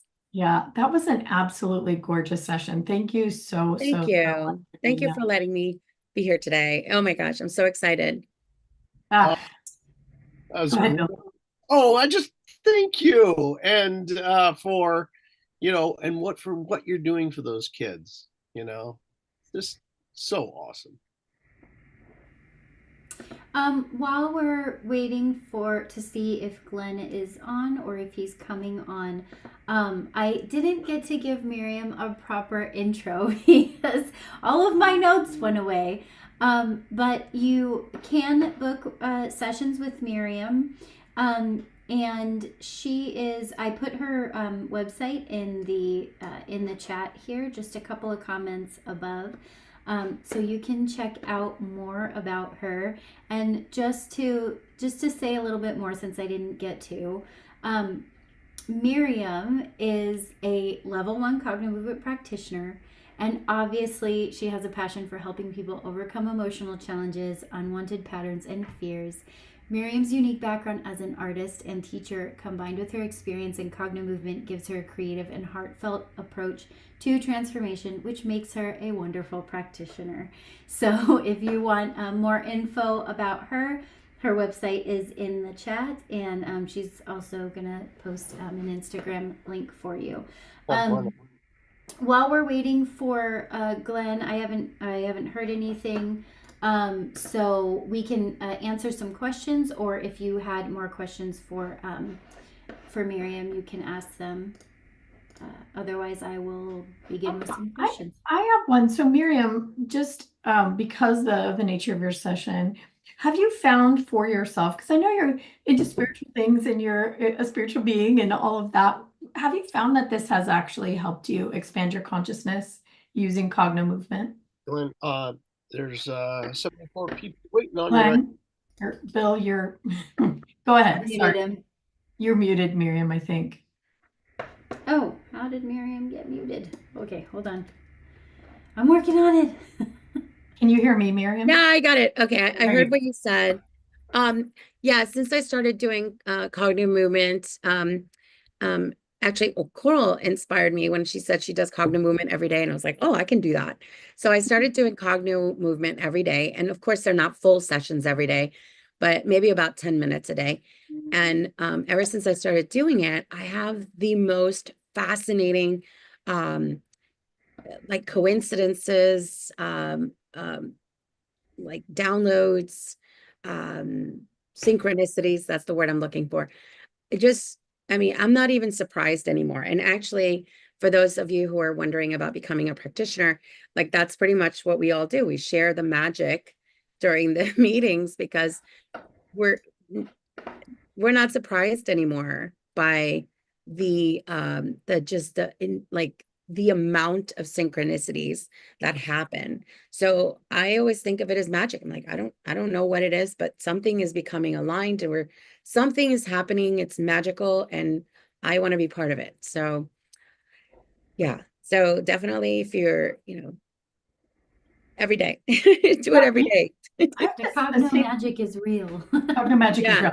I have to say that for myself personally, that's what happens with me. And it's one of the biggest reasons that I like to use Cognomovement. It's like a motivation. Obviously, it's for the things that like are kind of sucking. You need to get out of your system so that you can have a better day. But the amount of downloads, the amount of information, I feel like I have access, like I'm connected into the internet through my brain when I've done my Cognomovement session. And I know that I'm, like you said, I'm not surprised at these weird coincidences that happen anymore. It's almost like you expect it because there's no roadblock to it. But I feel like for me, my consciousness has changed exponentially by doing this because I'm no longer tethered to all the stuff that my body would have been focused on in the past, like all the crappy stuff. Do you feel like that's your experience as well? That's a beautiful way of describing it. You're right. The things that you used to sweat, the small stuff kind of, so you're not sweating the small stuff anymore, so that you can see the world more clearly. And yeah, you're operating on a completely different level. Yeah,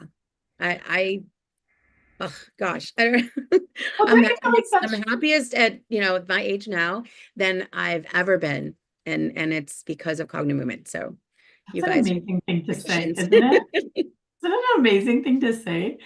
I feel like that too, like before Cognomovement, it's so easy to let something completely throw you off course during a day, some small thing.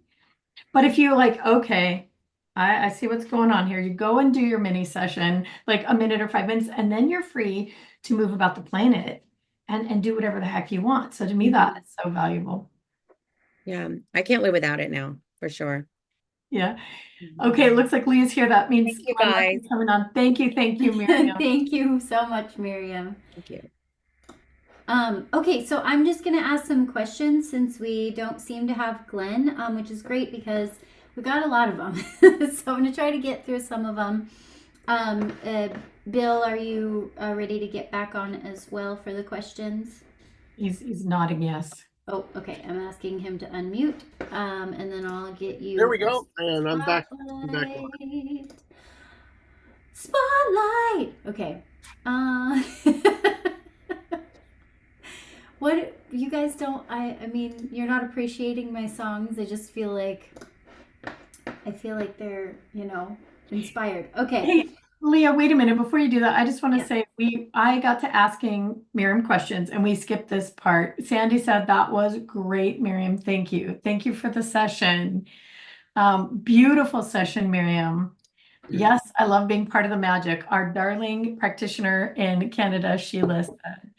Flora says, I'm still surprised how it comes about, and with the laugh.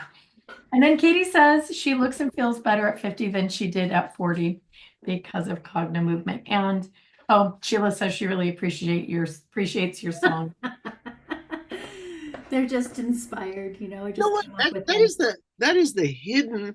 That's the hidden gem. The hidden gem. We get practitioner and helping other people, but the hidden gem is transformation, and your life going in reverse in a good way. Yes. And Yeah. feeling better, in every way, physical, emotional, body movement, ability to process. I mean, the living example. It's so nice. You know what? I think that's one of the best things about World Cognomovement Day is, people getting to see this real. So anyway, thank you so much. Thank you so much, Miriam. Katie says Benjamin Button Cognomovement style. If you are able to, I don't know if you can find it anymore because we post so much on the group, but if you can find Katie's before and after pictures, they're really cool. So one of the just came in, Leah. questions is, okay, let's answer this one question. Is it normal for the eyes to pull and blink so much so you can barely see anything? Yes, that is real. It's money. Yeah, as you are moving the ball, the places where your brain it's not functioning well, but also it doesn't want to look. I mean, it will do everything it can to get away from it. It'll blink, your eyes will water, it'll go double. And really what you do is you want to make sure you deeply relax. You don't want to let the tension build and stay in that area, moving the ball in like a little asterisk or a circle, slowly, and breathe deeply. And pretty soon, 30 seconds, a minute, all of a sudden, you'll find that will clear and stop. Go ahead, Bill. This is what Liz is saying is so important. The life change that you desire will come when these places come online. And it's the reason that life has not changed. You can't access this part of your brain. Think about this. Would you ever in a million years look into that position, voluntarily? If you're having a discussion, you're thinking of, what should I eat today? Would you go over there? You'd be like, no, you'd move your eyes away from it. It does not feel good to be blinking and pulling. That is where your life change is going to start to really come, because that part of the brain is going to come online. It's like lifting weights. You'll get there, you'll get there. Just more reps. Well, this is what Bill says all the time. The problem and solution are in the same place. So and this is the beauty of this thing that we do, where you find those tightening, those places that are tight or hard to look, your eyes don't want to go, that is where your solution is. It does feel like it's where the problem is. And a lot of times you'll actually see what the root of the problem is, but it's also where the solution, once you can open that up and clear that tension, you will open up that part of your brain and one end of the neural pathway to create real change. So with Cognomovement, we get really excited when we find one of these spots. And here's what I want you to know about this. Daily, that can change. Like I said, like your neck can be out or your back can be out and your eyes will hurt in a different spot. Some of us have places like I do, like right here, not so much anymore, but for quite a long time, I would have to clear this spot every day. It's my own natural place where there's a, but any topic, like let's say you get onto a certain emotion, and normally you don't have a problem here, but you get onto that big problem in your life, and whammo, it's like right here, my eyes won't go. What you found is the source of the problem. You'll probably find as you work there a memory, a moment in time, a realization.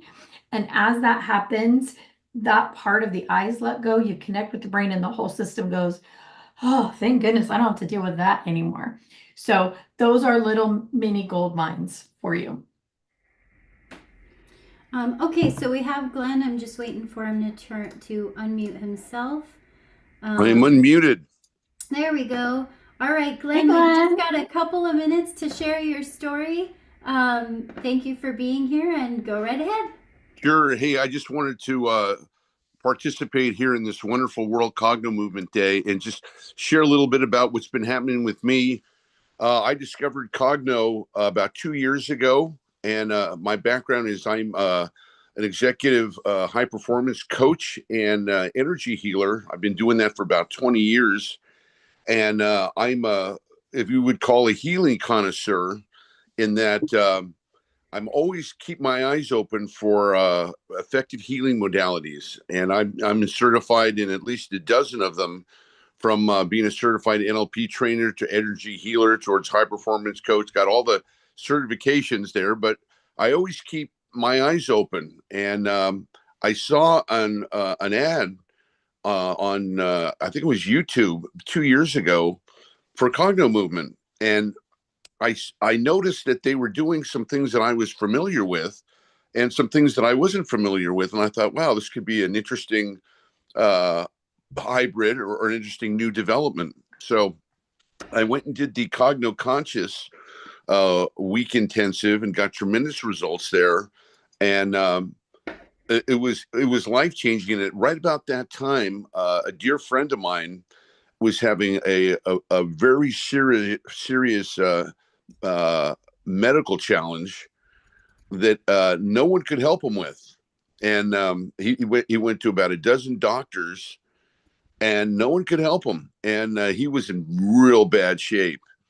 And having had a week experience of the Cogno Conscious, I put him together with Bill and Liz, and the results that he's been getting is just remarkable. And I got to witness that firsthand. So I have, I already had an existing coaching and healing business beforehand, and I've added Cognomovement to my skills, to my skill set, and what I offer my clients and students. And the results in the past year are astounding. I've had people come to me with serious challenges, serious problems, personality wise, personal change, behavior, emotions, and doing the Cogno work has gotten them tremendous results. So much to the fact that their lives have changed, and they're very grateful to me. And I've introduced them to both Bill and Liz, and I just can't say enough about this work. I'm continuing to learn. I'm getting, my certification soon, but I've already instituted some of the things I'm learning in my general practice.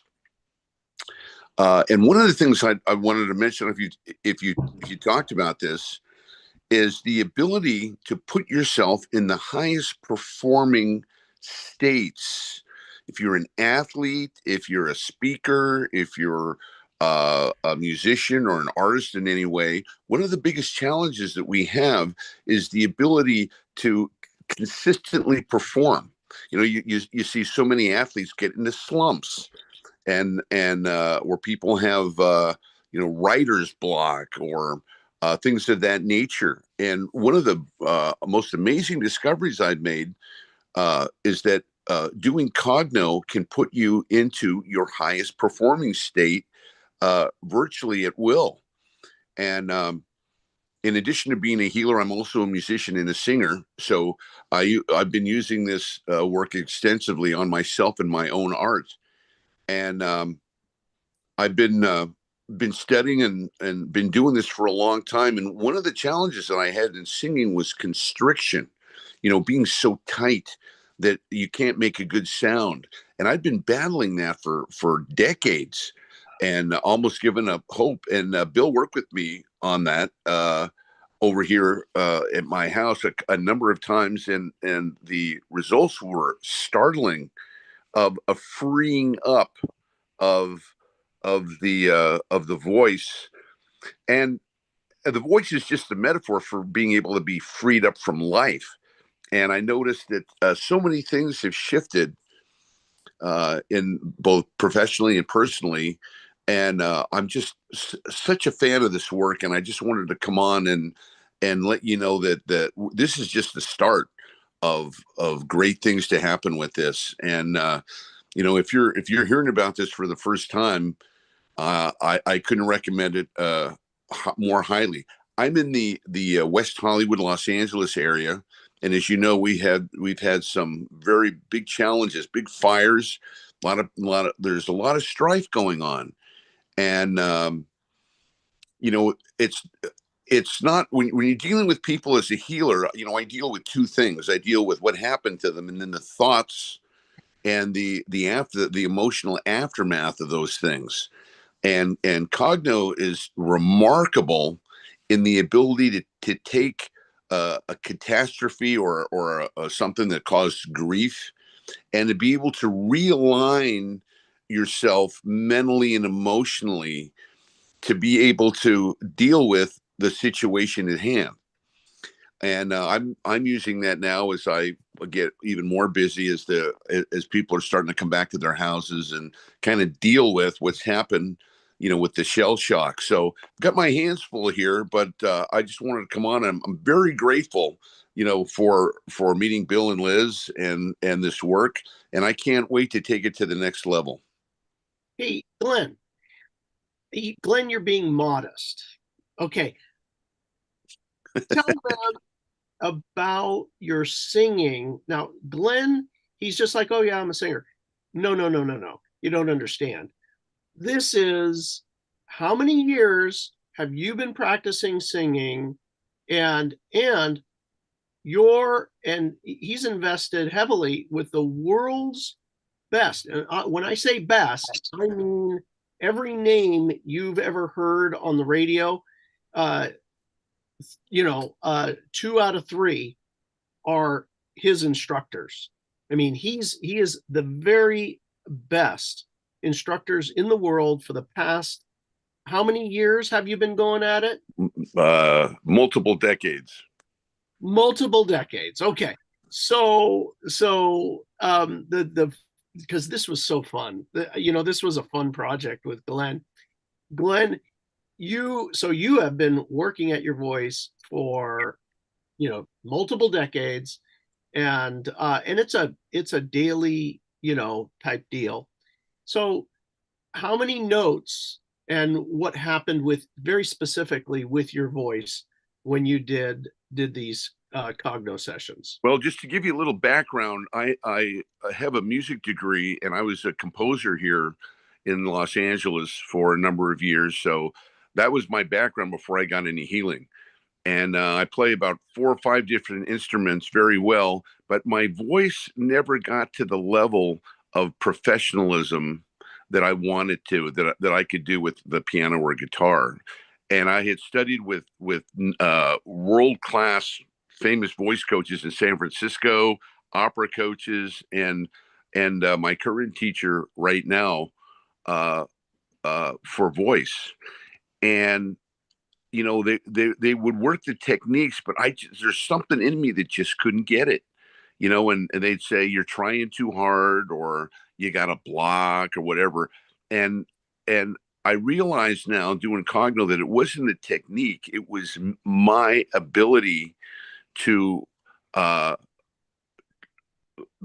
block that I had in my body from the trauma that I've been through, that I was holding, in the past that I've worked on, but the constriction, and this is one of the powers of Cogno. It's you can try to learn something, like for example, singing. You can learn the technique of singing. You learn how to use your throat and how to breathe and stuff. But if you've got uh, any kind of blockage or fear of putting yourself out there, or afraid of what people will think, or maybe somebody told you, like I was told, when I was a little kid, you can't sing, you don't have any voice. That kind of stuff blocks you from being able to implement world-class teaching. And that's what I found, and that was a trigger I had. I'm spending decades. I was able to do it with the piano. I was able to do it with guitar. I was able to do it with everything except the voice. And working with Bill was that missing link where he was able to. It wasn't even about the voice. We didn't do any voice training, but what we did do was the cogno and the eye movements and the release of what was in the way of me being able to take world-class instruction. So, and I'm happy to say that it worked, and I'm very grateful for it. Grateful for you, Bill and Liz, for helping me out on that. And that's given me the idea to help others. There's so many other people who are the same way. Now, as I recall, and because I'm not musically aware, and of these things, but 3 notes higher, is that Correct. 3 notes higher, and also with the lower notes more resonance? There was a freeing. That's the beautiful thing, that it's almost effortless now. And anybody who's a master at something, it looks like it looks like it's a piece of cake, whether you're a ballet dancer or a quarterback. You just do it. It just looks so easy when they do that. And I think it was the same thing in singing, where you're trying to think of all these things, your position and your tongue and your breathing and all these stuff, and instead of just letting that stuff go and enjoying and making it be easy. And if you hear the great singers in the world, when they sing, it's so beautiful, because it's like birds' wings floating on the air. So that's what's taken place here. And now I'm finally ready to do some recording. So you're going to be hearing from me, you guys. Keep an eye out for me on social media. I'm gonna. Hey, this year, practitioner or Cogno Conscious, maybe we'll have a new song. When you came the last time, you played the most beautiful song for us. So we're looking forward to the next one. Okay. She's laid down the challenge for this year. There it is. I relayed the gauntlet. Hey, before we lose Glenn, I just want to say, Glenn, as you move forward there in LA, it is such a big challenge, and our hearts are all with you. Thank you. For anybody who's out there in the LA area, consider that Cognomovement can help you move through the grief and the shock. I think, talked about Angelica, the war that she went to. LA looks like a war zone. So many people have lost everything. And collectively, there's this grief and shock of the loss that, you can use Cognomovement to help work your way through. So we're all here with you, Glenn, and we hope that people reach out to you and actually get some help with that to move through quickly and collectively.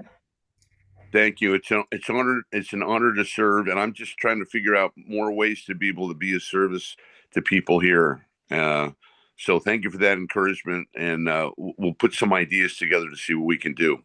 Yeah, I think the kids are going to be important to help through this too, because this is going to create some generational stuff. So absolutely.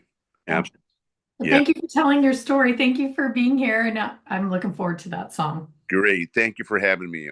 All right. Bye. Thank you. Okay. All right. I was hoping to get to some more questions, but we're a little bit out of time, and we're running up to our next session. So I'm just going to get started getting Colby on here. I do really quickly want to share this this picture that Katie shared with us. And this is her before and after Cognomovement. So I don't know if you guys can see this well enough. We can. But, obviously, Katie before and Katie after. And it's an amazing, amazing before and after. So if you are doing Cognomovement, she says it's 17 months apart.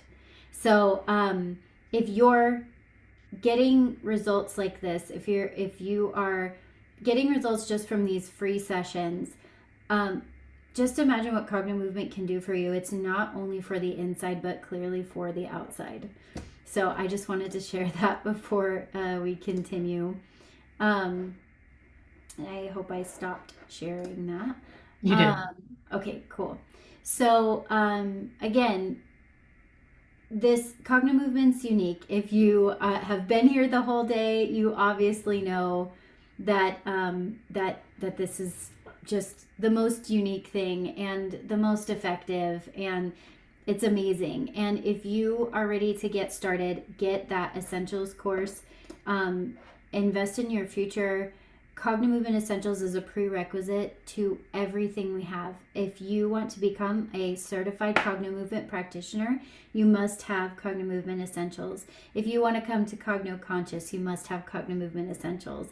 If you want our other courses like Cogno Quantum and Cogno Cravings and the Elevate and Illuminate series, you must have Essentials. You can get those as bundles too, but you definitely need Essentials. You can start doing sessions today, literally today, to make changes. So it's an amazing, amazing course. It's our foundational course, and even with the basics, you can make crazy, amazing change. So just so we can get back into our time here, I'm gonna get Colby on. And Colby Kaiser is incredible. If you did not watch our latest Gaia episode, definitely go watch it, Beyond Belief with George Norrie. Colby is featured on there, and Colby and Liz's story about how the square came to be is really, really inspiring. And on YouTube, we also shared the unedited full version of that story. So Colby Kaiser, she is a certified Cognomovement practitioner and speech language pathologist with over 25 years of experience. Colby specializes in working with autistic children and adults, helping them find their voice and regulate their nervous systems through a unique blend of Cognomovement and traditional therapy techniques. So in today's session, Colby is going to share some of the Cognomovement techniques she uses with her clients, including the square and modified exercises tailored to individual motor patterns. This session will highlight the practical and adaptable nature of Cognomovement for people of all abilities. So let's welcome Colby. Thank you, everybody. It has been a pleasure just being on today and listening to everybody's stories. It's one of my favorite things about Cognomovement is when we just share stories about the things that are happening in our lives, things that happen with our clients. I can have the worst day ever and sit down to one of our trainings and, end the night feeling on top of the world. So Cognomovement has definitely 100% changed my life. It came to me in 2022 when, early 2022, when a friend sent me the Gaia program with Bill on it. And she said to me, I want you to learn how to do this so that you can do it to me.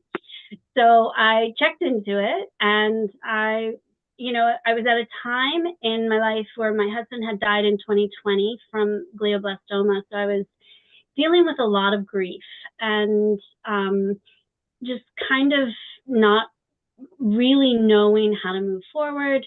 And then also experiencing, we were coming out of COVID, and then also experiencing just, where do I go with some of my clients? At the time I was working in a school with children with autism.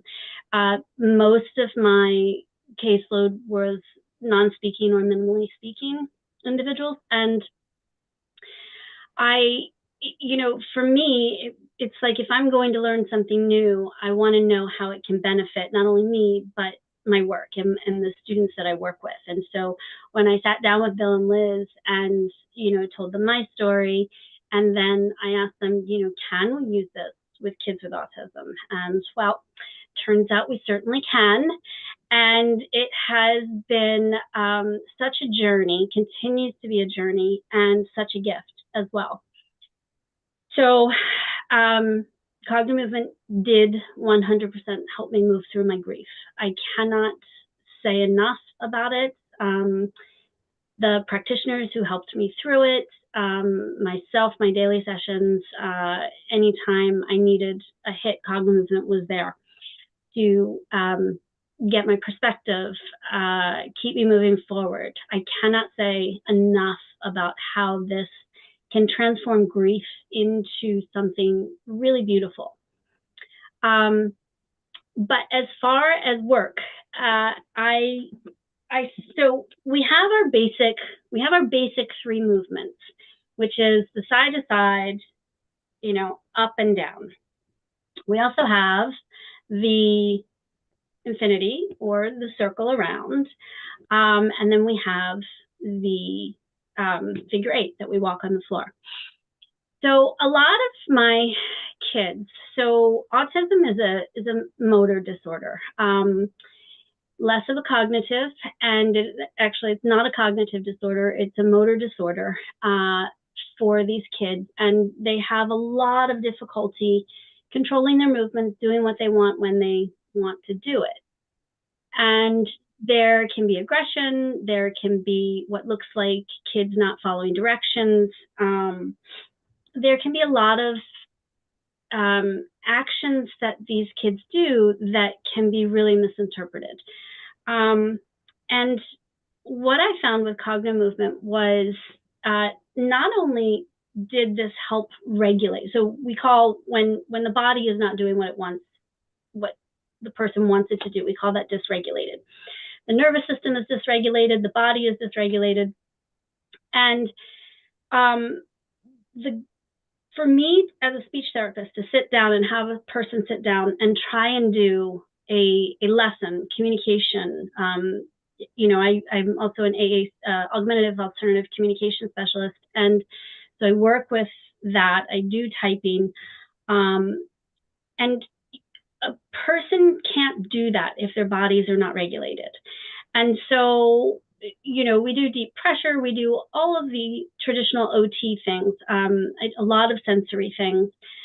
But when the ball came and I started doing this, I was like, oh my goodness, there's something to this. So when I first started, I would start each session, and they would take the ball, and some of them could hold it, some of them couldn't. A lot of them can't throw it or catch it back to me. So what I would do with a lot of them was to put my hands, have them put their hands on the ball. I wish I had a video of this. I would give the ball to them. They would put their hands on, and then I would put my hands over top of it. And then I would move it side to side for them. And what I would do is I would have them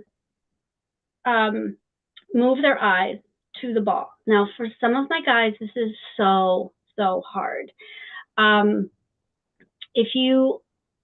Autism touches all of us to some degree, I'm sure. But if you are fortunate enough to know a non-speaking individual with autism, you might notice that their eyes just do not move the way other people's eyes move. Traumatic brain injury as well. And so it takes a lot of patience, a lot of time, but the progress that my kids have made with moving their eyes and moving the ball has been unbelievable. So I would bring it over here and I'd tap on the ball. I use a lot of noise. I might do this. Okay, what color is this? What color is this? If they can say the color, they can say the color. If not, I'll just say, I'll wait until their eyes move, and then I'll say yellow. I'll say it for them. So doing this hand over hand was how I first started it, and we did it all the way up. And For some of my guys, it was really, really challenging in the beginning. And what this morphed into, I still do this with some, but now what I do is I hold the ball over here and I have them point. So I'll have them, so I'll move the ball over here and I'll say, okay, move your eyes to yellow. Okay, so when we're dealing with motor planning, giving them directions, specific directions on what to do is really helpful. So move your eyes to yellow, move your eyes towards the wall and look at yellow. And then take your hand and touch. So sometimes I'll just tap their hands because the first thing they want to do is use the same hand. So the cross motor, the cross body is so important. So I would just kind of like tap their arms and then they would go over and touch. And we would do this, and we do this the same way, going up the body in the same way.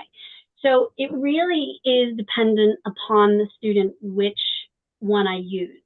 And it also is how regulated they are when I'm doing this, because some of them still need me to put hand over hand and move it.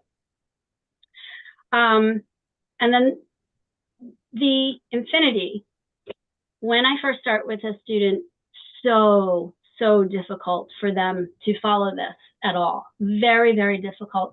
And what happens, and I'm going to bring up really close, is, and this is for other practitioners too who are listening, they might be able to look at it, but then come down. You know, you might be able to get them to briefly look at it, which is huge because sometimes they can't always do that. So that was the first step, is to just get them to just keep looking up and having them look down. But I've discovered a new thing now that they're used to it. What I do is I just say red, blue, and I just keep verbalizing the color. I don't even know what I'm looking at, but I want them to get a little bit smoother. And so I keep shooting off colors for them to look up. And it increases the time that they can spend, and it smooths out that movement, because we are we're pretty much distracting the nervous system, you know, and bringing in colors. Not everyone, of course, but a lot of my guys know colors really well. I mean, they know a lot really well, but colors, shapes, for some reason, when you say that, it really just gets their attention. They also really understand what it's doing. My kids who can type, I have asked them, of course, what this ball means to them. And one of my students said, Colby, the ball changed me. He hates it. He absolutely hates it, but it changed him. And he has been able to really, his communication, he's a typer, so his communication has improved exponentially. I have used it in the middle of what you might call a meltdown, where the body just can't contain itself. So that can look like any number of things. But if I can get them, it's also can be called a motor loop.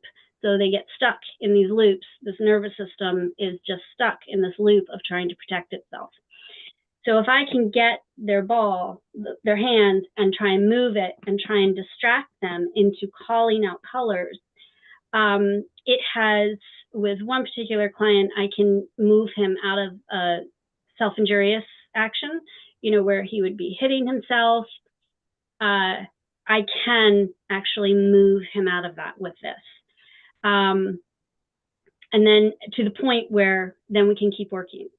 So before Cognomovement, if he got into one of those states, I would lose him for the entire session. But now, and not all the time, but for the majority of the time, I can get his body to regulate a little bit better. And like I said, not everyone, not all the time, but the times that I can do it, is so much greater than before I even found Cognomovement. So those are the two sets. I'm just checking time. I'm not keeping track of it. And then the next one is the figure eight. And oftentimes I have to I can guide them. Some of them I guide from behind. Others I'll just, point and have them walk in the figure eight. I need one of Miriam's carpets. That would be great. I've also used two pieces, like two stones or two objects, and have them walk around the objects. And it is beautiful to see them improve week to week and in their ability to walk. So this has been something that has just changed everything that I do in my therapy sessions. And then, of course, comes the square.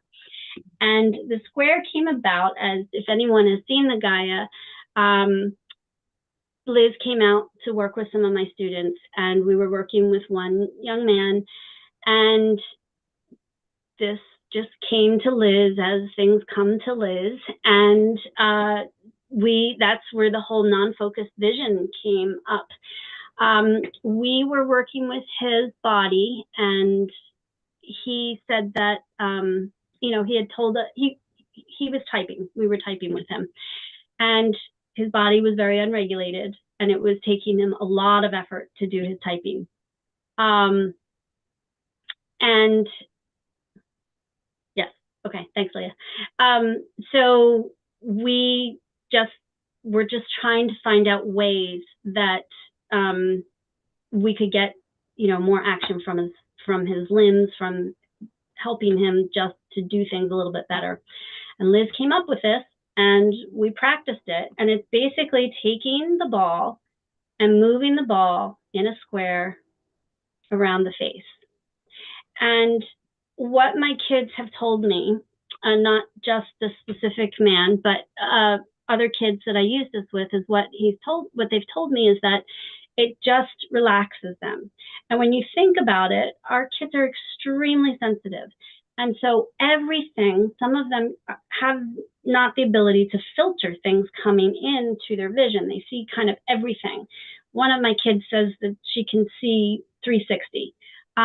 So everybody's different, but we know that there's a lot of sensory input, or under sensory input. There could be over or under stimulation. So by doing this, we are giving the non-focused vision something to focus on.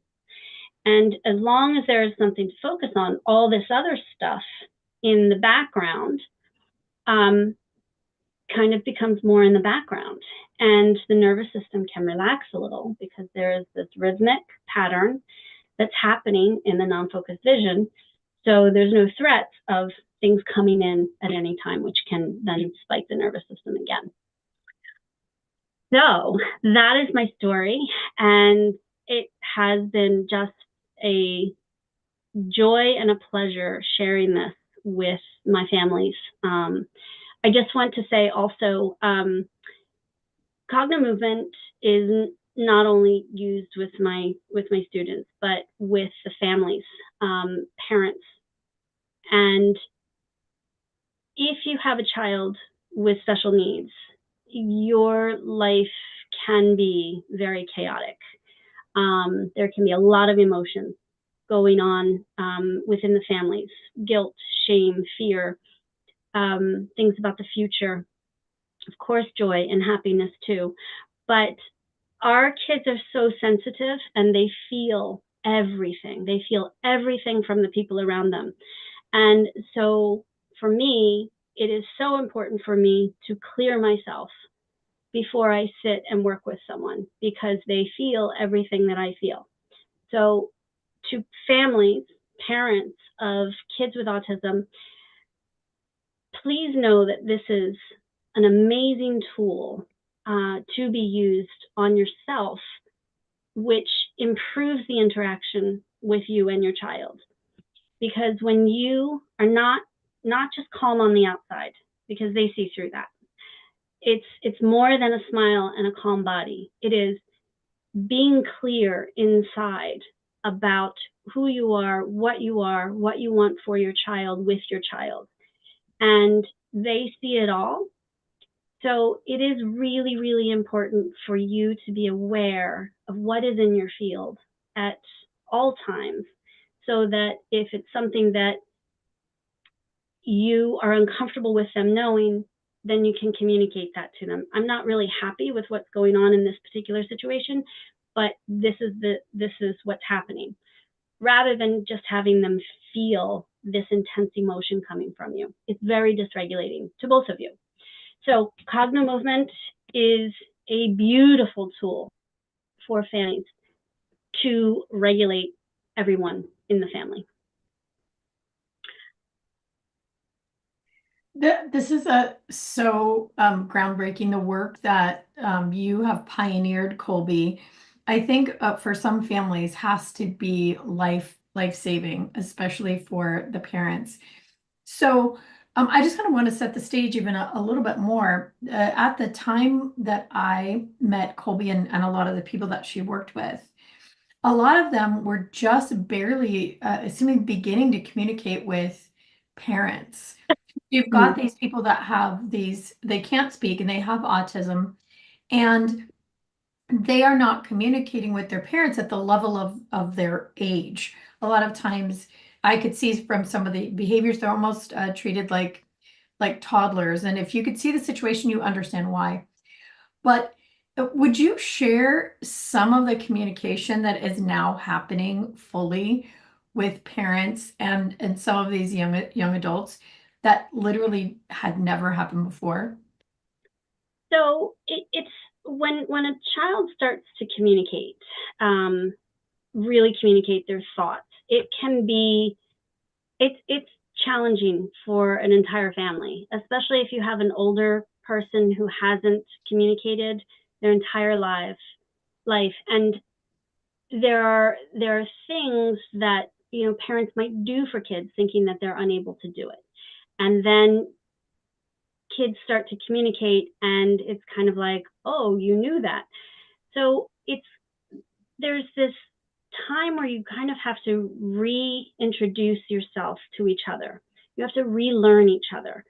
And there's a lot of grief. There's a lot of forgiveness that happens. There are so many emotions that that we all take for granted, that they experience. And yes, I mean, when a child starts to communicate for the first time, when they haven't for so long, it's amazing.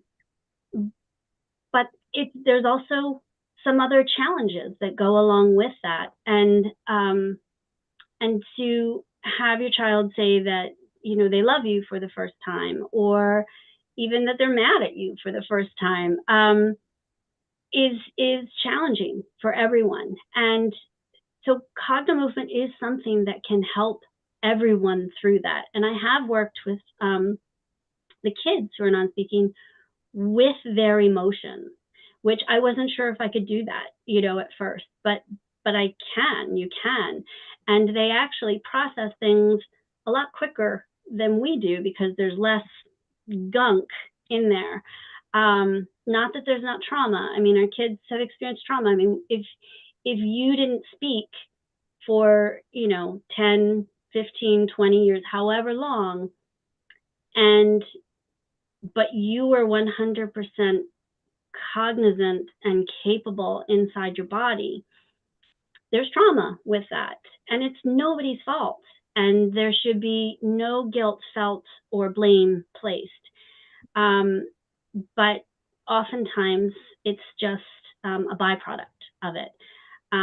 But it should be, Cognomovement helps deal with it in a very compassionate way, in a gentle way.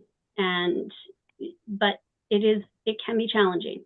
But yes, when a child communicates, it is life-changing. Yeah, it's life-changing. You have shared about one family where the child was very, very aggressive.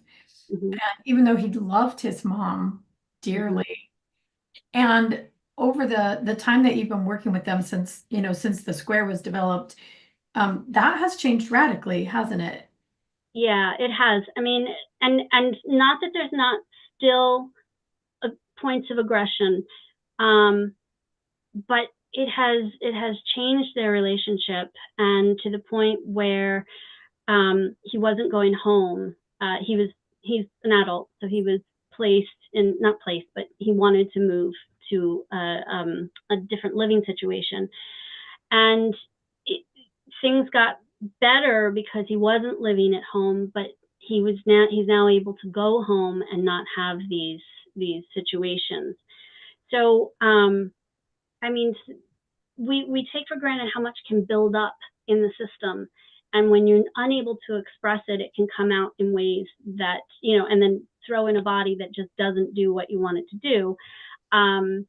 You can get into these situations that can hurt a family, and for this tool to be available as a tool is life-changing. It's not the magic bullet that solves every problem, but it is right up there. And if it's used daily, like we all do, it can affect the whole family unit in such a beautiful way.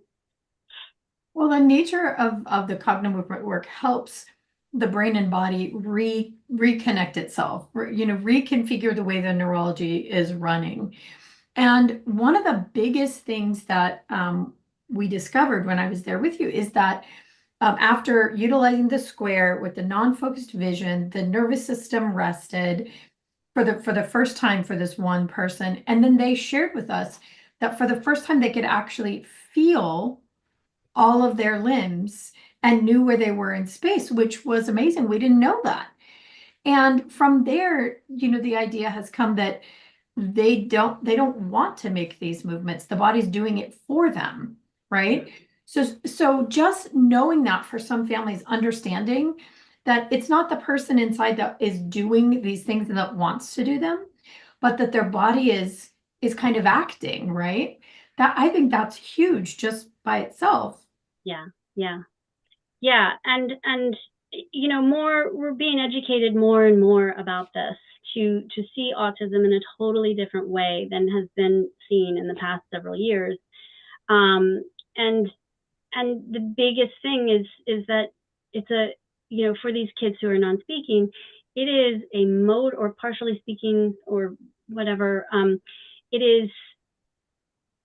is their bodies that do things that they are not in control of. And so what we're trying to do is really help them make purposeful movements so that they can get better at doing things when they want to do it and how they want to do it. And Cognomovement definitely works with that purposeful motor, and just with those cross-body movements, moving your eyes, very, very helpful. Yeah, we have a lot of stories. In fact, the one person here today, I can see her, who a lot of people ask when we're doing sessions, oh, I have an autistic grandchild or a small child. And, we'll just give them the basic Cognomovement movements with some pretty amazing outcomes. And I know that early intervention is not necessarily your area, but have you worked with one some? now? I have one now, yeah. And he loves the ball. And he, every time I walk in, and he does not like a lot of people. So every time I walk in and I have that ball, he grabs the ball. We put stickers all over it, and it's great because I hold it up here and he has to move his eyes and he has to put his sticker, so we do all kinds of fun things with the ball and getting his eyes to move, and he's actually quite good with following right now in the circle. And I mean, I've been seeing him for probably 3 months now, and he has had some words come, which has been great. I have a communication system for him that we're starting, and he's, becoming more open with that. So I love that I have this little guy to work with, from doing it at such a young age with him. So Well, the work that you are doing, Colby, is absolutely, absolutely groundbreaking. And anybody out there who has someone in their life who has autism or a significant brain injury and wants to have some help with not just Cognomovement, but Colby's amazing expertise in the field, please reach out to Colby. Leah, are you going to put Colby's information in the chat? You are located in Philadelphia, correct? Outside of Philadelphia? North of Philadelphia. Yeah. And I'll be going out and working with Colby again this summer. So we are hoping to have many, many more advancements in this field. But the interesting thing is when we make advancements with people that are not neurotypical, I don't know who is neurotypical really, but who have these significant challenges, it always teaches us a lot more about ourselves and our own brain and what is possible. And it's true. A whole new branch of Cognomovement came out of working with them. It was such an amazing resource. And, I just can't wait to hear what else happens next with you, because you really, really do change lives in a magnificent way. Thank you. And for anyone who's interested, who's not in the area, I have a course that I run that is for parents, and they work with me on the communication with their child, on things around communication. And then I also give coaching sessions in with that to help the parents work with your children. And Tia, who is a practitioner, has gone through that with me. And I think actually she's going to be talking about that a little bit later. So awesome. Thank you so much, Colby. Thank you very much. Yes, thank you. Thank you so much for being here. And let's see, Alicia, if you are here, I can't find your name in the participants, so please message me on the chat, and I will get you. I'll get you going. Liz is going to be there in Philadelphia working with Colby, and then going to New Jersey for our advanced practitioner training. And if you are somebody who would like to join the advanced practitioner training, you must be certified as a practitioner. So now is the best time to do that so you can be finished in time. Once again, I put Colby's information in the chat so that you can book with her and check out her website. And while I'm waiting for Alicia to be on, we will ask some more questions. Bill didn't get a chance to chat with Colby, so he might have some additional things before we let her go while we wait for Alicia. First of all, Colby, you're muted. There we go. Okay. So Colby, God, what you're doing with those families. Imagine the first time that your kid goes from violent and non-communicative to, finally relaxed. I mean, the discovery that Liz made and Colby, you're working together, this is mind-blowing. And it's if you're watching this, get in contact with Colby. Somebody who's got autism, and by the way, again, we do not cure, treat, autism. We get the kid to relax. We help them create new neural pathways, neurological connections, brain exercises. So just so everybody knows that it's that's it, and it's available now out there in involuntary relaxation and involuntary stimulation of the parasympathetic system through this vision, this non-focused vision. An amazing discovery. And I know Lee had posted, there was a link. I'm just gonna pop one there, and this is the free one.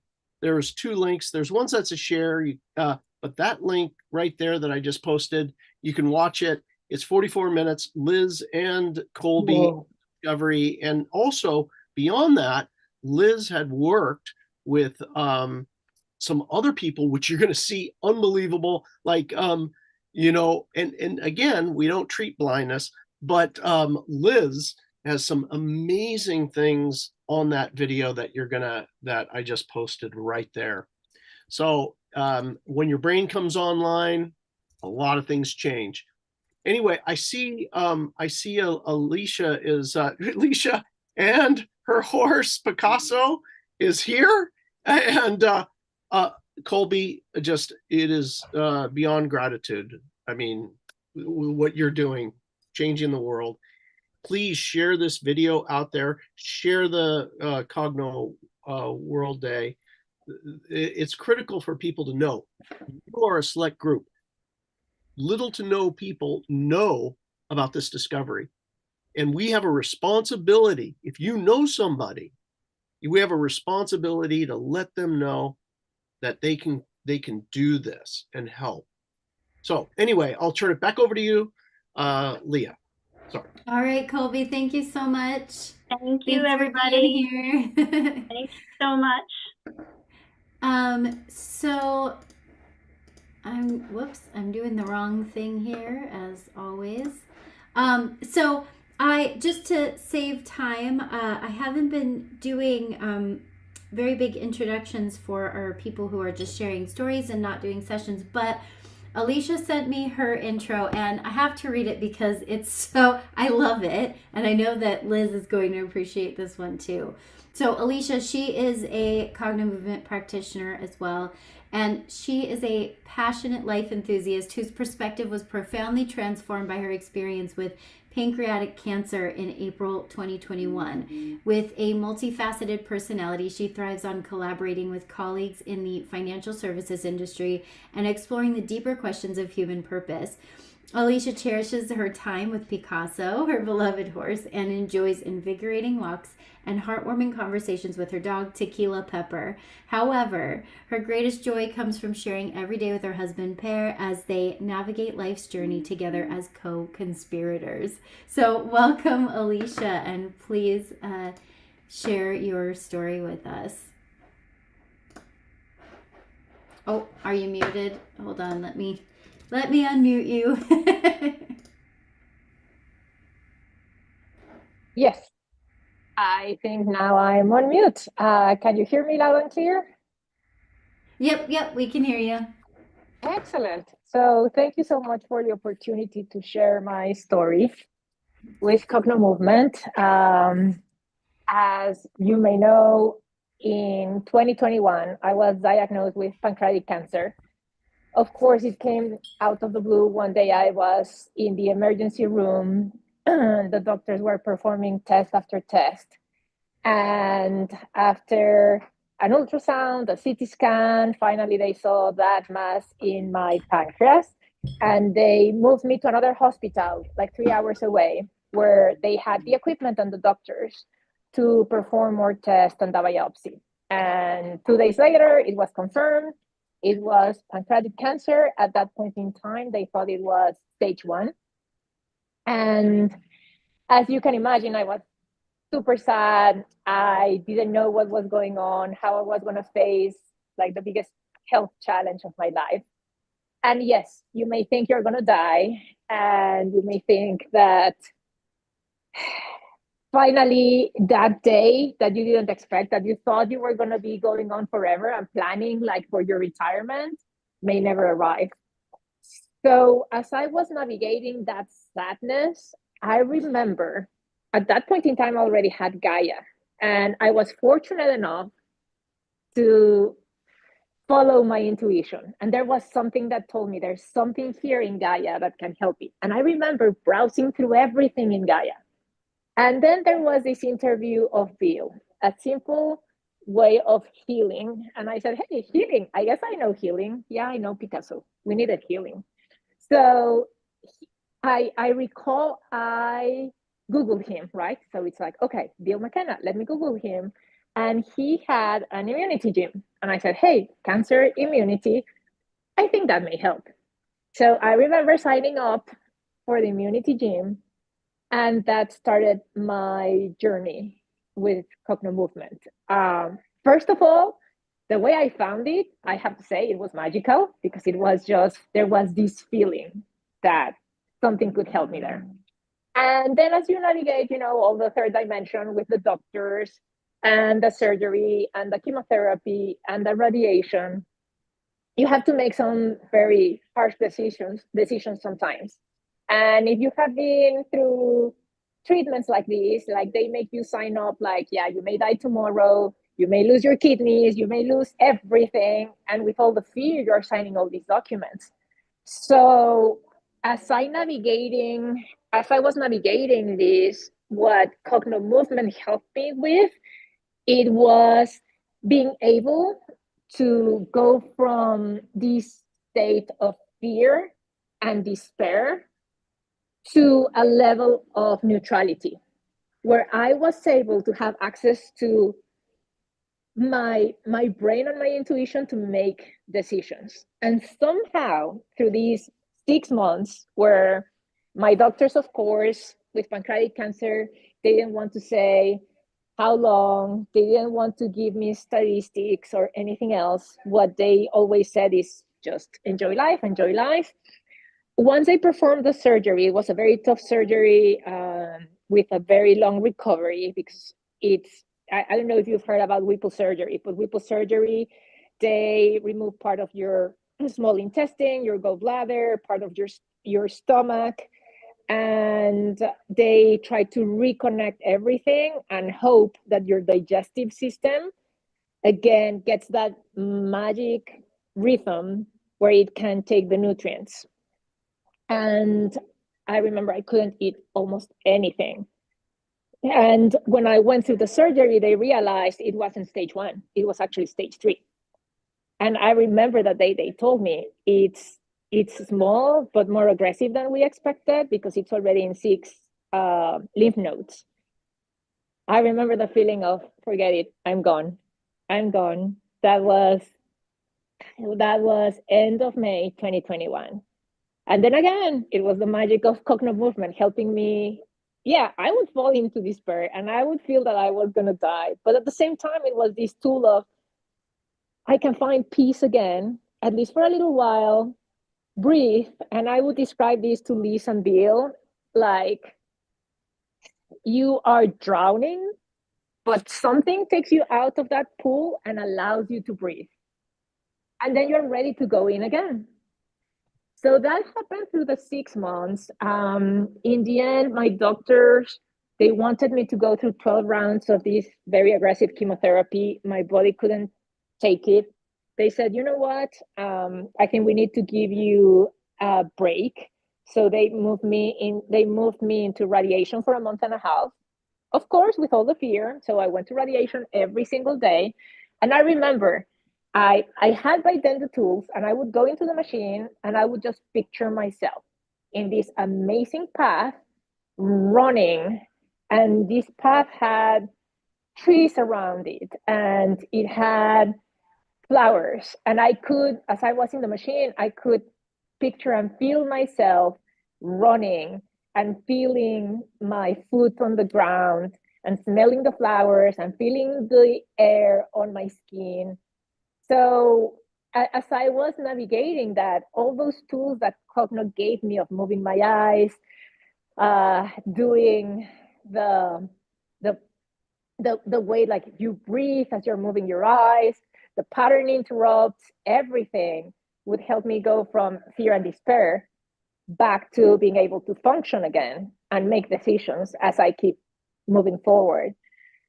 So radiation finishes and my doctor says, my oncologist, she's just this amazing doctor.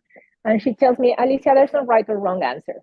We do not know. If you want another protocol, we can do another 6 infusions, or we can go into surveillance and just see and manage how we do that. And, you know, being a human being on this earth, you have this tiny angel on one side, and then the little devil on the other one saying, okay, you know, whatever decision you make, you may die. It may not be the right one. So at that point in time, it had been like 6 months of working off, tuning myself into my intuition, finding that neutrality. And I remember I asked my body, like, what should we do? And immediately my body said, no more chemo. So I said, okay. I said, let's go into surveillance. And that was 2021. And then it came, every 3 months, the CT scans, and falling again into fear. And it's like, oh my goodness, the CT scan is coming. What's going to come up?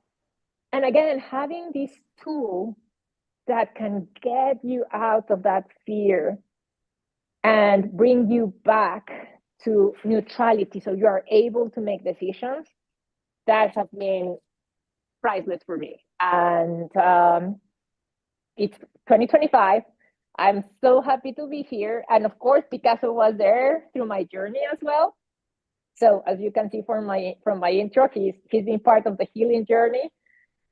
And I'm here in remission. My CT scans have been clean.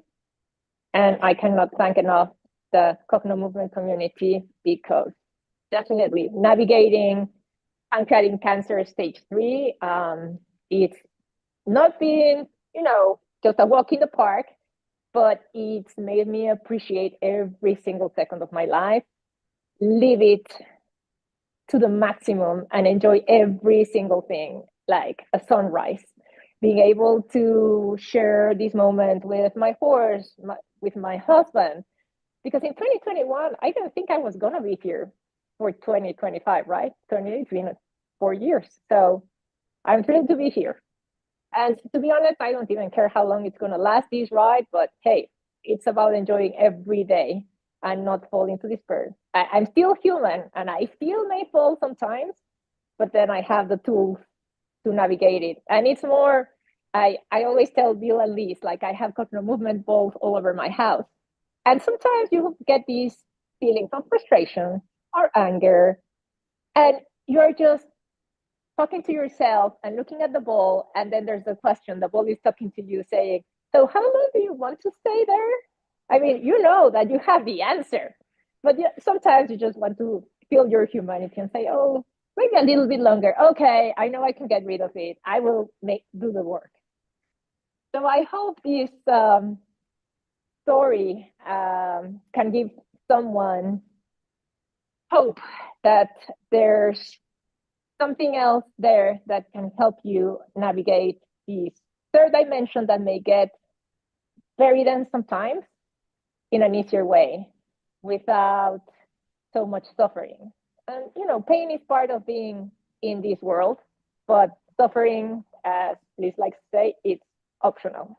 So that's the greatest gift that Cognomovement can offer anyone. That was beautiful. Thank you. Thank you so much, Alicia, for sharing. Do you guys have any questions for Alicia? Bring Bill on. I'm sure Yeah, Bill was there through a day after day after day with Alicia during this, and I'd love for you guys to share. It brought you out of the discomfort, but I remember a time when you couldn't eat because there was a hard feeling in your stomach. Would you guys share a little bit about that?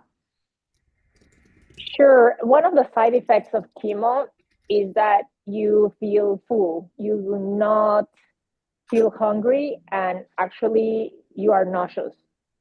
So it was difficult for me to keep my weight. And the doctor said you have to eat. You have to force yourself to eat. So we worked on that. That was one of them. Working on, okay, I need to eat. Let's feel that the stomach is full, and then like my nervous system would calibrate and say, okay, let's eat, and will give me a chance to eat without feeling so full or so nauseous.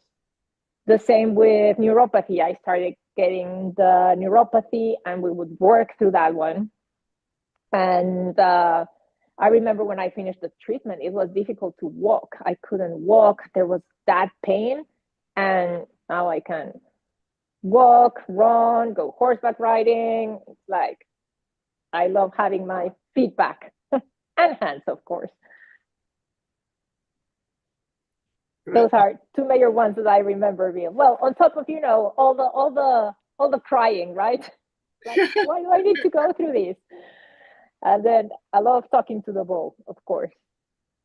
There was it seemed as if there was, the beauty of it is there was something different.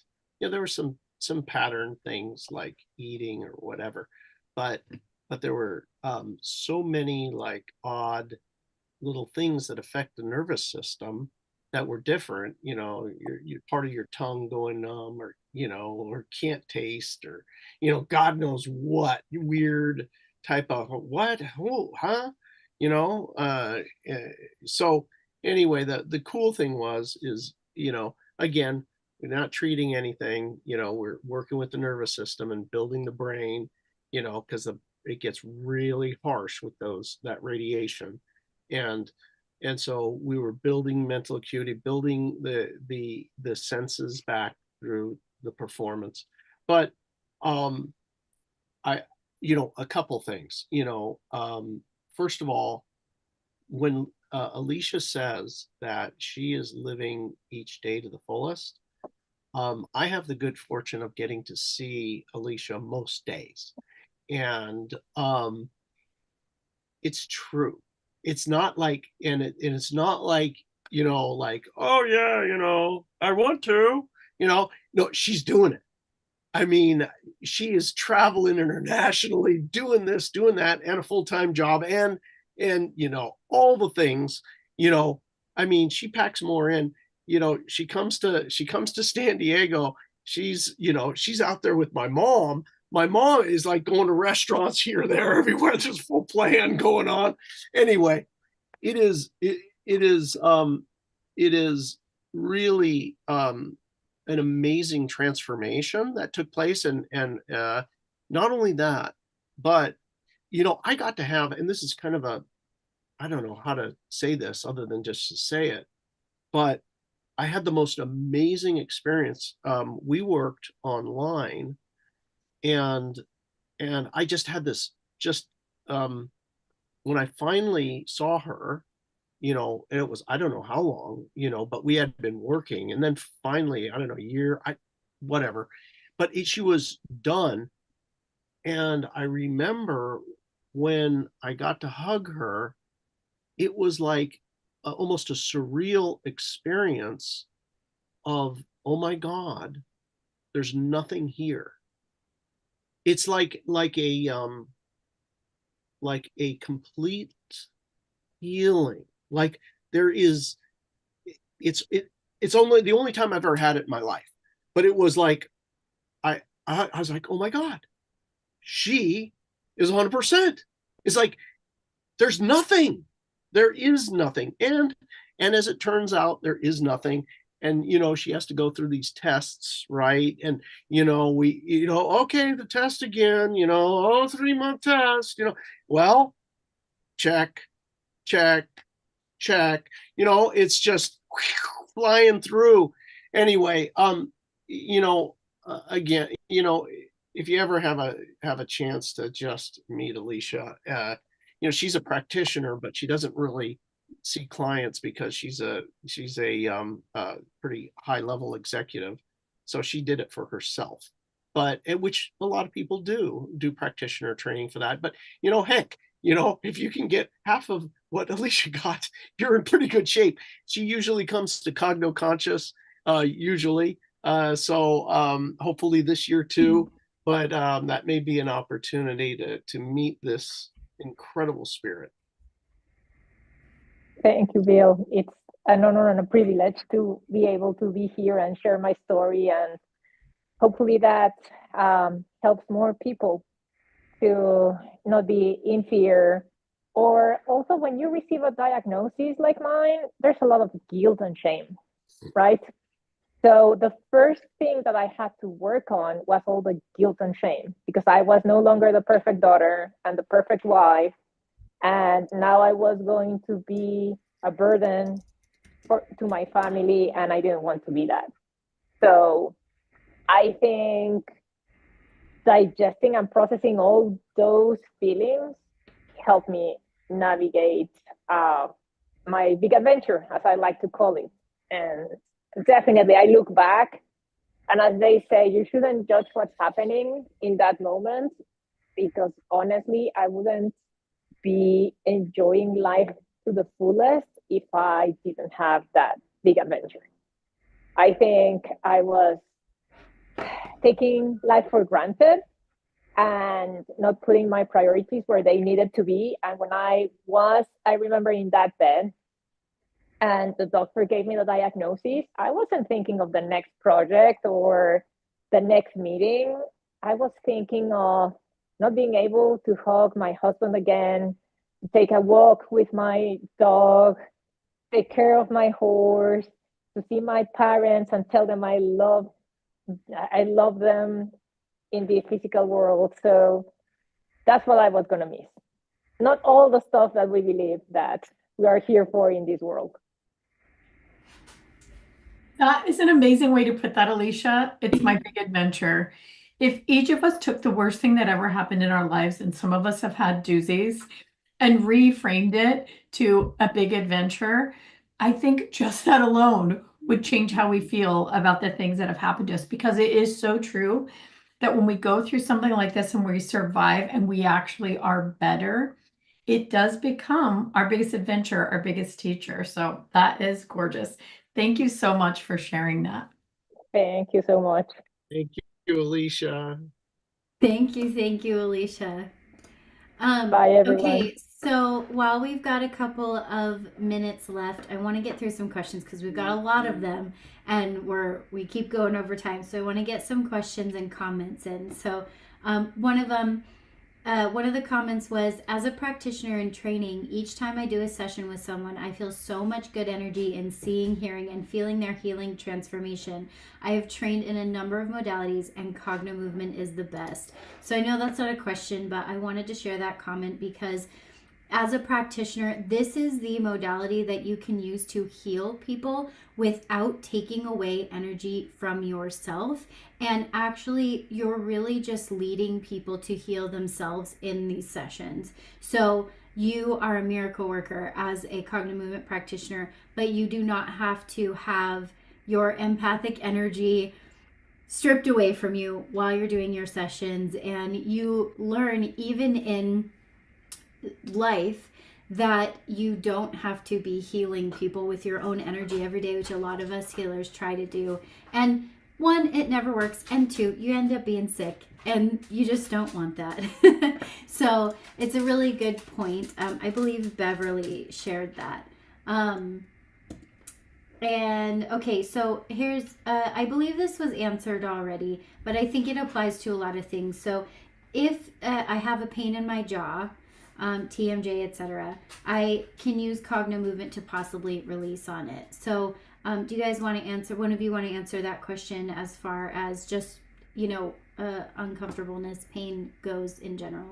Well, I'll clarify what I put in the chat. So one of the things that we've shared again and again, over these hours today, is that when we release these muscles around the eye, when we use these eye movements to get our eyes moving and release the muscles around them, it actually naturally releases the muscles in the head and the face. So simply just working the basic Cognomovement and moving your eyes can help to release and relax other muscles in the body. And there are ways that our practitioners know to specifically help certain parts of the body release. Now, we're not curing or healing TMJ. What we're doing is using a part of Cognomovement that is athletic performance, where we can affect the signal between the brain and the muscles and the brain and the nerves to change. So in that way, that can be really helpful. But what I posted in the chat is, you could do our most simple Cognomovement essentials and focus on that discomfort in the jaw and make change. So that's my answer. What do you want to add, Bill? So this is a really interesting one, and we've got quite a bit of experience with this. And again, we've had people that experienced this. And TMJ, you for the people that have it severe, you bust your teeth up. You spend an awful lot of money at the dentist. Other people get migraines and they don't even know that it's associated with TMJ.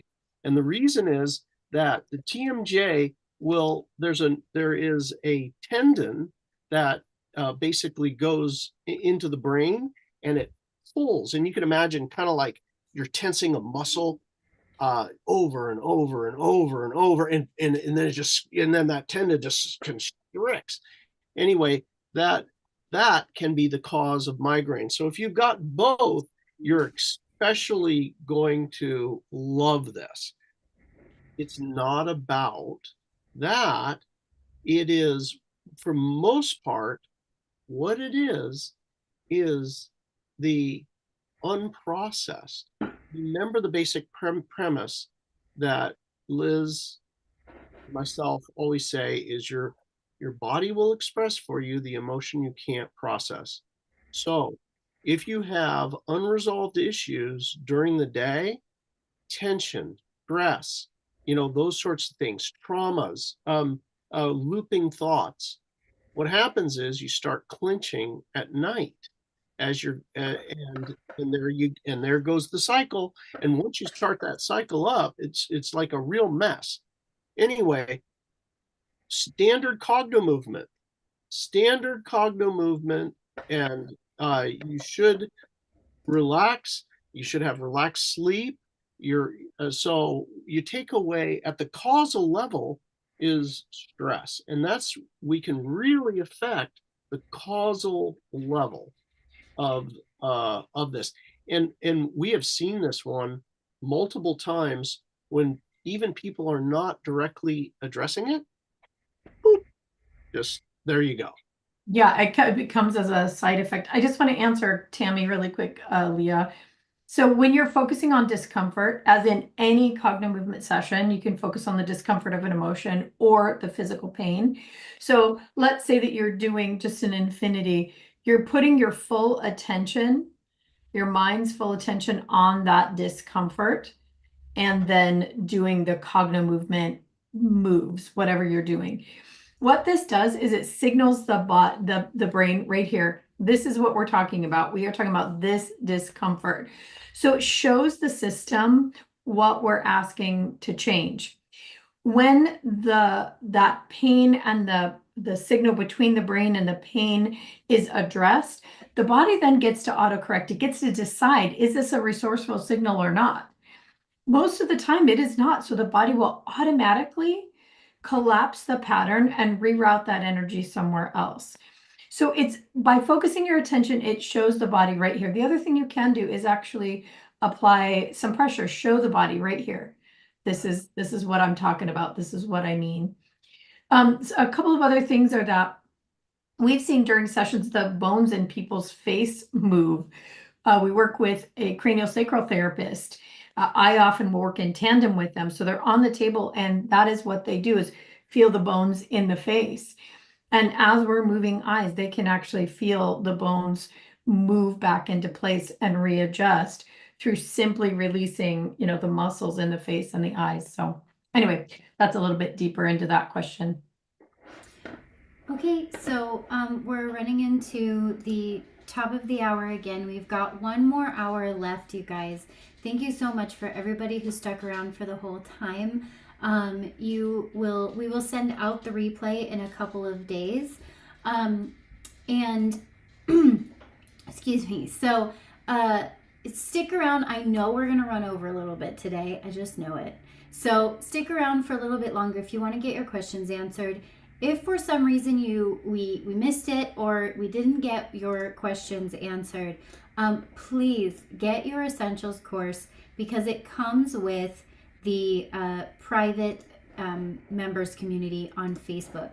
And that is where you can ask all of these questions and we will answer them for you there very quickly. So if you don't get your questions answered, if you already have Essentials, make sure to post your questions in the members community or get your essentials and get into that community and ask your questions there. We will always answer your questions in that community. It's what it's for. So before I welcome our last practitioner to their session, if today has sparked something in you, the practitioner training program is the next step. This program is designed for anyone who's looking to immerse themselves in this transformational work, whether it's to guide others or experience life-changing growth for themselves. So imagine having the tools to create breakthroughs for yourself, your family, your clients, while being part of a supportive global community. With live trainings in the US and London this year, there's never a better time to join. So I want you to visit cognomovement.com/become the change and check out the program. See if it vibes with you. One of the things about the practitioner program is that we give you all of the information. We want you to have all of the information about the practitioner program, but you join when you feel called to it. And I know some of you watching already feel called to it. So go to cognomovement.com/become the change and check out the practitioner program and fill out that application if you are ready to join. So our next session is led by the wonderful Angelica Schaefer. If you were here earlier, you saw her share her amazing Cognomovement testimonial. Angelica's life has been an extraordinary journey, from building cabins in Alaska to performing music around the world. She now uses her gifts as a Cognomovement practitioner and spiritual guide to help others find inner freedom and inspiration. So in her session, Practice Unconditional Self-Love, Angelica will take you on a heartwarming journey to connect with genuine unconditional love for yourself. Many of us have been conditioned to be critical of ourselves, but this session will help you break free from those patterns and experience the healing power of true self-love. So this is actually going to be a video, so I'm going to share my screen with you.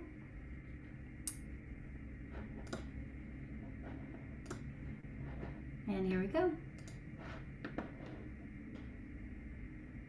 Hello and welcome, beautiful friends. My name is Angelica Schaefer, and I am a Cognomovement practitioner. And I want to share something with you this morning that is very, very dear to my heart. And it's the theme of self-love. See, I grew up in a family in Germany where there was a lot of pain and confusion, and it was overwhelming. So I didn't learn anything about self-love. And most of us actually didn't. We've been deeply conditioned through religious, societal, and even family conditioning that we're somehow guilty, we're flawed, we're not good enough. And that is so deep in the psyche of humanity that all my life I've searched for the answer to somehow change that, because it didn't feel right. I believe we are blissful and joyful and loving beings by nature. But to unearth our true nature from the layers and layers of conditioning and programs that have been trained into us even from the time we were in the womb of our moms, that is quite an endeavor. But I can assure you it's been incredibly worthwhile for me. And Cognomovement has helped me so much in that regard. I actually have fun with myself now. I laugh about myself. There is a communion, a communication that is playful, joyful, and I don't have to be perfect anymore. I know we're here to explore, we're here to learn things, to evolve, to be on this amazing adventurous journey to figure out how can we come back to who we truly are. And who we truly are is that love. But it's unconditional. And I think most of us don't even have like a clue of what unconditional is really. We just don't. So let's dive into this beautiful topic a little bit. And what happens when we do a session like this, we will focus on some words that I will guide you in. And if something else comes up but love, like the critical voices and, you know, self-judgment, or, oh, you've done this, so you can't possibly be good or loved. We go into that. We'll allow all those things. In Cognomovement, we don't suppress anything. So we're just in a very safe, loving exploration. And I always think of myself, I'm playing two roles. I'm playing the role of the healthy parent, the wise being that I am, as well as allowing the inner parts of me that might still be feeling pain or less than or judgment of some kind. I allow them to come up like children from a basement where they've been locked up, and I just meet them. I meet them as they are, without pushing them away, without running away, without numbing, without all those strategies that we do to overcome those negative feelings. So I invite you to actually welcome them as they come up. And what we do, we notice them in the body. So let's begin. We're going to take our little ball, or you can use any object, and we're just simply going left, right with it. But we're going to start in the lowest position. If you're sitting, across your lap. If you're standing, you know, as low as your arms can go, and just going left, right. And just notice what is going on in your body right now. Just notice, whatever that is. Whatever state you are in right now, it is very, very welcome. It is completely welcome. And then say these words out loud with me. Thank you. I love you. Thank you. I love you. And then let's bring the object, whether you have a ball or something else, could even be a pen, a little bit higher in front of your belly. Thank you. I love you. Thank you. I love you. Thank you. I love you. And just notice what comes up when you say those words. And whatever it is, we're just allowing it and just noticing what it is. And just take nice deep breaths constantly. And you can sigh as you exhale. Now come a little bit higher in front of your heart. Just going left, right with your object, following it with your eyes, and stretch your eyes as much as you can. Saying with the words with me, thank you, I love you. Thank you, I love you. Thank you, I love you. Thank you, I love you. And just notice what is here. Just notice how your body feels. There might be some sensations somewhere highlighting, maybe in your stomach, maybe in your big toe, wherever it is, we're just noticing. And just follow with your eyes. Feel what you feel. Notice what you notice as we speak those words. And take a nice deep breath. Now we're in front of the throat. Thank you, I love you. Thank you, I love you. Thank you, I love you. Breathe. Thank you, I love you. Now a little bit higher in front of your forehead. Thank you, I love you. Just noticing what is here. Maybe you can't relate to these words, and that's okay too. We're just allowing. And breathe. And now all the way over your head, so you have to stretch your eyes way up and to the sides. And just notice what is there. And then take a deep inhale while you bring the ball all the way up over your head, and with the exhale, bring it down. And now we're just gonna rest for 15 seconds. And if you would, put a little smile on your face. When we engage those smile muscles, we immediately uplift everything. And we also open the top of our head more towards our cosmic connection. In the East, they call it the crown chakra. So just put a little smile, even if you don't feel like it, it's totally fine.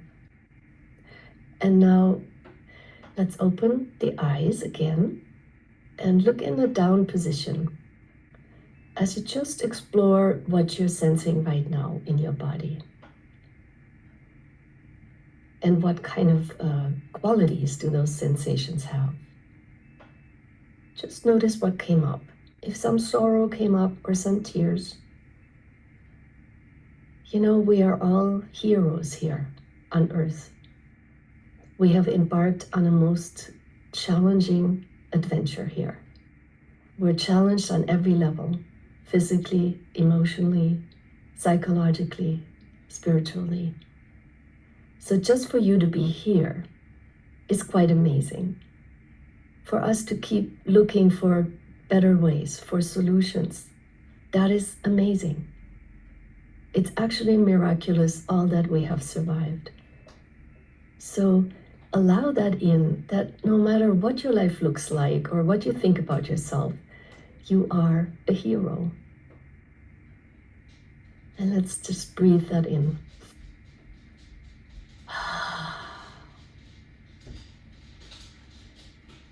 And now, if you would, think of a time when you have been really, really loved, when you felt really good about yourself.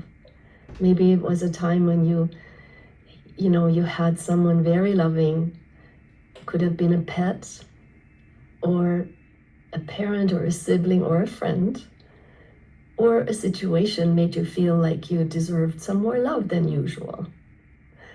So let's remember a time like that, and then see how that feels in your body. Just imagine yourself being there in that space of a more expanded love, and how that feels in your body. Maybe your heart, and maybe your chest feels warm.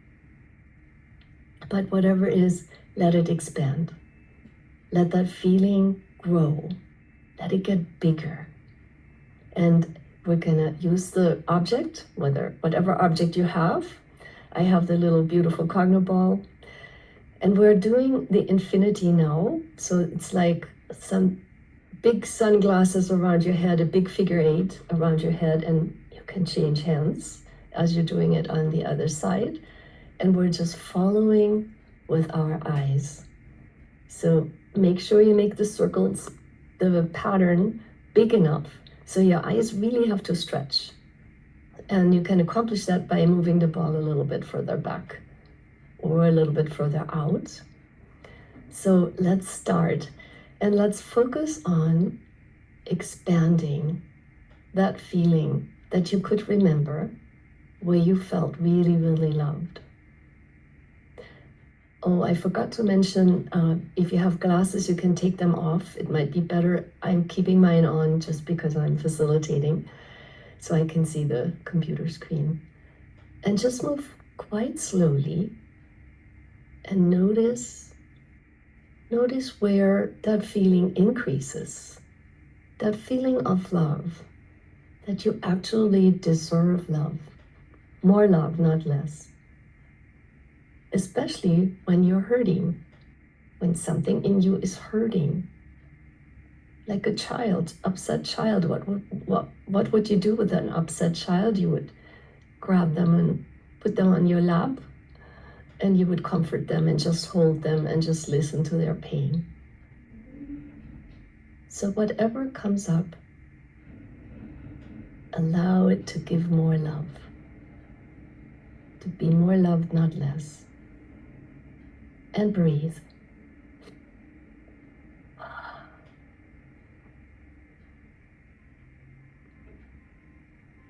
And again, that feeling, remember the feeling of love, greater love, a time when you felt loved. and let it expand. Let it get bigger all throughout your body. Let it expand into every cell of your being.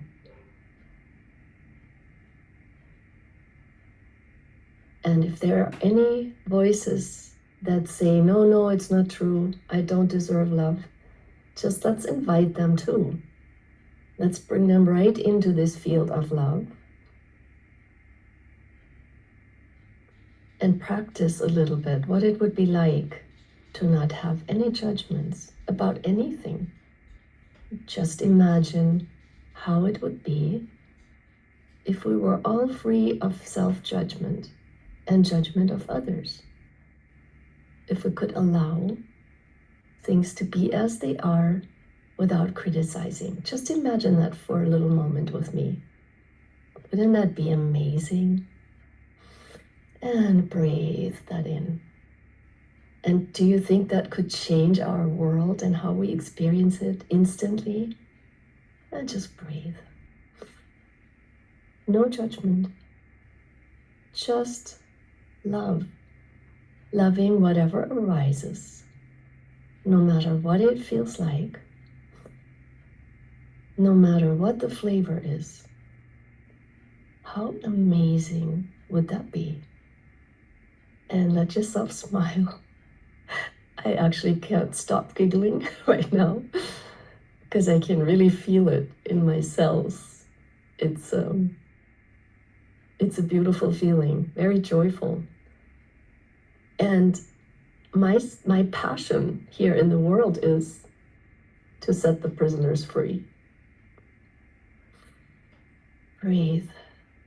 Being free. Free to love. Imagine.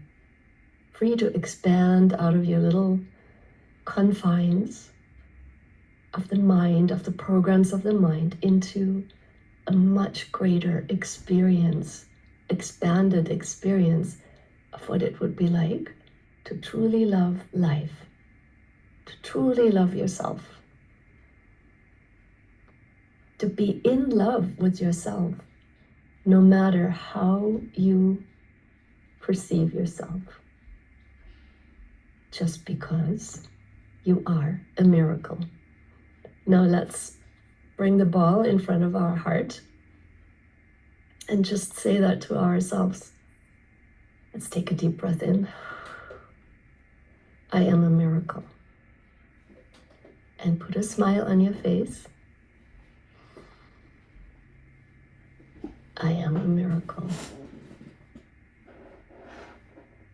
And again, put a smile on your face. I am a miracle.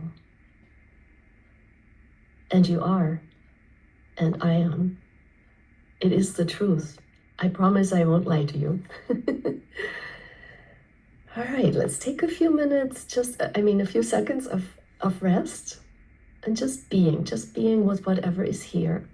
And remember, whatever it is, it too deserves more love, not less. Unconditional. It deserves more love. Any pain, any criticism, any feeling of conflict, a problem, anything in you, what you consider a negative quality, it needs more love, not less. So after a moment more of relaxation, and allow yourself again to smile and to breathe.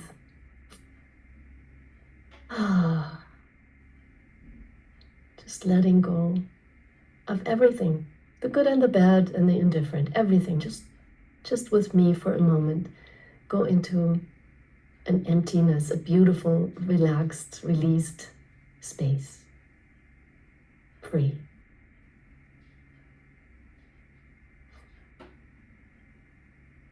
Great. Wonderful. And now we're going to do a little story with ourselves. So we're going to, if you can do across a body like this, that would be fine. If not, just do it on one side. Or if that doesn't work at all, you can do it like this as well.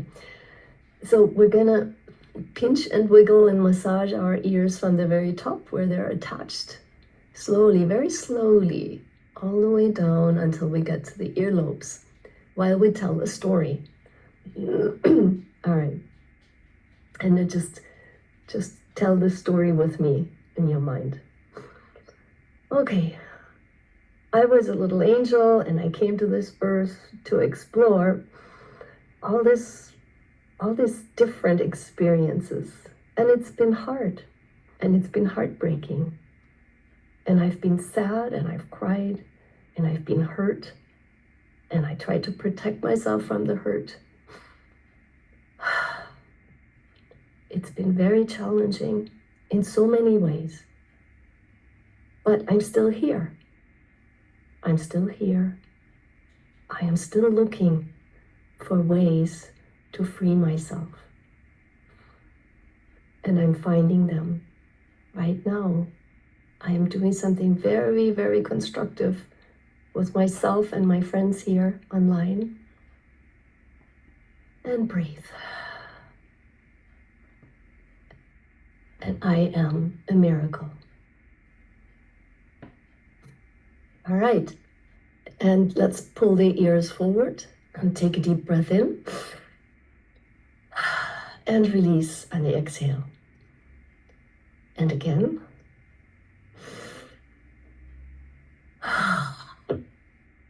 Wonderful. All right, and now we're going to do the story in reverse, starting at the earlobes. I am finding ways to release this pain, any pain. I am a miracle. Just slowly go up the ears as you say these words with me. I've experienced a lot of pain on many different levels. And it's been really difficult and challenging.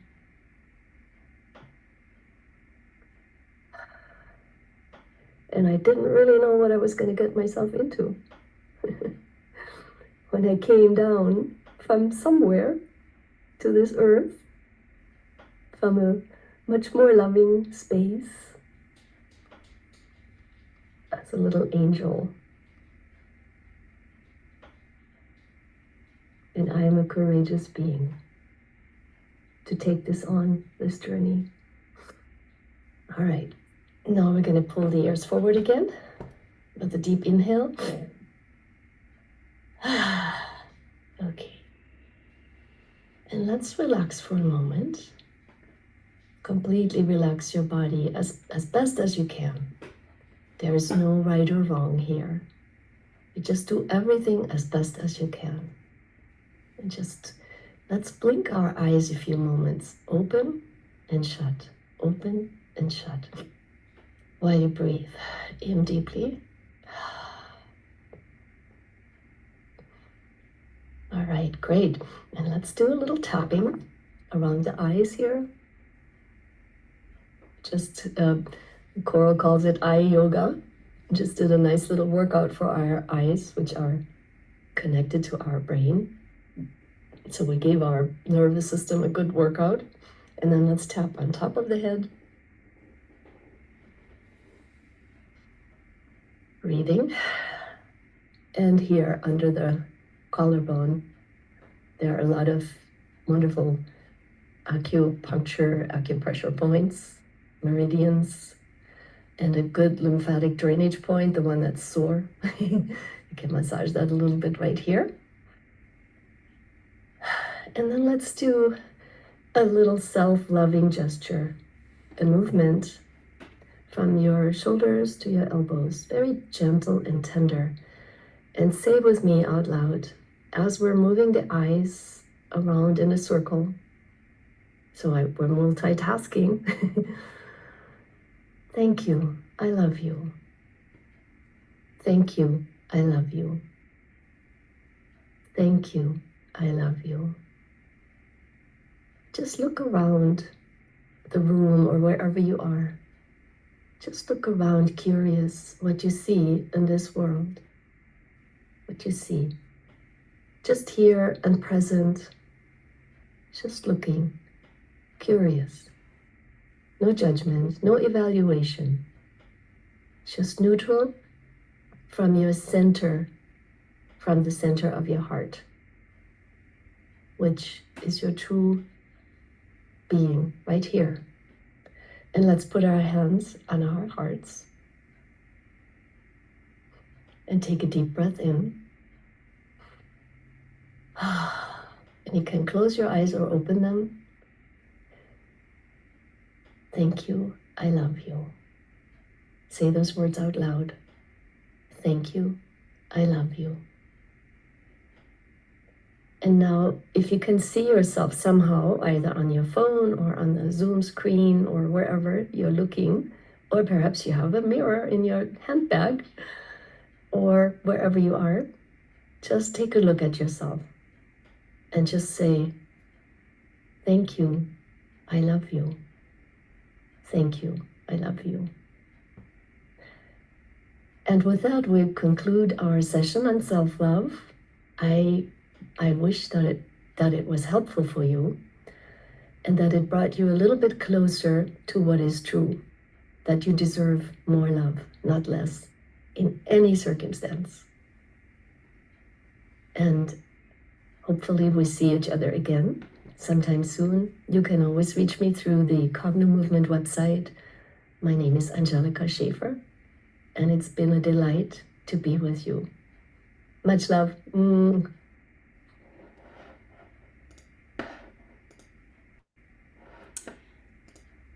All right. That was a wonderful session. Do you guys have any comments on that before we get started with the rest of our stuff for the day? I only have one comment. Yay, Angelica. That would be about, that's my only, what else can we say? What else can we say? I was just thinking that this issue of self-love is so big and so hard for some people. I remember back in the day when Louise Hay would have people stand in front of the mirror and say, I love you to the mirror. And it was this whole process. And I just wanted to punch her in the mouth because I just really hated that. It was awful. My system just kicked back at me.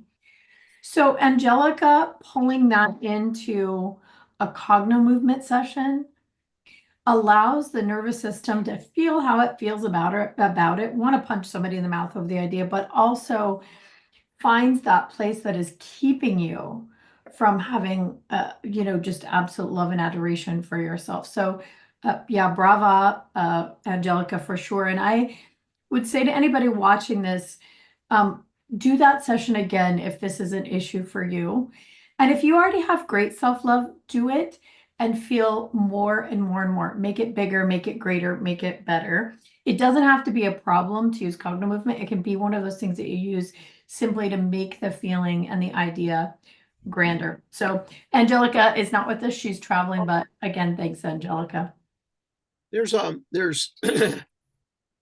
can't remember there's just so many episodes. I can't remember which one. Oh, it's a simple method of accessing 5D, I think. I think so. There is for all of you out there, another wonderful free education on Gaia, and you can see that there's a position that you will feel this enhanced. So another wonderful piece of Cognomovement for you. Anyway. And there's a class that goes with that one. It's cognomovement.com/Gaia love to access it directly. And if you happen to watch that, you can share that with people as well, friends and family. So we hope that you watch the episode on Gaia and then the class together because they're very useful together. But you can go directly to cognomovement.com/Gaia, GAIA love, and access that class. I'll get you a free link there. too. If I allowed it, Bill and Liz would give you everything possible that we have available. But we are running out of time, and I don't want to. I want to get to some of your questions and final thoughts and all of that stuff. So, without further ado, I'm going to share one of our another awesome practitioner, Tia Woods. She is in Australia. And I am going to share her video with you, and then we are going to get going on some more questions before we end the day. So I'm going to share my screen once again and find her video. Bowie is our daughter who is 12 years old, and I'm here to share a very exciting story and breakthrough with communication. Thank you, Cognomovement, and thank you, Colby Kaiser, who is a speech pathologist. Colby helped me with the session. She actually helped me with many sessions that led up to Bowie being able to use her speech app on an iPad. Bowie is diagnosed with Angelman syndrome, which is a rare syndrome caused by a gene deletion in a chromosome. So it can be many types of gene defects, deletions, or what they call mosaics, depending on what's happened within the chromosome. But it leads to a child with dyspraxia, being nonverbal. Bowie didn't walk till she was 7 and still walks, needing aid with someone now at nearly 13 years of age. So that gives you a picture of how she is. Every single child is different, of course, and it really depends on the journey and the environment and, so many contributing factors. I'm really looking, being the sort of person I am, looking for different ways to help with neurology, knowing that healing the mother is healing the child too. And if I was going to be able to stick around for my child for decades to come and to be there as a carer for her, I would need to sort myself out and clear quite a bit of my own PTSD and trauma, which has happened, which are 10 other stories all on their own. This one in particular I really want to share because it's so special, and it's also going to help a lot of parents out there, and it's something that is available to everybody. So I did 2 sessions initially with Colby around speech pathology and using this app and the iPad for Bowie. And, it was great. We cleared lots of stuff. And after a few weeks, Colby was asking me how I was going. I'm like, oh, good. Yes, good. And a few weeks would pass. And Bowie was starting a new school more tailored to her needs when I messaged Colby with a confession. Yeah, I hadn't been using the app. I hadn't been using the iPad. I was forgetting about it, to be honest. I said, I'm actually forgetting it exists. I said once or twice, when Colby would touch base with me, I'd get it out. And then Bowie would walk away, or I'd get frustrated.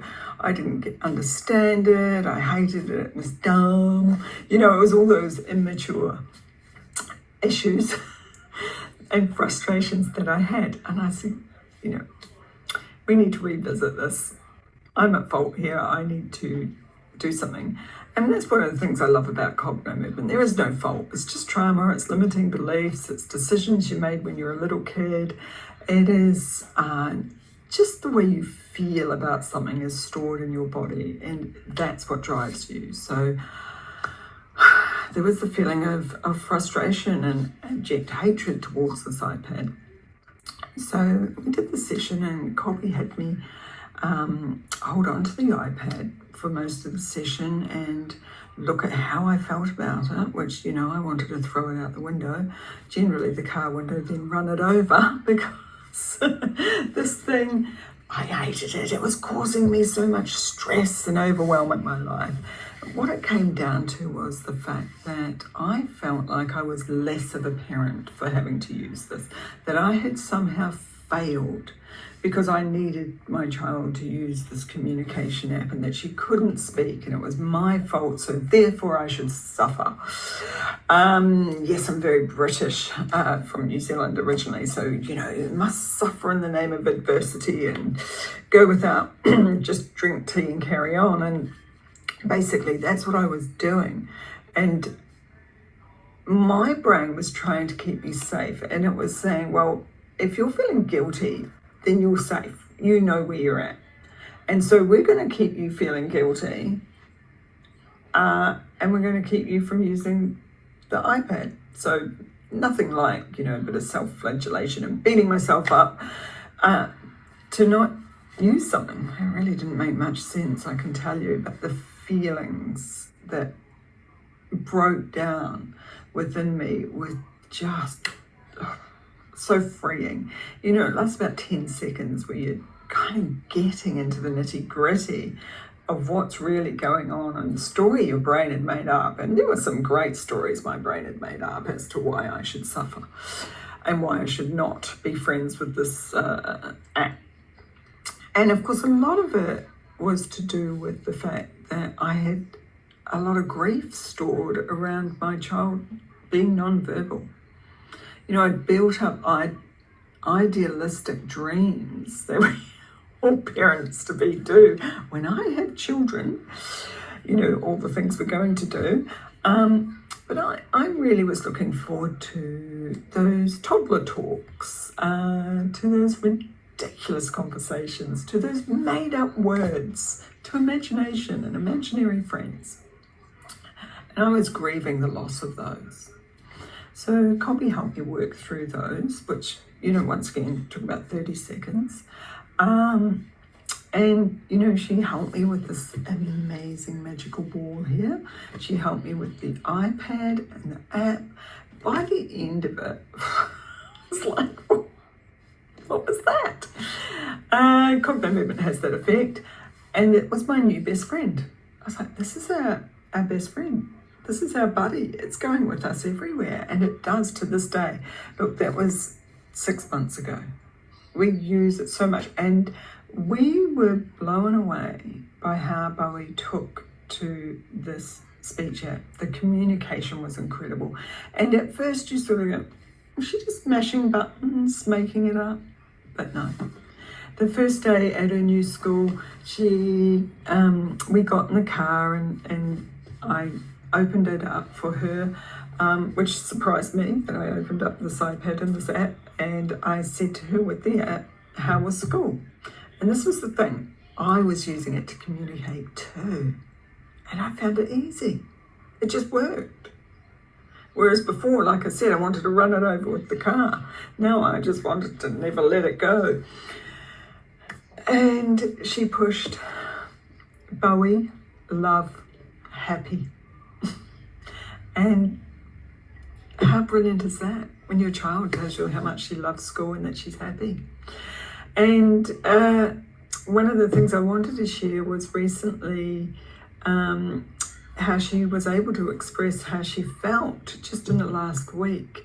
And that is another aspect of having a special needs child. You want them to be safe and to also express their emotions and what's going on. And that doesn't always happen. And you tend to worry more because you're thinking for two people as well. You know, once I'm dressed, I have to get her dressed. When I'm walking, she walks with me because she needs someone to hold on to me. When she eats, I've got to, you know, stand there and make sure she's okay and that she can chew and she can swallow.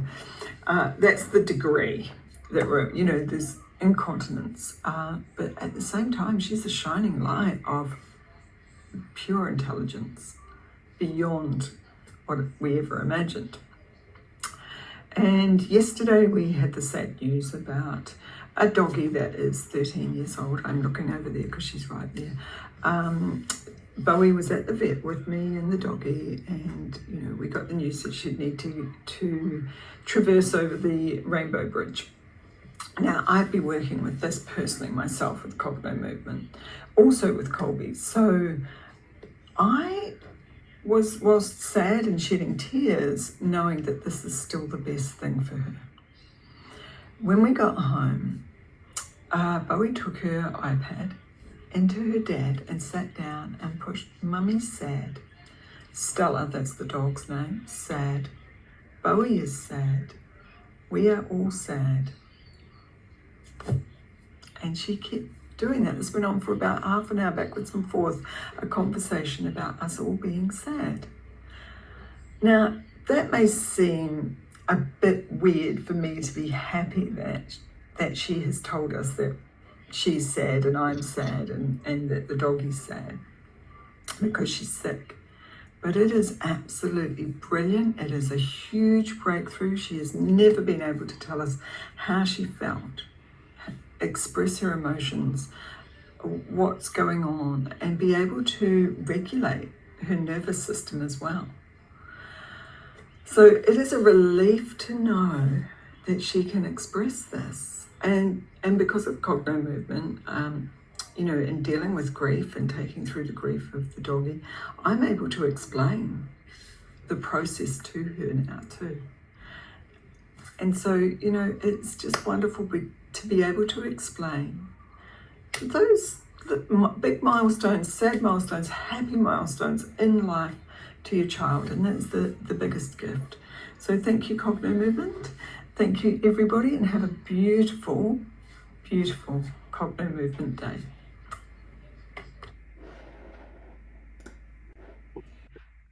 Well, that might just bring a tear to your eye. Oh my gosh. I think Tia, I don't know if she's still here. She might be. There she is. You want to bring Tia on, Leah, for a second? Yes, but please keep it Briefly. short. Leah is a time, you know, gangster.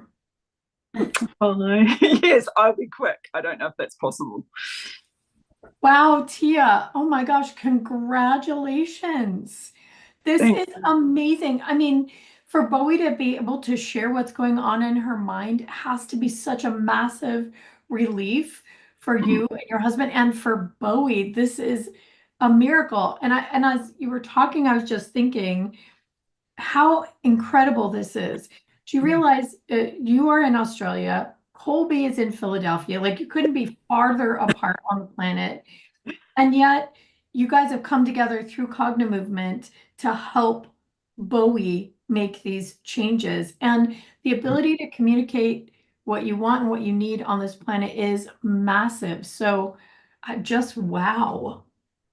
I know, I was listening to it and I was like, oh gosh, it's a tearjerker. And I didn't mean it to be, because generally, you know, I like to be quite funny.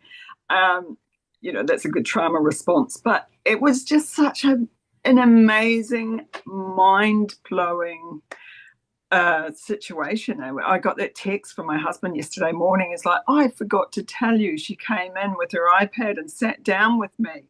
And I said, oh, was it a dream? Did you dream that? And he said, no, she actually came and sat down to me and explained it all to me. Oh, and I just wanted to put that in there because it's a process, you know, working with Colby. I did the course with Colby, which was life-changing. And then we've been working together and taking steps and clearing my stuff around how I feel about Bowie, just doing things that are out of, you know, the box. She thinks differently. And that's been my ongoing fight until I found Cognomovement. I couldn't get anyone to listen to me. I couldn't get anyone to understand that she learns different. She thinks different. So I'm forever grateful. And I'm dedicating, you know, these high school years to making sure she can make her way in the world.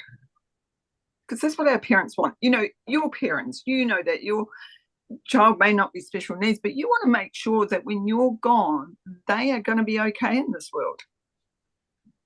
And also they don't want them to have your baggage. Yeah, exactly. Well, you have got two great stories. Leah's going to kill me. You've got great stories about dumping your baggage and how it impacted her with her seizures and also with the other. Well, let's tell one. Are you willing to tell the seizure story? Oh, yes, because I've done it at 2 or 3 different types of seizures. And I think share the one with Vaughn. The bathroom story, that one is unbelievable. Oh, gosh, I have to gather my thoughts for that. Okay. There's a lot of trauma in that one. And of course, it is quite dramatic too. So Bowie was having a lot of seizures, and really, they were getting to be grand mal seizures and quite bad. So in a nutshell, I worked with Coral Buchanan on this and then on my own. And it was all about a feeling of fear and no control.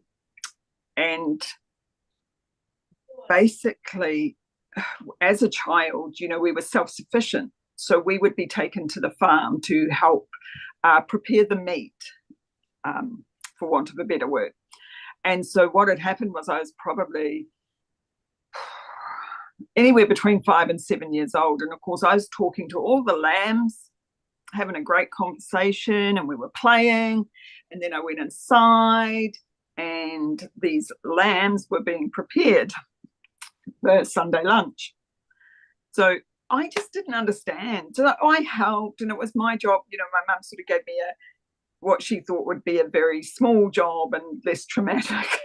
I'm not sure all of this was traumatic.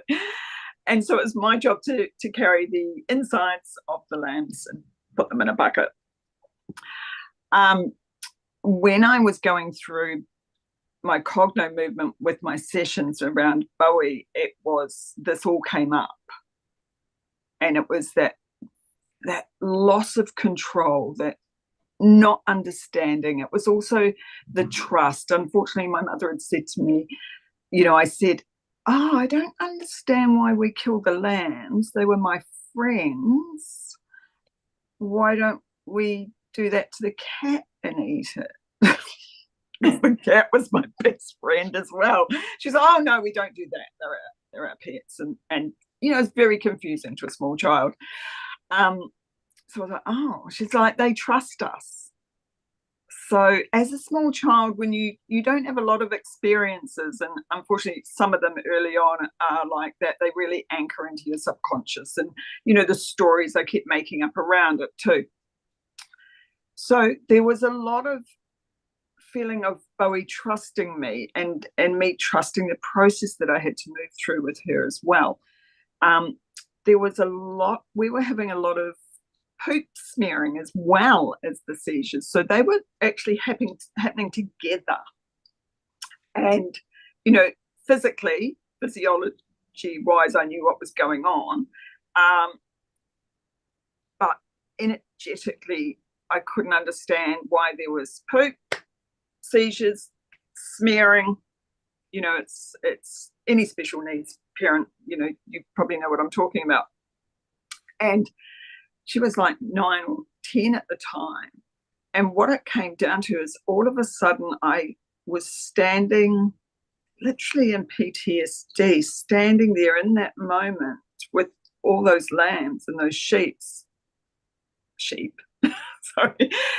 And I could feel the loss of control, the loss of trust, the overfiring, the over regulation of my nervous system. It was such a bizarre feeling, and I had to really work through this one. And then I could see that also I decided it was my job to carry the poop, literally carry the SHIT in life. And at one stage, I'd even become a colonic hydrotherapist. How's that? Looking after everyone's crap. There you go. I couldn't think of a better word. And you know what happened? Those seizures, those type of seizures never came back. And all it was Bowie was feeding off my stress. She was feeding off my trauma and my stress. Our nervous systems, hers and mine, are so intricately entwined, like a husband and wife, like a mother and child. You have your own language, but you have this unseen language that you don't need to speak. And she was feeding off my stress and my trauma, and that was overwhelming her. And her nervous system was unable to cope, so her brain was trying to cope for her. And we haven't had a poop smear for ever. You know, if we have, it's been more like, hey, I've gone, not, you know, abandoned building type feces smearing. The seizures were, you know, those grand mal ones, when we had 2 other different types to deal with, and I got on top of those as well with Cognomovement. So yeah, you know, I don't think there's nothing that cannot be solved. And it may take a bit of work. It may take 2 or 3 sessions. It may take a bit of going through the stuff, but at the other end, you never have to ever again. So incredible, Tia, you're the quality of life. You know, there's a quality of life. Boop, boop, boop, boop. I swear, if you want it to be, I couldn't live where I was, and I wouldn't have lived where I was. You know, there was only a matter of time. Now I do have an incredible life. I still live in the same house, the same husband, the same child. But man, do we like each other now. Wow. Still they like me. You know, it's just, you don't wake up thinking about what was back there. You wake up going, here I am today. What awesome thing's going to happen. And you know, the thing is to be able to have real solutions for Bowie, and to know that it's going to get better and better. In fact, Colby's coming to the United States for our March practitioner training live. She's bringing Bowie. Colby's going to show up, and we're going to work with, well, who did I say? Tia? Tia is coming to the United States. Tia is coming to the United States. Colby is also coming. And will we be working with Bowie together to see what other kind of changes we can make for her? That's the nature of this work. We are continually asking the question, what else is possible? And I would imagine, Tia, for a parent like you with a child like Bowie, to know there are possibilities has to be huge. It is, because all you have to do is ask. I was saying this to Colby, you know, Colby's been helping me with Bowie, and, you know, also I mentioned the passing of the dog. She helped me with that as well. And I said to her, you know, and she helped me with a session, with Bowie hurting my animals to get my attention. Oh. Yeah. Now, Bowie hasn't done that since. And it was just, you know, like a toddler would grab a cat's tail, you know, and my cat's 17, so it was getting a bit traumatic. And at least 1 time out of 10, I was like losing it. And once again, I was just back in the past as a little kid. So Colby helped me with that. And I said to her, you know what, Colby, it's when we ask. I just asked for this help. And I found Cognomovement on Gaia and Bill and Liz, and I just knew that this is what I needed, that Bowie had led me here. And this is what we needed, you know. You just go searching and you'll find it. Wow. Well, I know we need to get this wrapped up, but thank you so much for being here, Tia. Also, I want everybody to know around the world who's watching, Tia is also an incredible Cognomovement practitioner. We haven't even gotten into the ways that she has helped and served people as well, but she's incredible. She works with people. Do you work via Zoom or just in person? In person. I can generally, I will go to visit the person, because there's some people I work with brain injuries and carers, and a lot of grief. So I will go to them if they're unable to come to me, because I also live a bit remotely as well. Awesome. All right, you guys. So look up Tia on the Cognomovement practitioner page, and you will find her there. Thank you so much. And so I know we are wrapping it up for the day, right, Leah? Leah? Did we lose Leah? Oh, sorry. We had a lot of questions that didn't get answered, so I'll ask a couple of them. And then, like I said, if you didn't get your questions answered, please join us in the members community on Facebook. You get access to that private community if you get the Essentials course. So get the Essentials course, not just for that, but because the Essentials course makes such a big difference in your life, and you can start today making these changes. If you got any kind of results, remember that today all of these sessions were mini sessions. If you got any type of change in these sessions, then you know that Cognomovement works. And imagine if you had the whole thing at your fingertips for any kind of issue you wanted to resolve. So get the Essentials course if you don't have it already. Ask your questions in the members community, and we'll just get a couple more answered before we do our closing statements. They're very short, so if you want to stick around for that, that would be great. You don't want to miss it. So one question was, can we use the ball to identify our purpose and our gifts? I'm seeking deeply to discover and unleash myself and the power within. I still feel blinded to my role on this planet. Can I use the ball? What do I think about? What do I say? So we kind of already answered this a little bit, but do you guys have any short, quick, very fast statements about this question? Go ahead, Bill. Well, I think we covered this one already. What is it that comes natural? What gives you joy? What gives you energy? Start working it. And how can you serve another? So those would be those, and it could be just right in front of your eyes, as Liz Larson says. I would say too, just do your daily sessions. Do 1 minute, 3 minutes, 5 minutes a day. And every day you will get closer to knowing exactly what that is. Most of the time we are hiding from ourselves what our true purpose is, because our nervous system is focused on a lot of the other crap in life. And what I found for most people is it absolutely just emerges. It becomes the most natural thing on the planet to know exactly what you're here to do when you just work on clearing out each of those things just a little bit every day. One other thing about that is what I like to do, which is kind of a little tip for those who have Essentials, is when you're doing the ball and you have a very specific thing, a specific goal that you want to reach, a specific purpose, think about it and feel where the resistance is in your body, and then do your session on that and focus on that resistance. That is going to be probably your fastest way to get there. We kind of answered this next question. How do you focus on the ball and focus on the issue and your feelings at the same time? I'm so busy keeping my head straight, stretching my eyes, and focusing on the ball that there's no room for the issue and feelings about the issue.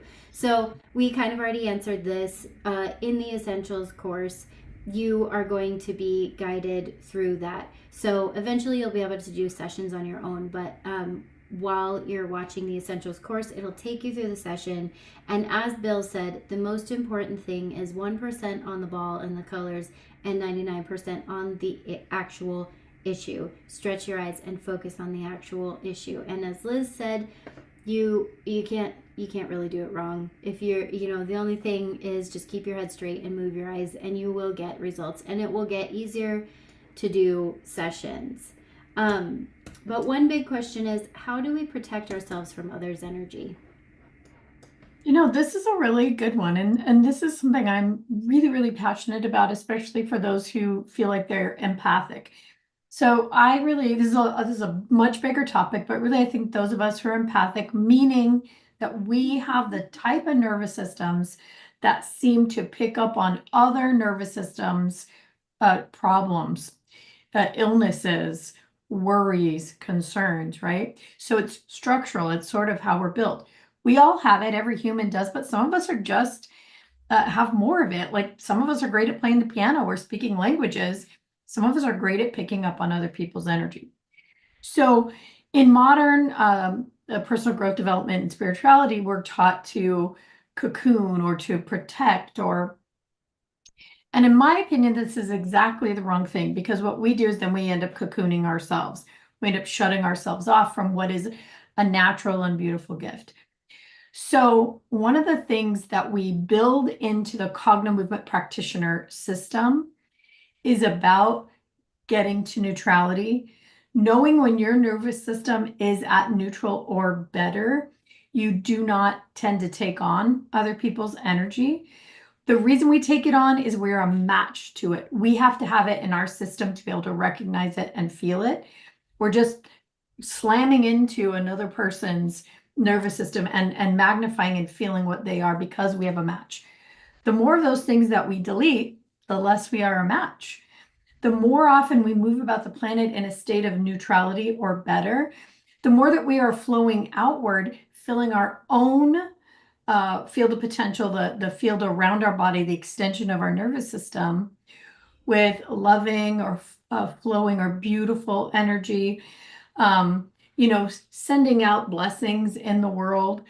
It creates this beautiful outward flow that does not mean pulling someone's back in. It also doesn't allow for someone else's energy to attach and pull from us because it's at a high vibrational level. So when you find yourself falling into taking on someone else's energy, Cognomovement practitioners and people who are using Cognomovement a lot know, whoa, that's me. Take your butt into the bathroom, walk outside for a minute and work your patterns so that you can get your system to neutral. And then you will find you don't have that system, that problem of taking on someone else's energy. It takes practice and it takes knowing how to feel neutrality in your body. It takes knowing how to then kind of push that out into the energy around you. And most of all, it takes diligence to notice and know what is happening in my system now and to choose. If you are being taken over by other people's energy, you're not having a choice in that. And that's what you need to be knowing how to do, choosing who takes your energy, who you give your energy to, and what your own body does with your own energy. So that's my sermon on that. I think we have time for one more question, and then we're going to do our closing statements. And I have my last little message to everybody here. Thank you so much again for being here and doing the work and making the world better for being here. So I think this is an important question. Is it normal to experience a little bit of progress both in energy level, mood, and in relationships, then having them all reverting back to how it was before you worked on it? Go ahead, Bill.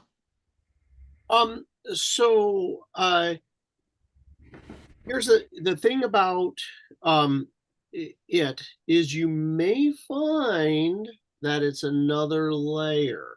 So you were like, oh, when you examine it, you might feel like, oh, I backslid.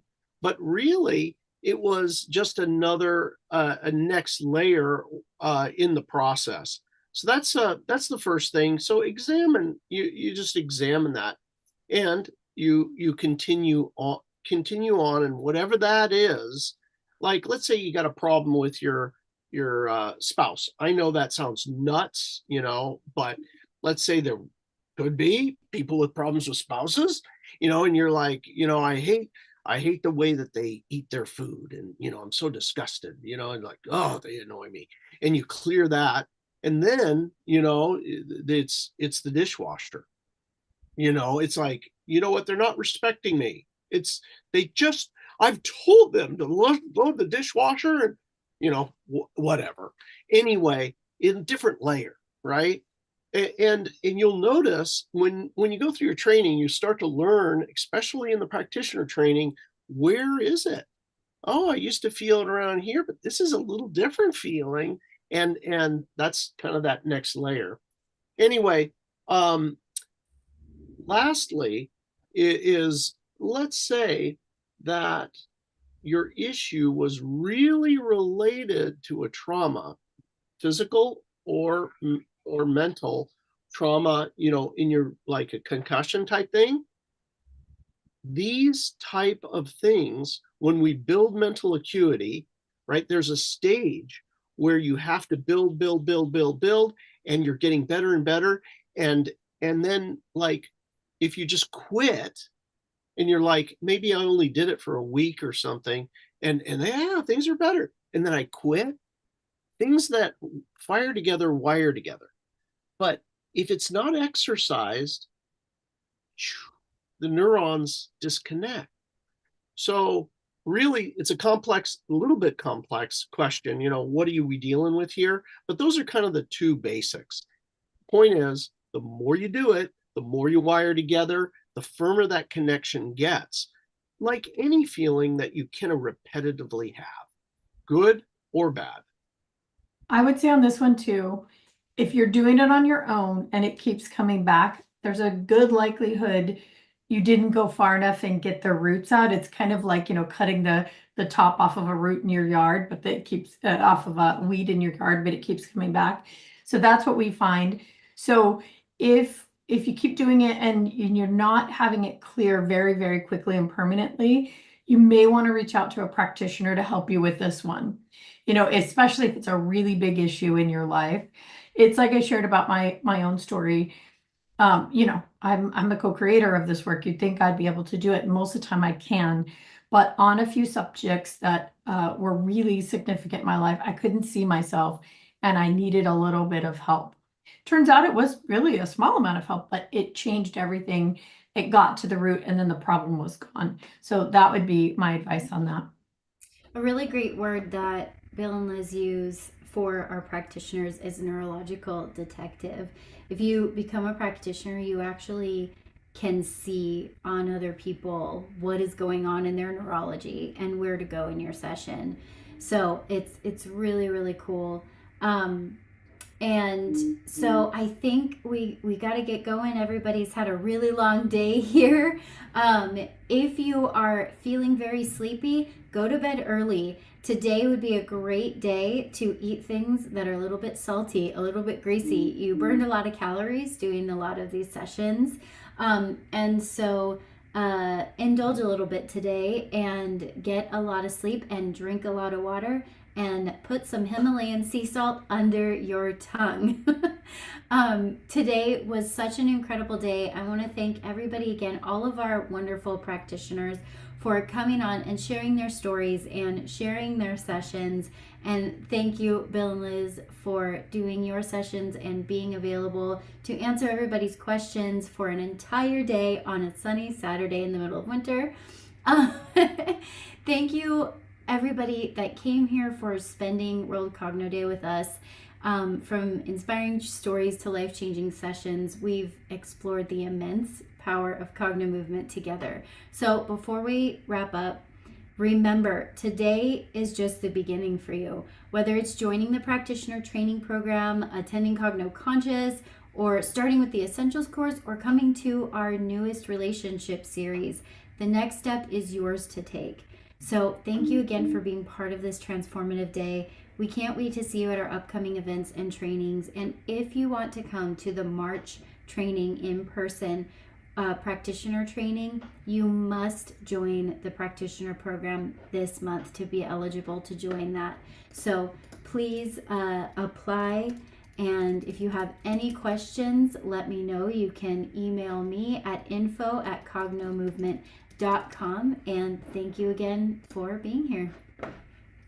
I just want to say thank you to our incredible practitioners, everyone who presented and shared stories, and although there's so many here that didn't get a chance to, you guys are the heart and soul of this work that we do. Bill and I are so appreciative for you, and you inspire us and lift us up every day. And your stories that you share with us make this whole thing worth doing. So thank you so much. And also thank you, Leah, for putting this whole thing together, for being the captain of the ship here. This was an amazing day. This was the best day ever, right, Bill? Best day ever. Leah, you did it, man. It all of it. Wonderful. I mean, from bottle to throttle. Wonderful. This is the best World Cognomovement Day I think we've had. And stay tuned for our next live things, and we'll see you all next time. See y'all soon. Thanks again for being here, everyone. So much love to you. Thank you all. Bye. Bye.